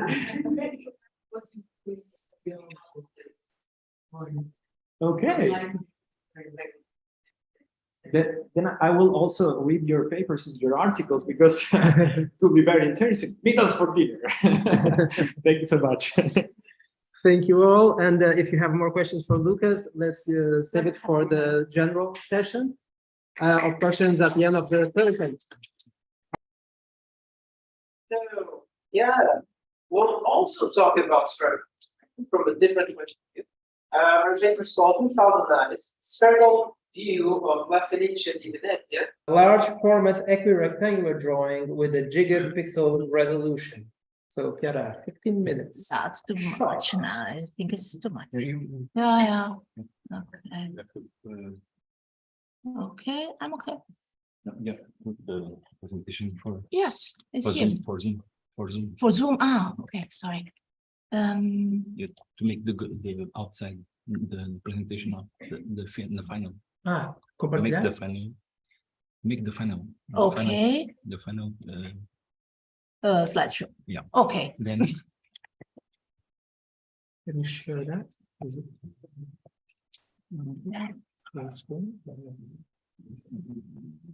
Okay, let's start.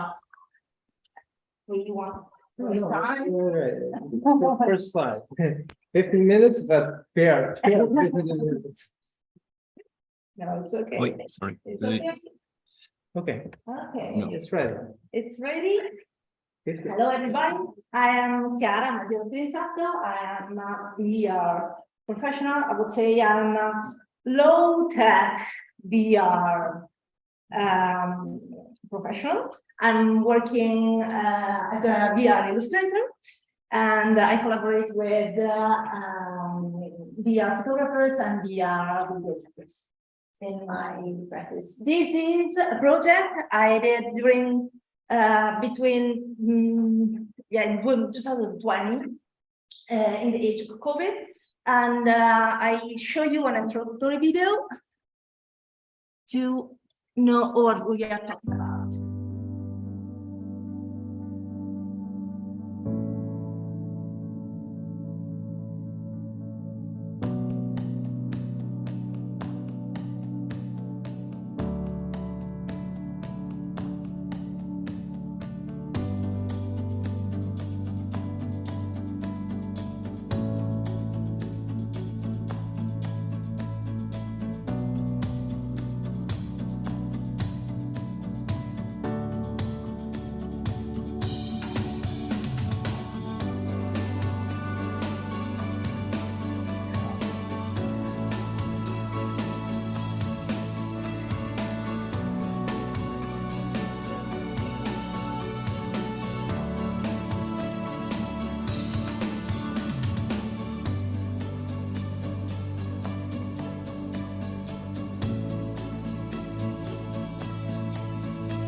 Okay, I don't want to get you bored with what's a spherical drawing, what a spherical drawing is. It's a spherical perspective. I usually draw these three DOF experiences, illustration in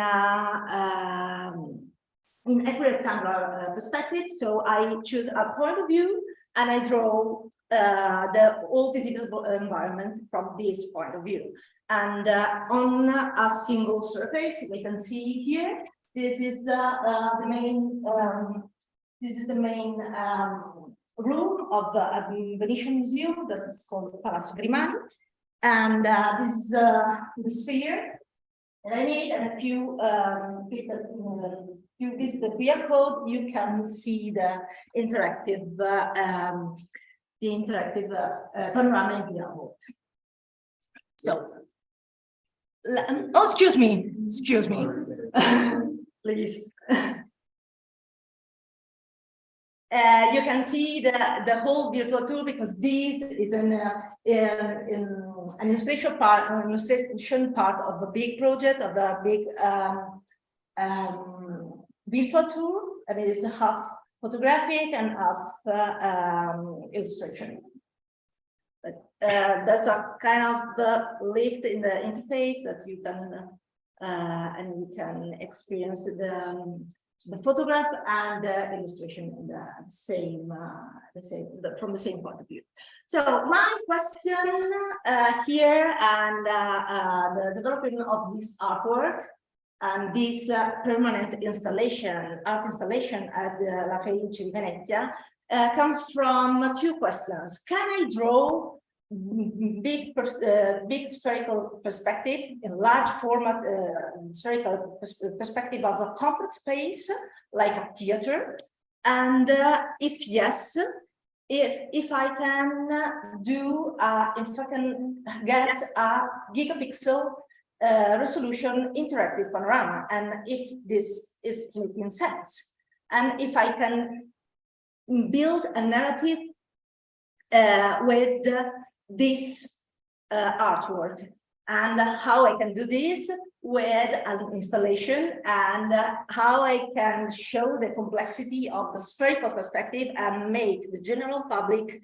understand this projection that is difficult to understand, and show them that it's a full spherical panorama they can navigate.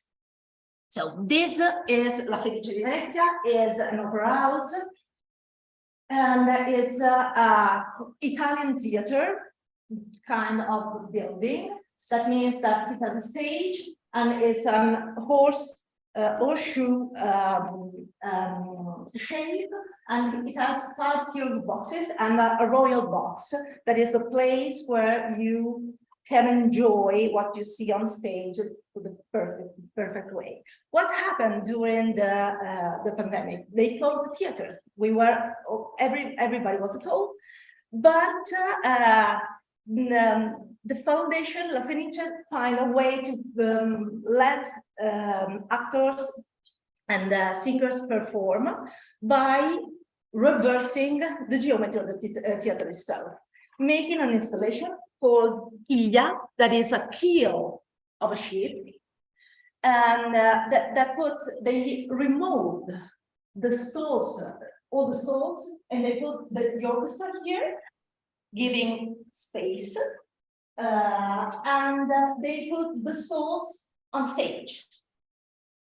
And in this way, the people could enjoy the concerts and the operas, respecting the social distances. When I saw this installation, I told them I want to draw a panorama here. It's mandatory, and I had this opportunity, and I had the opportunity to show the art in the theater itself. Let's talk about the process.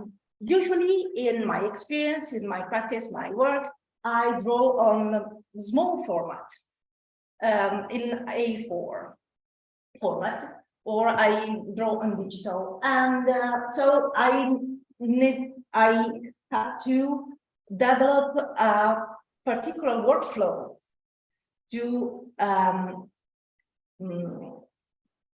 draw from observation in this space that is very complex. So I took my beloved grid that shows how the equirectangular projection works.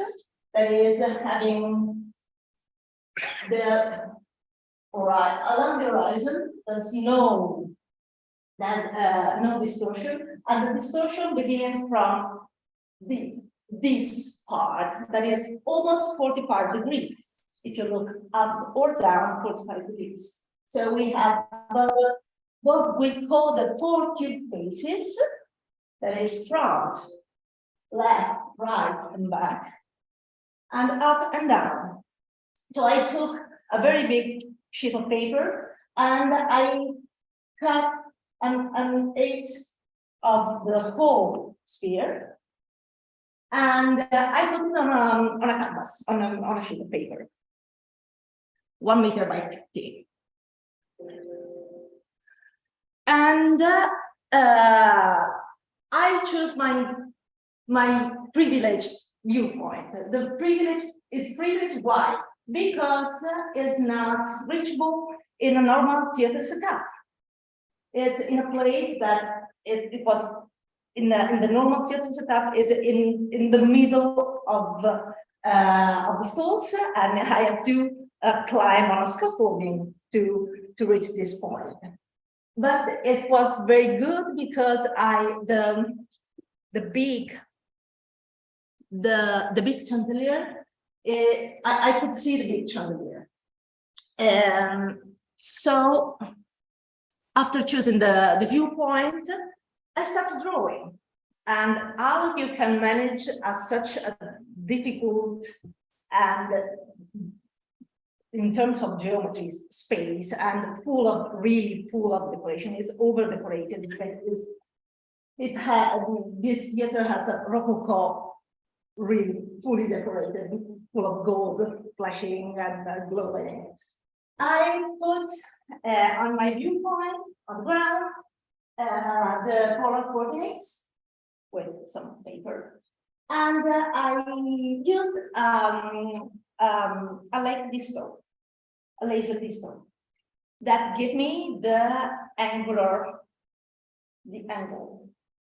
and so I could rotate myself according to these coordinates and having the other coordinate to fix the points, fix the key points, and put it on my grid, on my canvas. That's let me approximate quite well. We can see it later, comparing it with a photo. All the points that made my shape.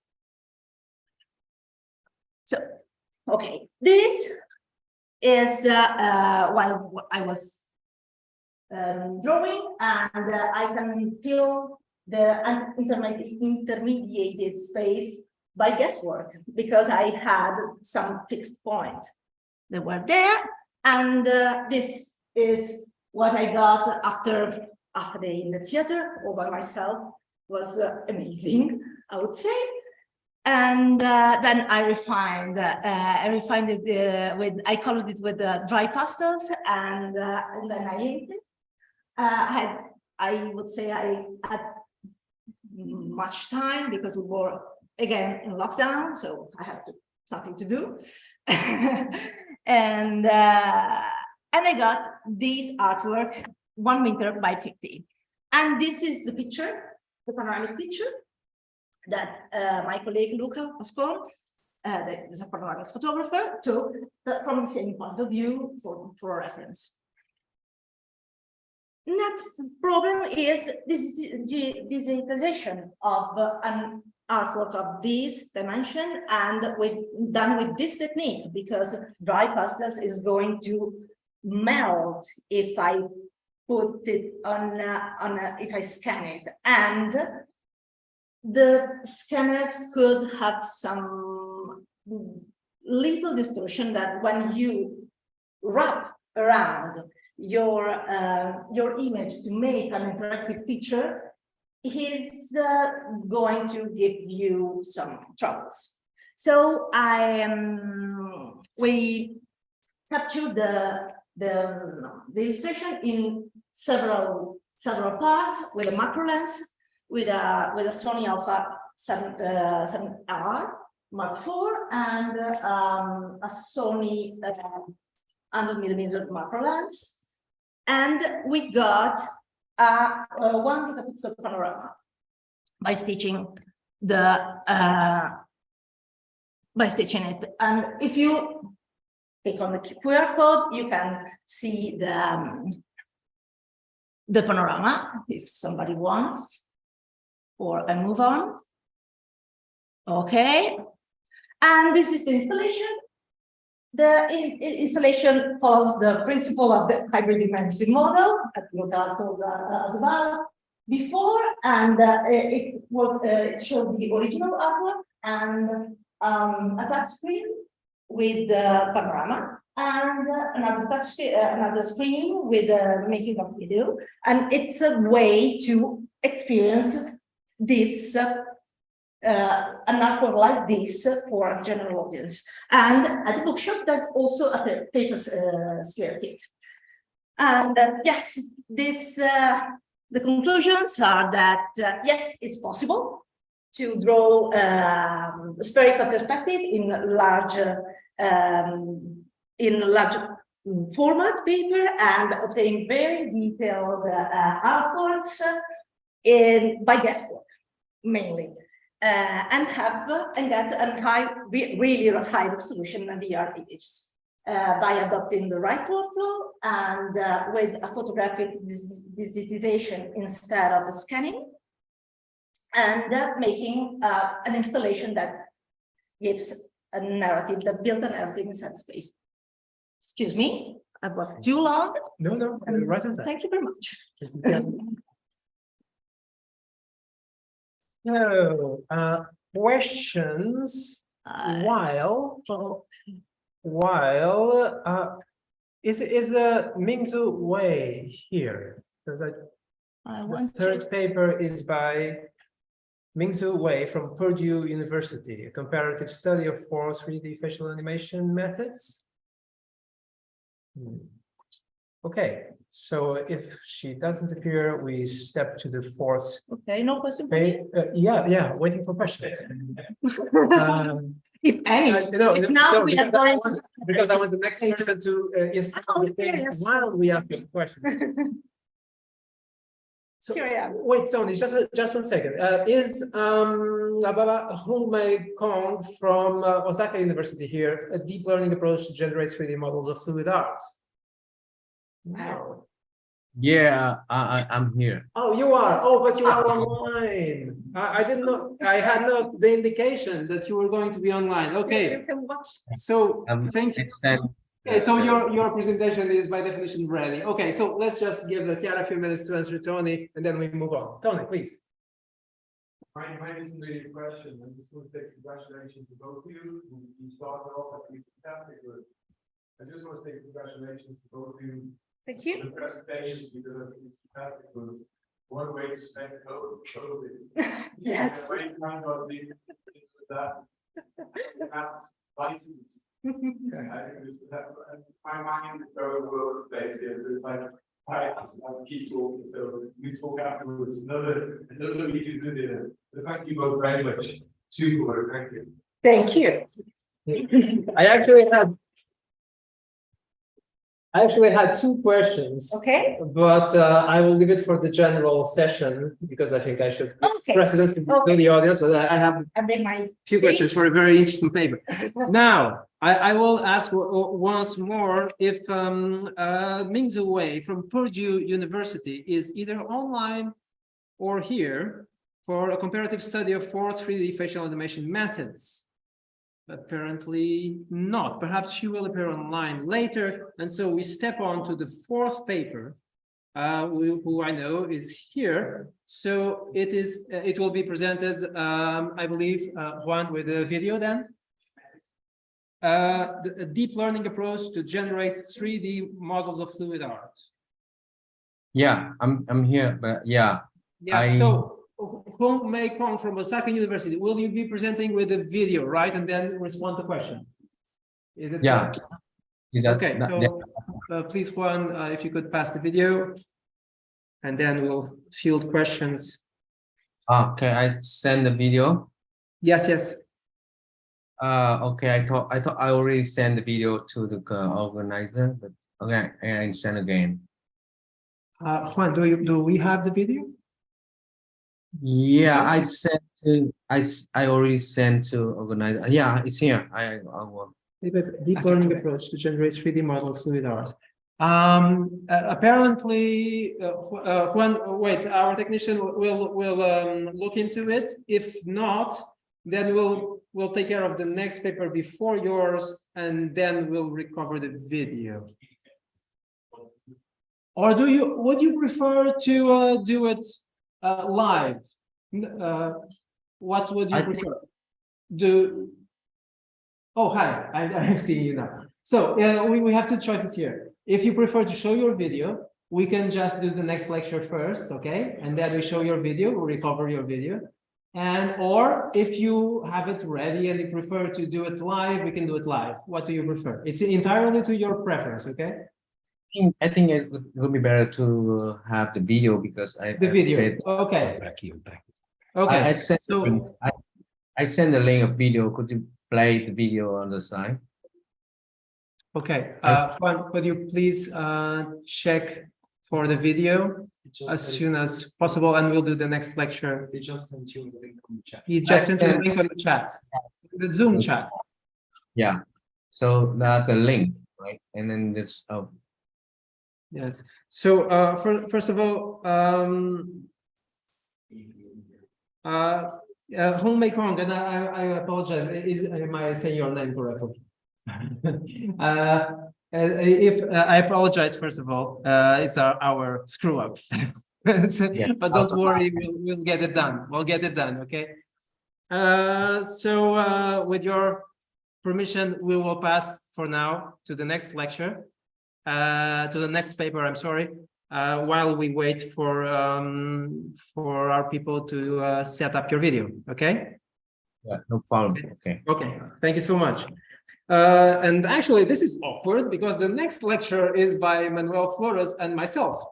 And so that we don't have special treatment, I will ask Lucas to take care of the chair and to be ruthless with the timekeeping.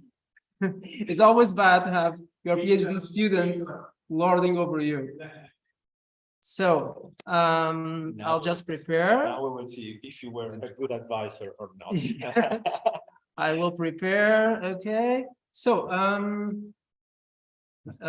is this okay as it is? Could you help me here to go full screen? Yeah, to go full screen with the view that has the text in it. Actually, you're duplicating the screen. You should use it as an extended screen. Just say, by the way, that the auditor is the perfect line. We asked them to go back to the guys. Como é que eu ponho o alto? Ah, já temos? Já temos a vídeo? And we get into the same room with very much. Olha, como é que se põe a vista de apresentador?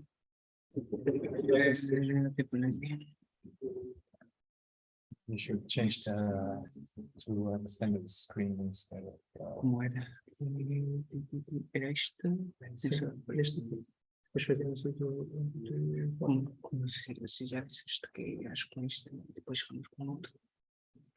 Sim, não, vamos fazer este agora. Mas preciso pôr em vista de. Vista da leitura? Não, vista de apresentador. Aquela que é o texto.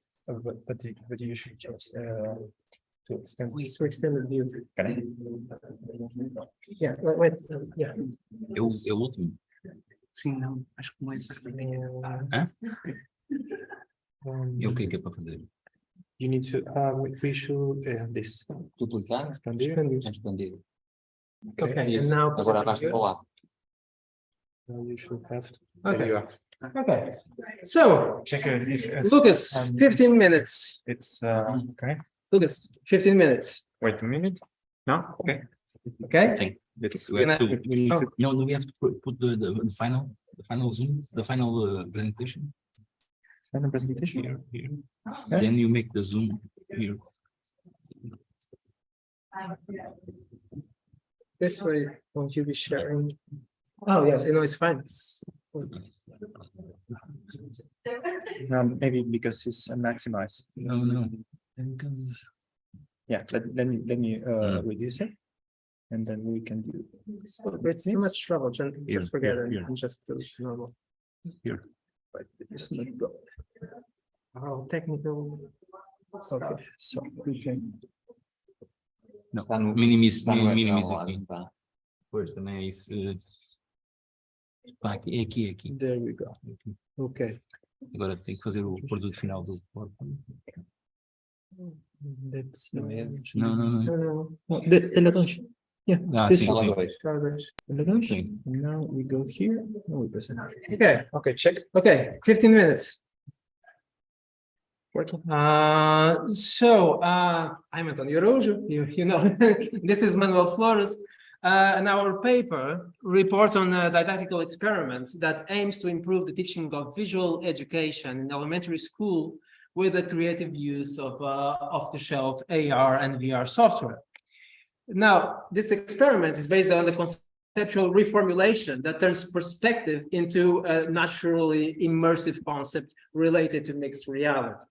This reformulation comes from my previous works on spherical perspective, so I will begin referring to that. But since we've talked a lot about it, I'm not going to tell you what it is. This kind of drawing, of course, and you can click on it and you'll see it from inside, and it's drawn by hand. Now, I will improvise now and say that Chiara and people like her, of course, artists are great hackers of perspective. So this was being done before I even looked at it. But what I did was a systematic study of the methods to do the first book on perspective, like, they would do in the Renaissance after everybody was drawing on perspective. The methods themselves, you can see, are very similar to the methods of classical perspective. This subdivision of space, abstraction of space, and construction more and more detailed. And that leads you to a final result. I like this one better than this one, but okay. And so it's an abstraction of space. In order to do by hand what you would need a computer in principle, so you do dozens of operations instead of millions. But to get to these precise geometrical methods, I had to revise what perspective meant. Okay, and in a way, I went back to Euclid and found that the main thing of perspective is the principle of radial occlusion. Two objects look the same from a point O if and only if they generate the same rays. Okay, from the point O. When that happens, there's an equivalence relation. I say that they are anamorphs of each other. So this cube is an anamorph of that weird shape over there because they generate the same rays. And therefore, what this means in terms of perception is that they will look the same from the point O, if seen from the point O. Now, this leads, as a special case, to what we usually call an anamorphosis, okay? Something like this, or something like this. This is very well known, but if you take it to its logical conclusion, it leads to something like this, which is that doesn't have a directional projection, okay? And if you have, it's very symmetrical, because if you have like this cube, blue cube, you project onto the sphere and you get the black cube, which is a 2D drawing that looks like the 3D original object. But now it's much more symmetrical because each of the lines of the edges will have exactly two vanishing points, not the mess of classical perspective where sometimes you have one, sometimes you have zero. It's a very symmetrical thing, very mathematically nice. So in a cube, for instance, we'll have those 6 vanishing points that you see. Now, this is the spherical anamorphosis. If you blow it up, you open the sphere, you get the spherical perspective. You've seen that already, no need to repeat. So I found this concept very useful and simplifying of various subjects that are usually disparate. So I started to teach a PhD course where I used this notion of immersive anamorphosis as the aggregating concept. And I found that I could teach a lot of different stuff very easily and very fast. It was very efficient, to the point where I thought that this mathematical simplicity should be useful even for kids. I thought old perspective is the wrong concept. You should start teaching kids with immersive perspective, immersive anamorphosis. Also, in classical view, perspective is the decent concept, and anamorphosis is the monster, is the deformed thing. In my view, it's the exact opposite. The nice concept is anamorphosis, and perspective is just a little bent mishap, special case. Okay, so Then I did some experiments with kids.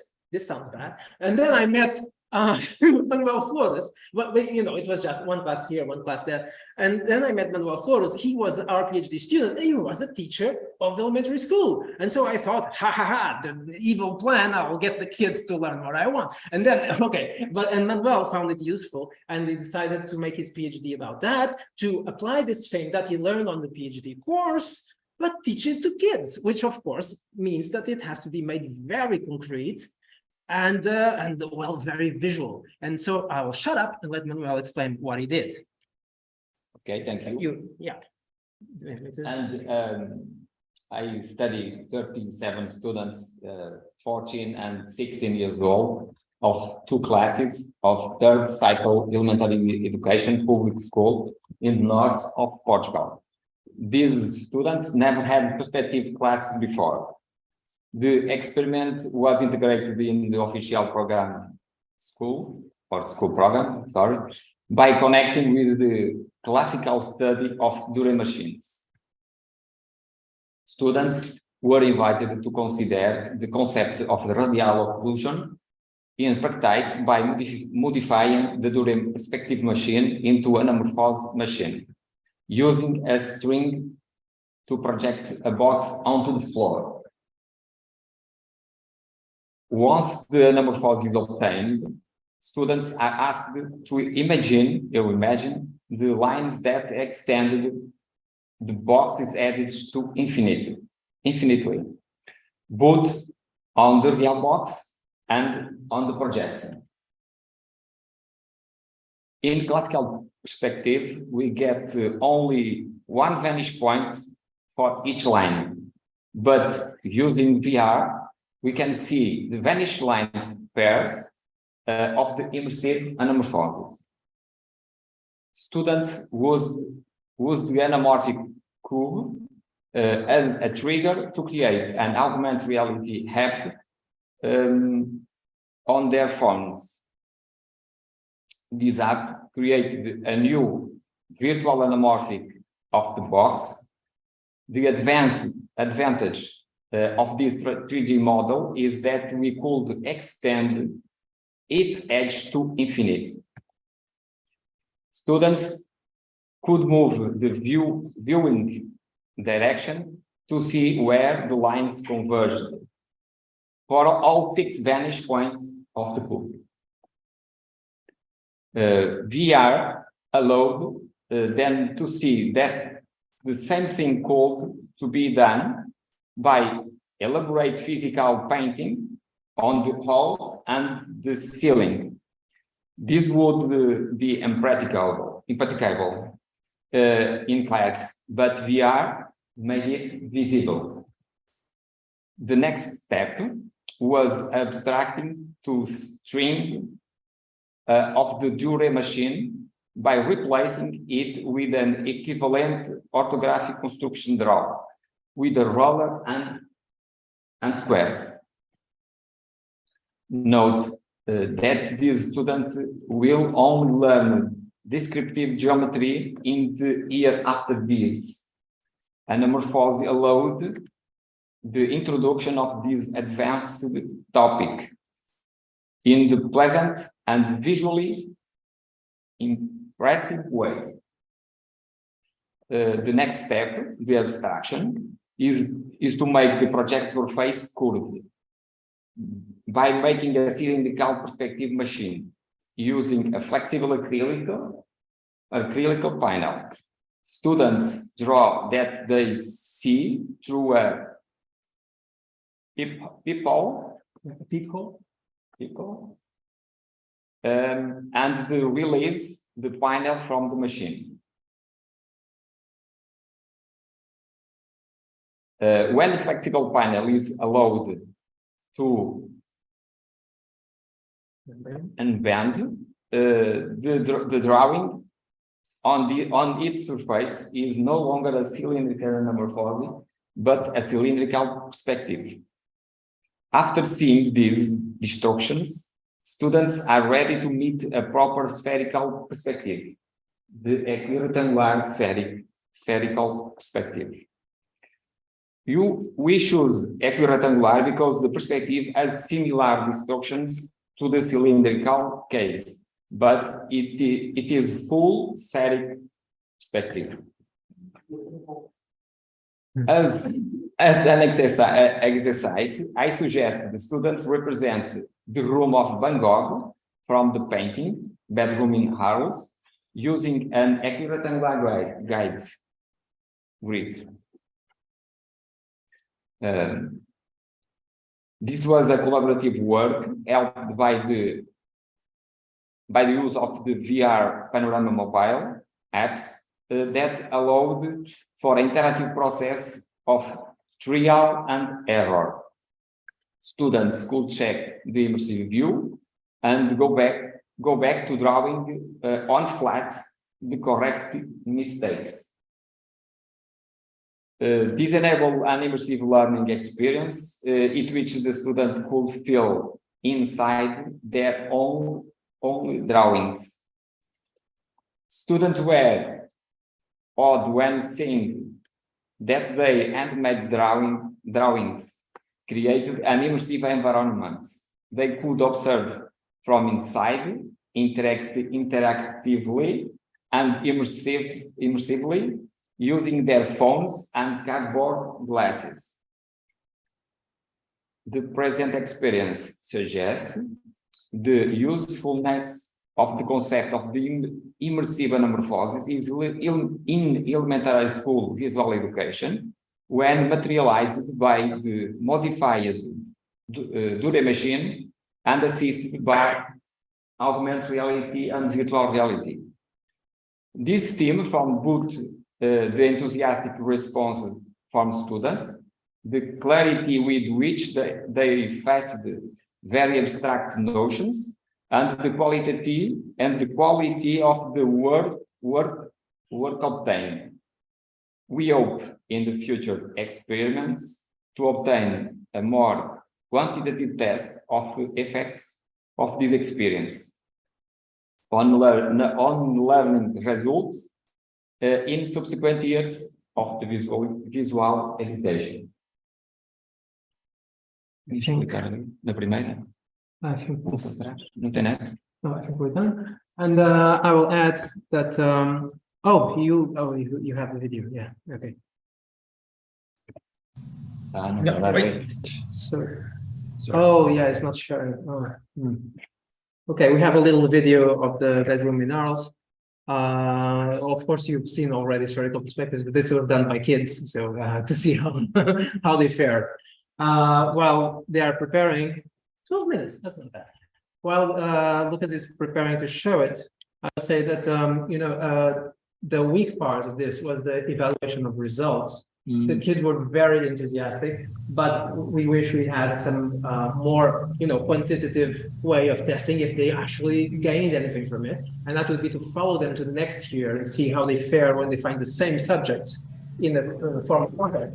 Unfortunately, that something weird happened in these years, and the schools got closed. So that will have to be a next iteration with the students because now the year has passed and we have to start again. But one thing we can say is that the kids love to do this thing because even the thing with anamorphosis is eminently Instagrammable. And we trick them into using descriptive geometry happily 1 year before they were to learn it formally and hate it. Which is what they always do in descriptive geometry. So this is pretty incredible, and the reaction is generally like that. So first of all, I like to thank Manuel because Manuel is not a specialist in English, and so we have to read a bit. And but the work he did with kids was absolutely amazing, and it was all him because unfortunately I could not be present at that point. So it does. Thanks. So we have 1 minute left, plus another minutes for a question. Yeah. So are there questions for Manuel and Antonio?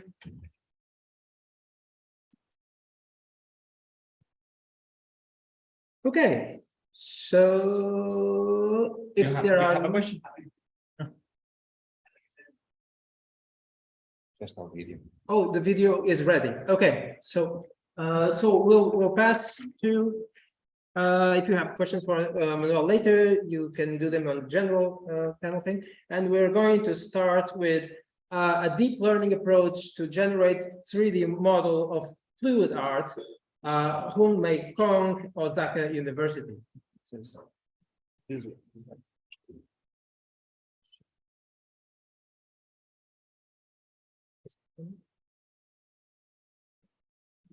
Afternoon, everyone. Con Portilla. E che non apareceu.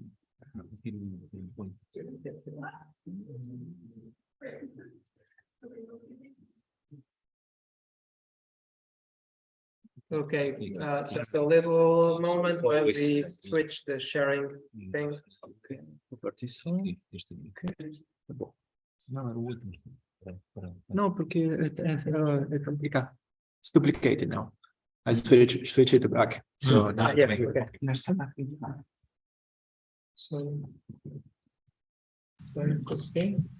So good afternoon, everyone. My name is Mai Sun Cha. I'm from Phenica University, Hanoi, Vietnam. First of all, I would like to thank the organizer of the conference that gave me a chance to present our work at the conference. Due to some personal reason, I could not present our work offline at the conference. I will present our work online via Zoom. Today, I would like to present our work with the title.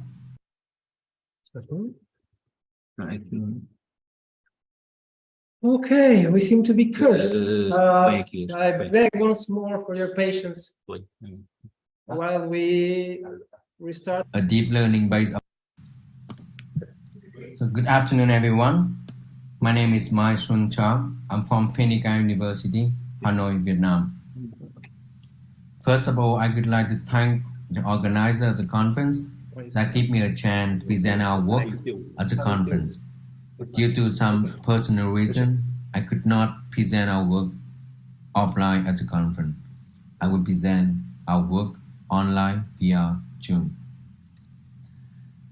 Today, I would like to present our work with the title, A Deep Learning-Based Approach for Generating 3D Models of Fluid Arts.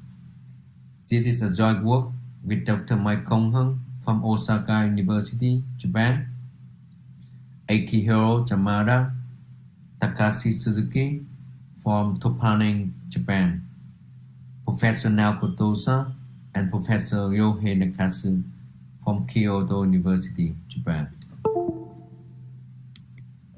So one of the current trends in entertainment and arts is 3D artwork. Creating 3D artwork often takes more time and resources and is more expensive as well.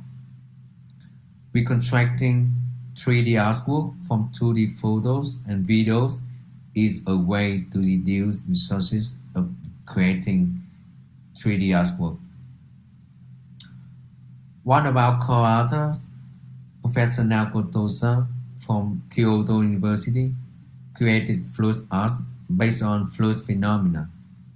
Her representative fluid artwork, called Sound of Ikebana, is a 2D video of fluid Ikebana life forms recorded by a high-speed camera. Reconstructing 3D art from these 2D photos and videos would give a complete and exciting view of fluid art. We've been applying deep learning technique to reconstruct 3D South Ikebana artwork. In this work, we continue improve our deep learning approach to have better result of creating 3D South of Ikebana artwork. Here is a brief introduction of how South of Ikebana was created. The artwork is a media art created based on fluid dynamic, which represents the Japanese beauty. The fluid forms were created by using sound vibrations, and the forms were captured with a high-speed camera. The camera that can capture 2000 frames per second. The creator of this art found that there is a similarity between the artwork and the primary form of ikebana, a traditional Japanese flower arrangement. That is why she named the art Sound of Ikebana. You can see the similarity in this figure. On the left is the figure of the Japanese flower arrangement Ikebana, and on the right side is the image captured from Sound of Ikebana.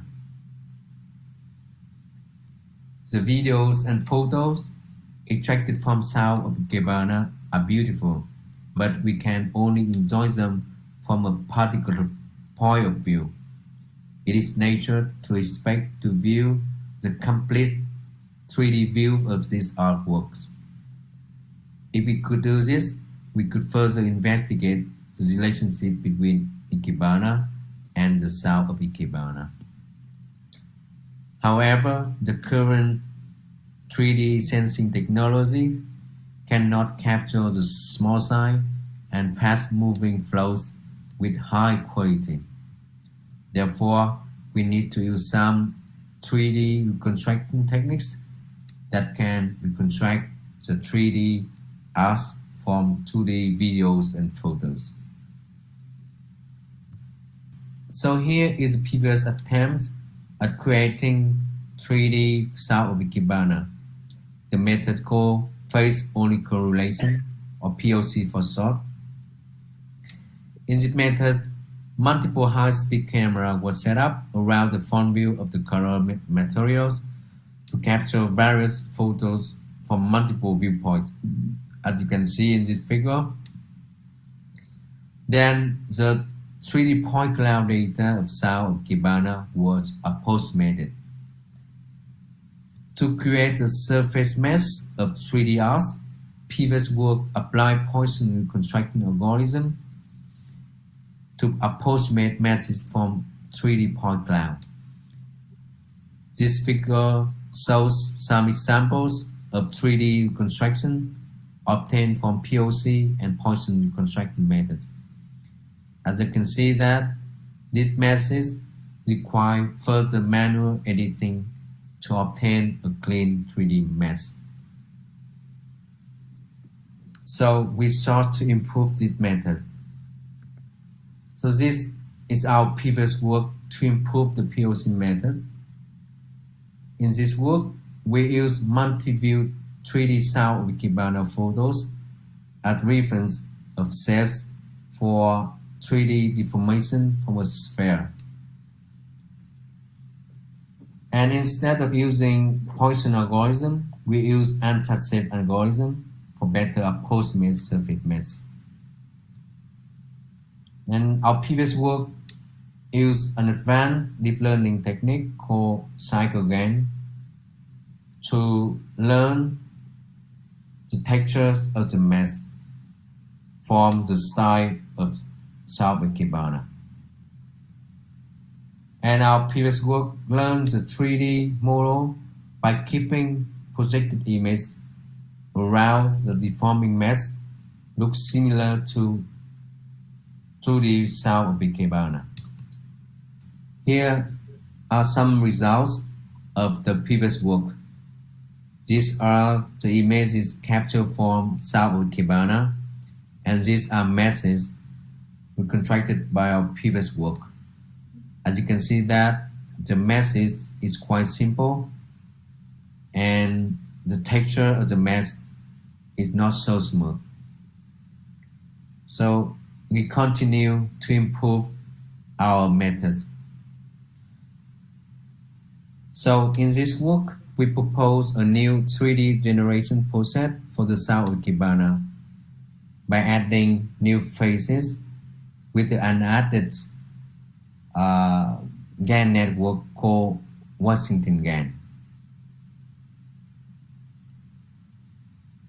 So in this work, So in this new process, we added the last phase so that a more precise prediction for the side and back view of the sound of Ikebana would be made, and a more precise prediction of the texture as well.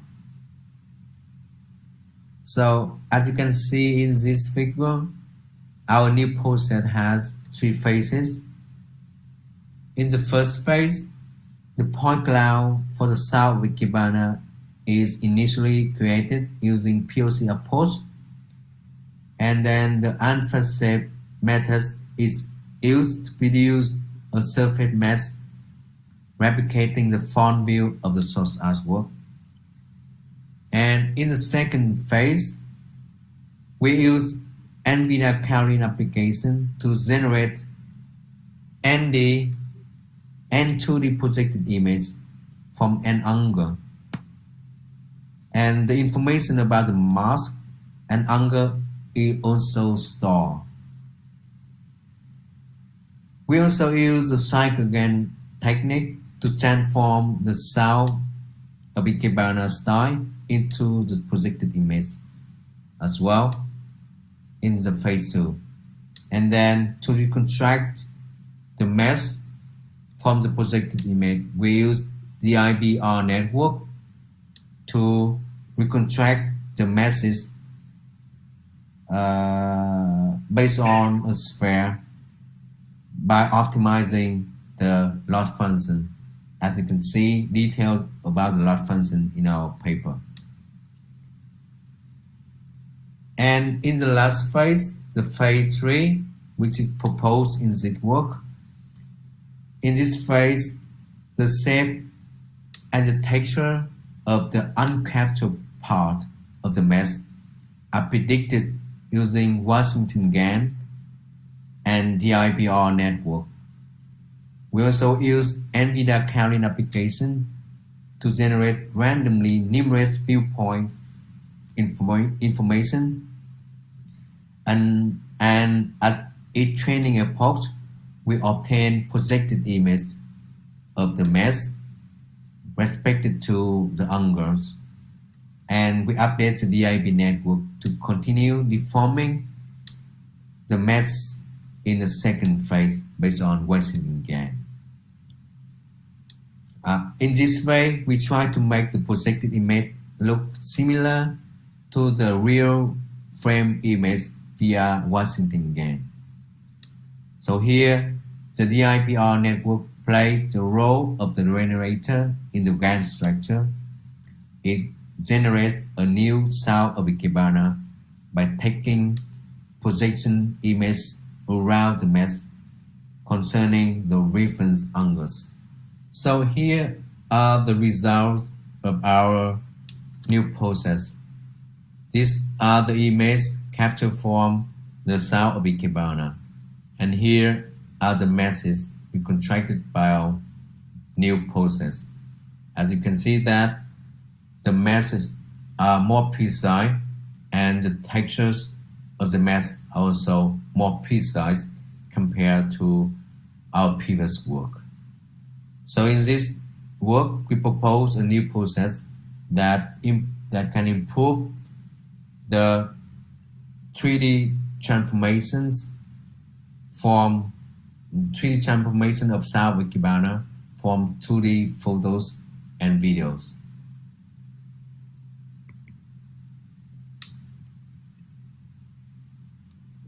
So in this work, we focus on the back and the side view reconstructions based on Washington GAN to improve our 3D reconstruction. However, in this work, we haven't focused on new experiment with more complex shape.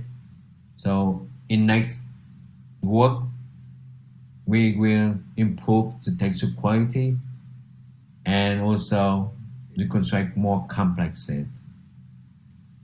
We also will consider the video reconstructions based on the frame information in our future work. Thank you very much for the listening.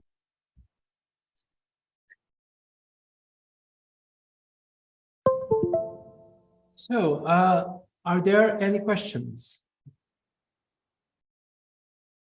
Or should I place it myself? So, no questions? I do have one, which is, first of all, am I showing the camera of? Okay, I do have one question. And first of all, I'm sorry, but I thought at the start I was talking to Hung Bai Kwang, but I see it's Mai Xuan Trang, and I'm sorry, I don't for the pronunciation, who I'm speaking to. So it's a different author. I would ask you, and this is a question from someone who does not understand the state of the art at all in this field, but what I missed was, so in this later version of the work, you are still using, the cameras are still getting one side of the picture, but you're reconstructing the back side. Is that correct? Do I understand well? Yeah, hello. Yeah, Dr. Michael Hung is here. Maybe he's will answer the question. Dr. Michael Hung. Okay. Michael. So, okay, so let me express the question a bit better. So, as I understood, on the previous version, you had a setup of cameras that was a lot of cameras pointing at the target, but all on one side, right? And yes, from what I understand, you still have a similar setup, but you're reconstructing the back side. My question is, why does it make sense not to have like a bunch of cameras on the back side to actually control directly if the reconstruction of the back side fits well with the actual camera information? Does this make sense? Because the cameras for recording the point clouds can only working with the very narrow range, so we cannot put in the back side, only in the front side only. If we put in a wide range all around the object, we cannot record the point cloud, because the POC methods can only work with the front line only. Okay, we are having difficulties with the sound. It's very hard to understand. I think it's the mic that has a much distortion, but I think you said that for some physical reason you cannot actually place the cameras on the backside. Is that it?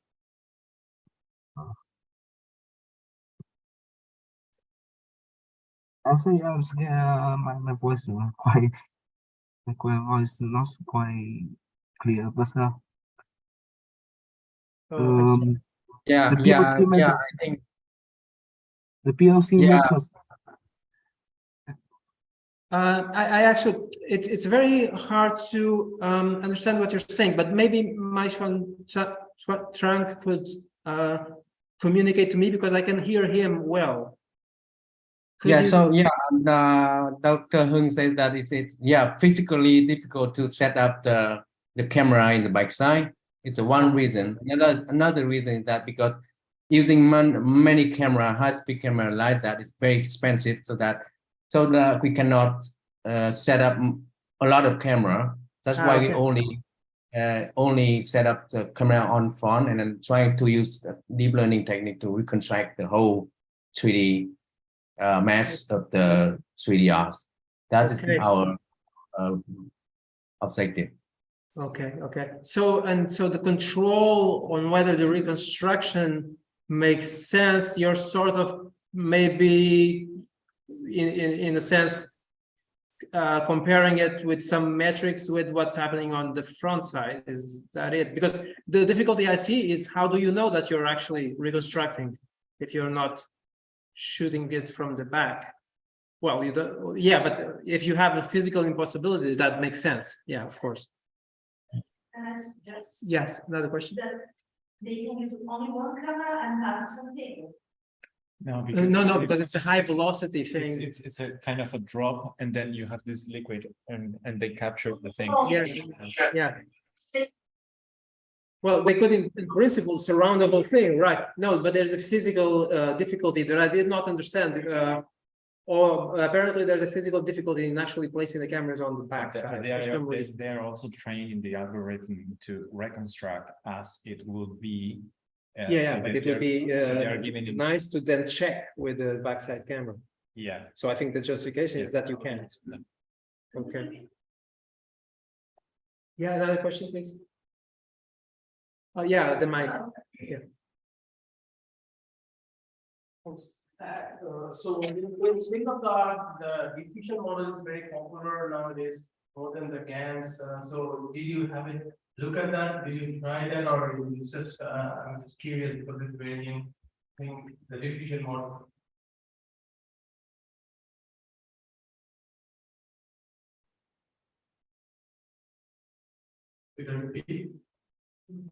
Yeah. The question. Yes. I couldn't hear clearly about the question. Could you Okay, please? so I said that there is a diffusion model which is very popular for regeneration, more than the GANs, you know, the proper in the current literature. So did you have a look or maybe try with that diffusion models?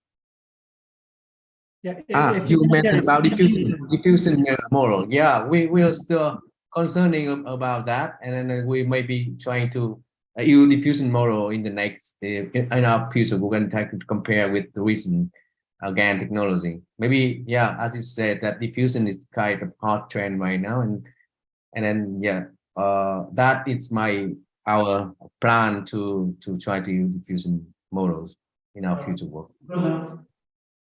Okay, so any more questions? Okay, we're running out of time. So thank you for a very interesting discussion, actually, despite the many difficulties with the online thing. And am I right? I think I remember how to say your name. Not Trang, but Tien. Is it like that? Trang. Oh, it's actually Trang. Okay, because I had a friend who was Trang. Okay, different country.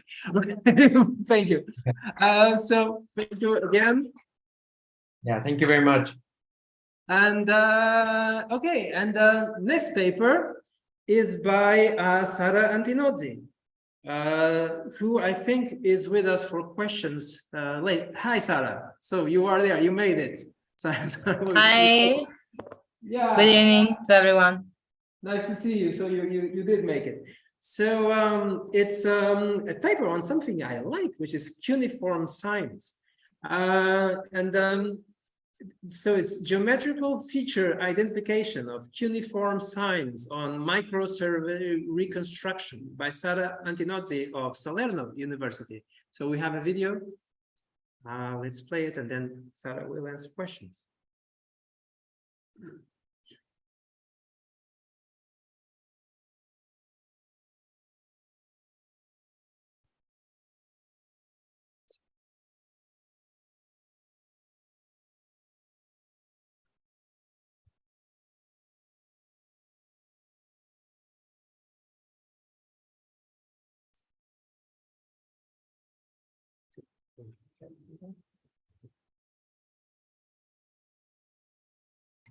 But I have to share the video because you have my perfect. Yeah. Okay. We are having technical difficulties. Please do not change the channel. Keep to.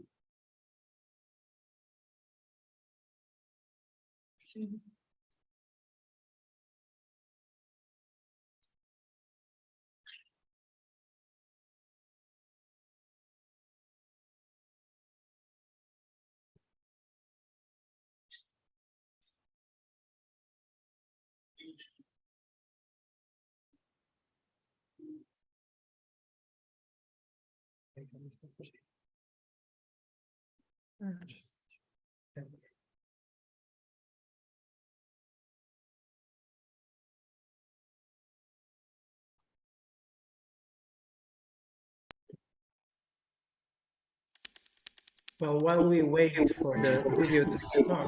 Okay.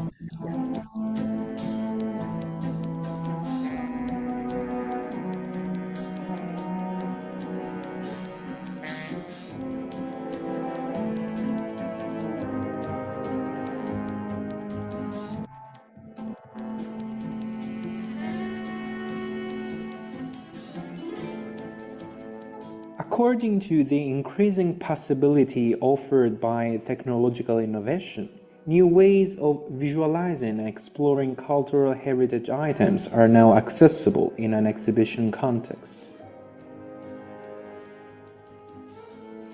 With a focus on small artifacts kept in museum showcases and often difficult for public to see and appreciate with the naked eye, or all those artifacts hidden in warehouses, the level of detail guaranteed by the microscale representation makes it possible to enhance their formal and material complexity.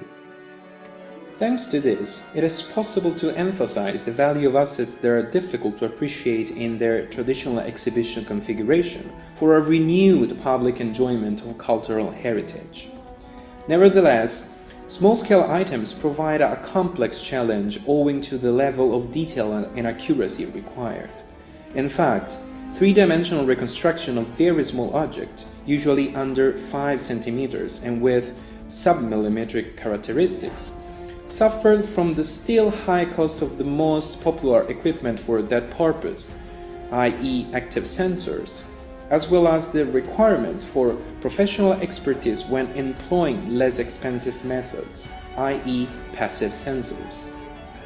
The table shows commercial structured light scanners in different price ranges, according to the technical specification declared by the manufacturers. Fortunately, passive sensors are flexible and open to novel technological experimentations and applications. In this sense, the following work shows a non-negligible potential for modeling small objects by employing the images obtained with Dinolite USB digital microscope as a dataset for photogrammetric processing. The authors chose a highly complex case study, i.e. a cuneiform tablets coming from ancient Mesopotamia, modern Iraq, and nowadays belonging to the collection of Ghent University in Belgium. Cuneiform tablets are among the oldest written artifact of humankind. The very first exemplar date back to the 4th millennium before the Common Era. Ancient scribes realized the tablets in clay and conveyed information on them by impressing with a stylus wedge-shaped signs, giving rise to the so-called cuneiform script. This writing system lasted for more than 3 millennia. After fully reconstructing the individual tablet geometry, the focus was directed on studying some particularly significant wedges engraved on them, using higher magnifications of the digital microscope. Indeed, the three-dimensional modeling of the single wedge geometry makes possible to identify certain characteristic features for defining the specific shape of the signs. The objective is to generate a digital replica that is always consultable, 3D explorable, and geometrically accurate.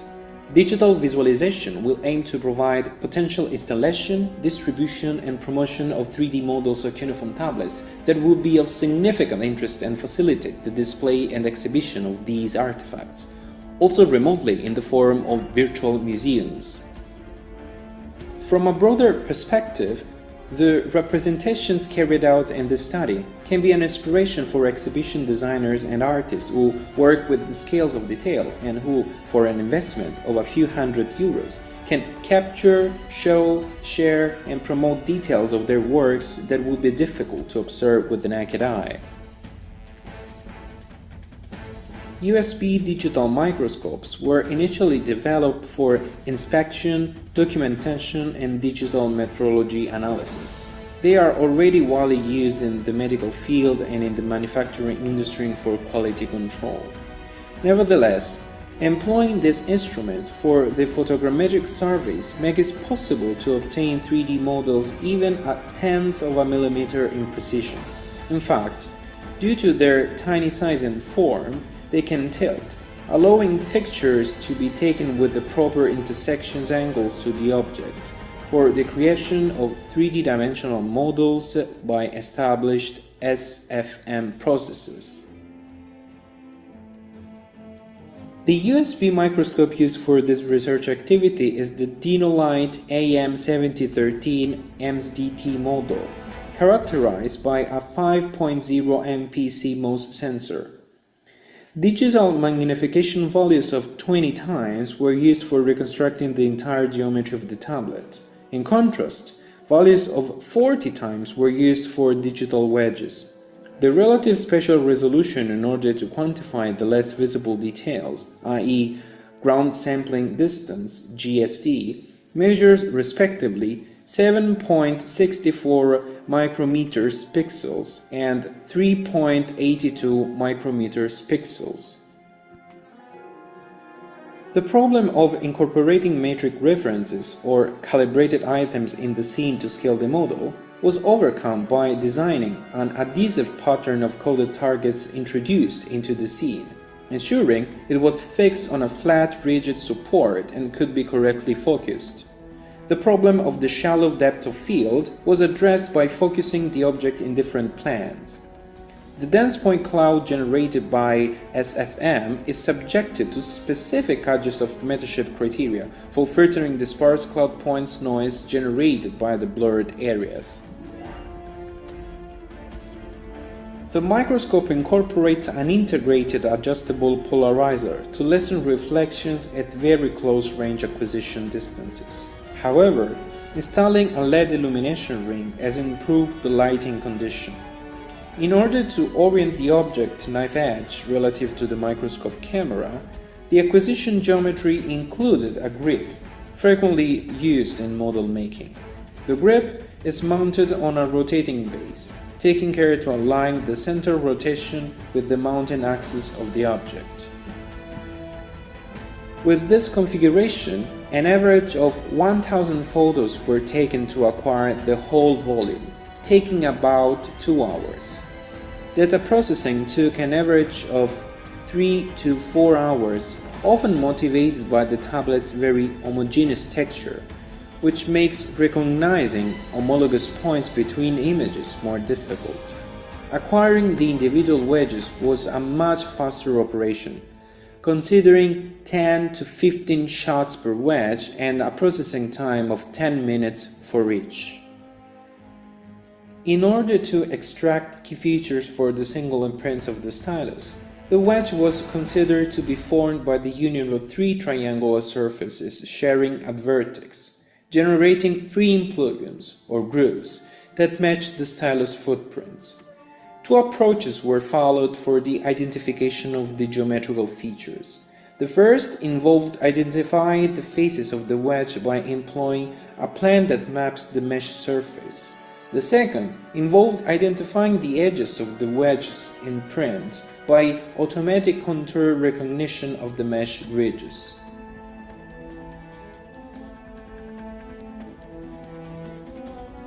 It can be observed that mean of the measurements for each angle shows that the stylus is characterized by dihedral angles, tending to be right angles.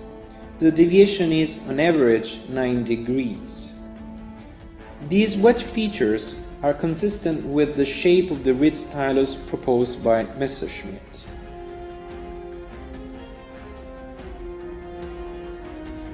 However, the limited number of observation and several factors, such as model noise due to instrumental limitations and deformations due to the proximity of other wedges, are among the most uncertainty-generating factors.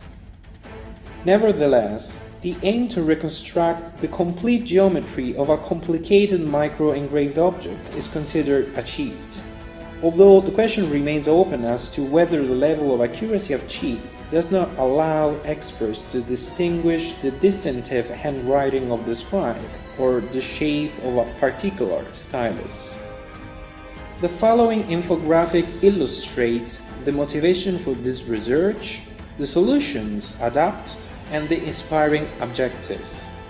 The study proposed an expeditious approach for a reconstruction of the general geometry of the tablets and a formulation of an applicative methodology. An aim that starts from an archaeological necessity but which has repercussions on the artistic values of these artifacts and emphasize their complexity, making their representation clearer and more attractive to an audience not only of technicians. The most interesting aspect concerns the improvement of a detailed representation at low costs, even for complex objects. In this sense, digitization constitutes the prerequisite for many subsequent applications, such as virtual reality and augmented reality experiences, video animations, games, and generally all activities that benefit from the digital reproduction of detailed artifacts for both technical and artistic fields.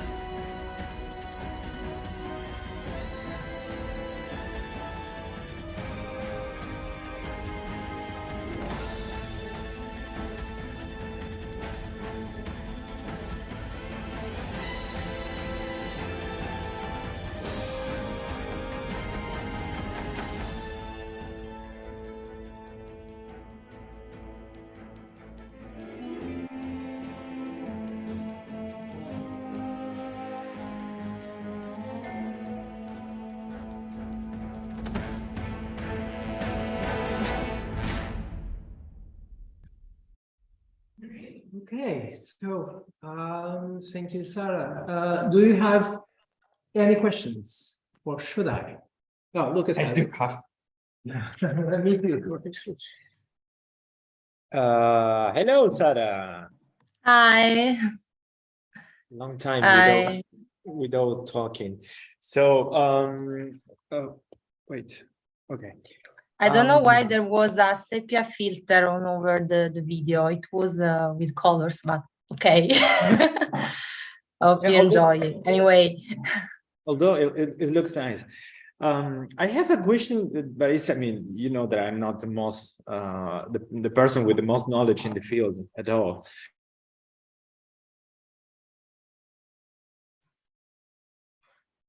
What's happened?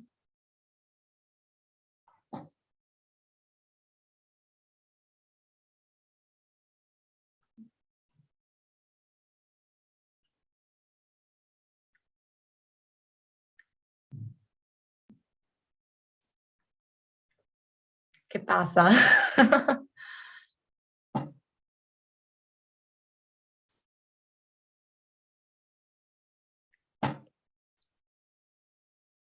Che pasa? I can't hear you. Okay, so we had a screen on this, but we are. Okay, okay, okay. Perfect. Because the last. There we go. Yeah. I have a curiosity. Actually, it's kind of a question between the egg and the chicken. If I follow well the video, sorry. Sì, okay. I can hear you.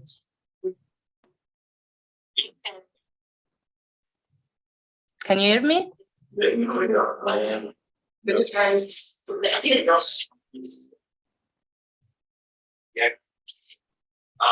If you follow my video.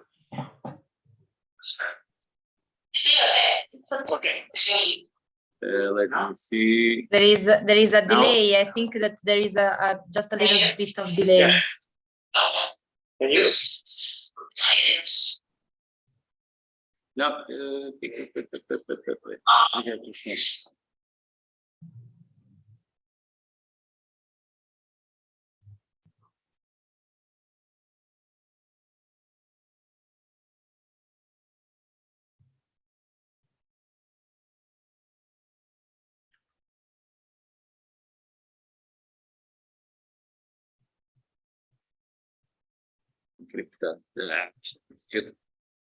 Dois. Are you listening? See? I can hear you now. I think that was a little bit of delay before. Wait. Sorry.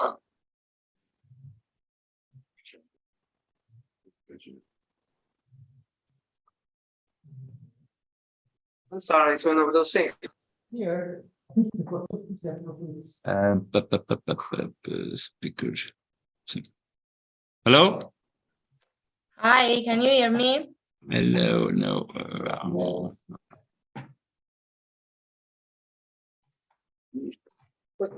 When?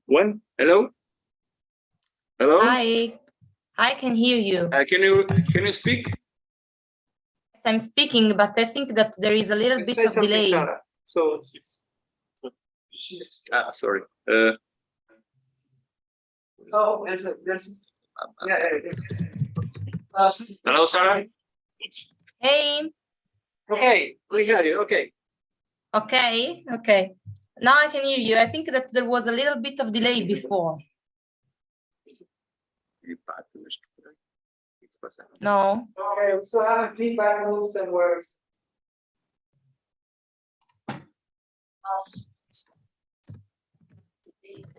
Okay. There's not really good. Yeah.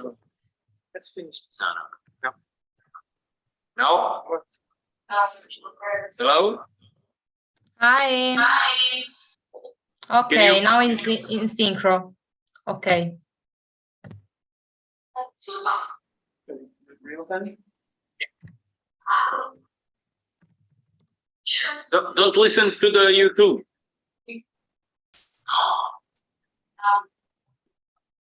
Oh, she's listening to the YouTube transmission. Sarah, you are listening to the YouTube transmission and therefore we're going to feedback. Can you just wait? If she's on, she's not, but how is? No, ela tá vídeo.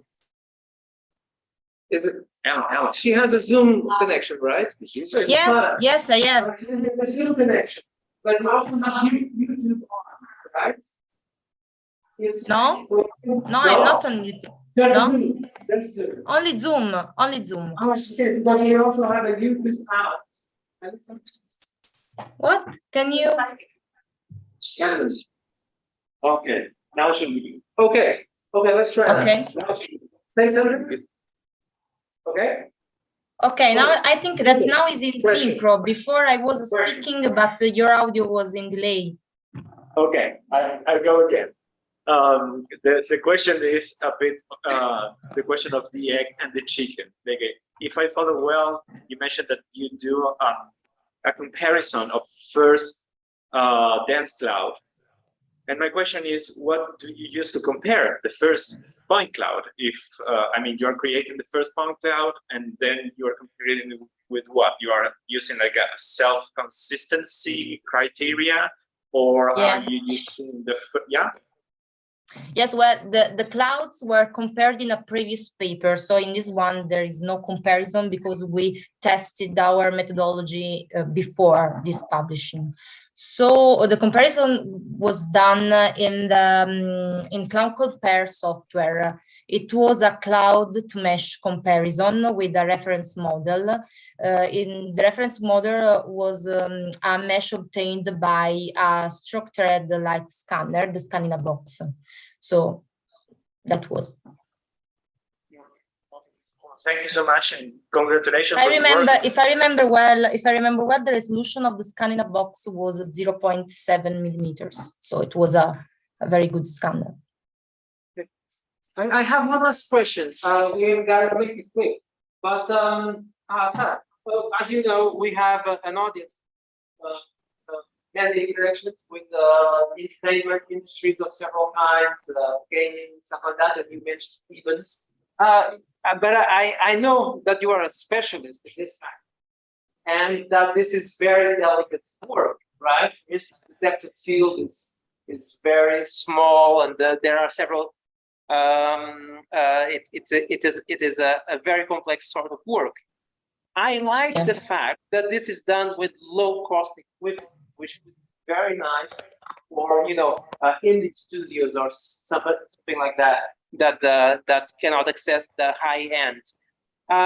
But are the techniques that you are using to actually recover the thing too complex for a non-specialist? Oh no, I don't think so. I think that of course the case study is a pretext to introduce the methodology. So if I understood well, you have to think that is a photogrammetry-based methodology that everyone can perform with a camera. Of course, the topic is very specific, but it can be extended to various areas, and also in this case to various equipment. And the microscopes equipment is very easy. And also, if you compared the automatism of the microscope shooting with the reflex camera is really easier. So I think that it could be performed by anyone.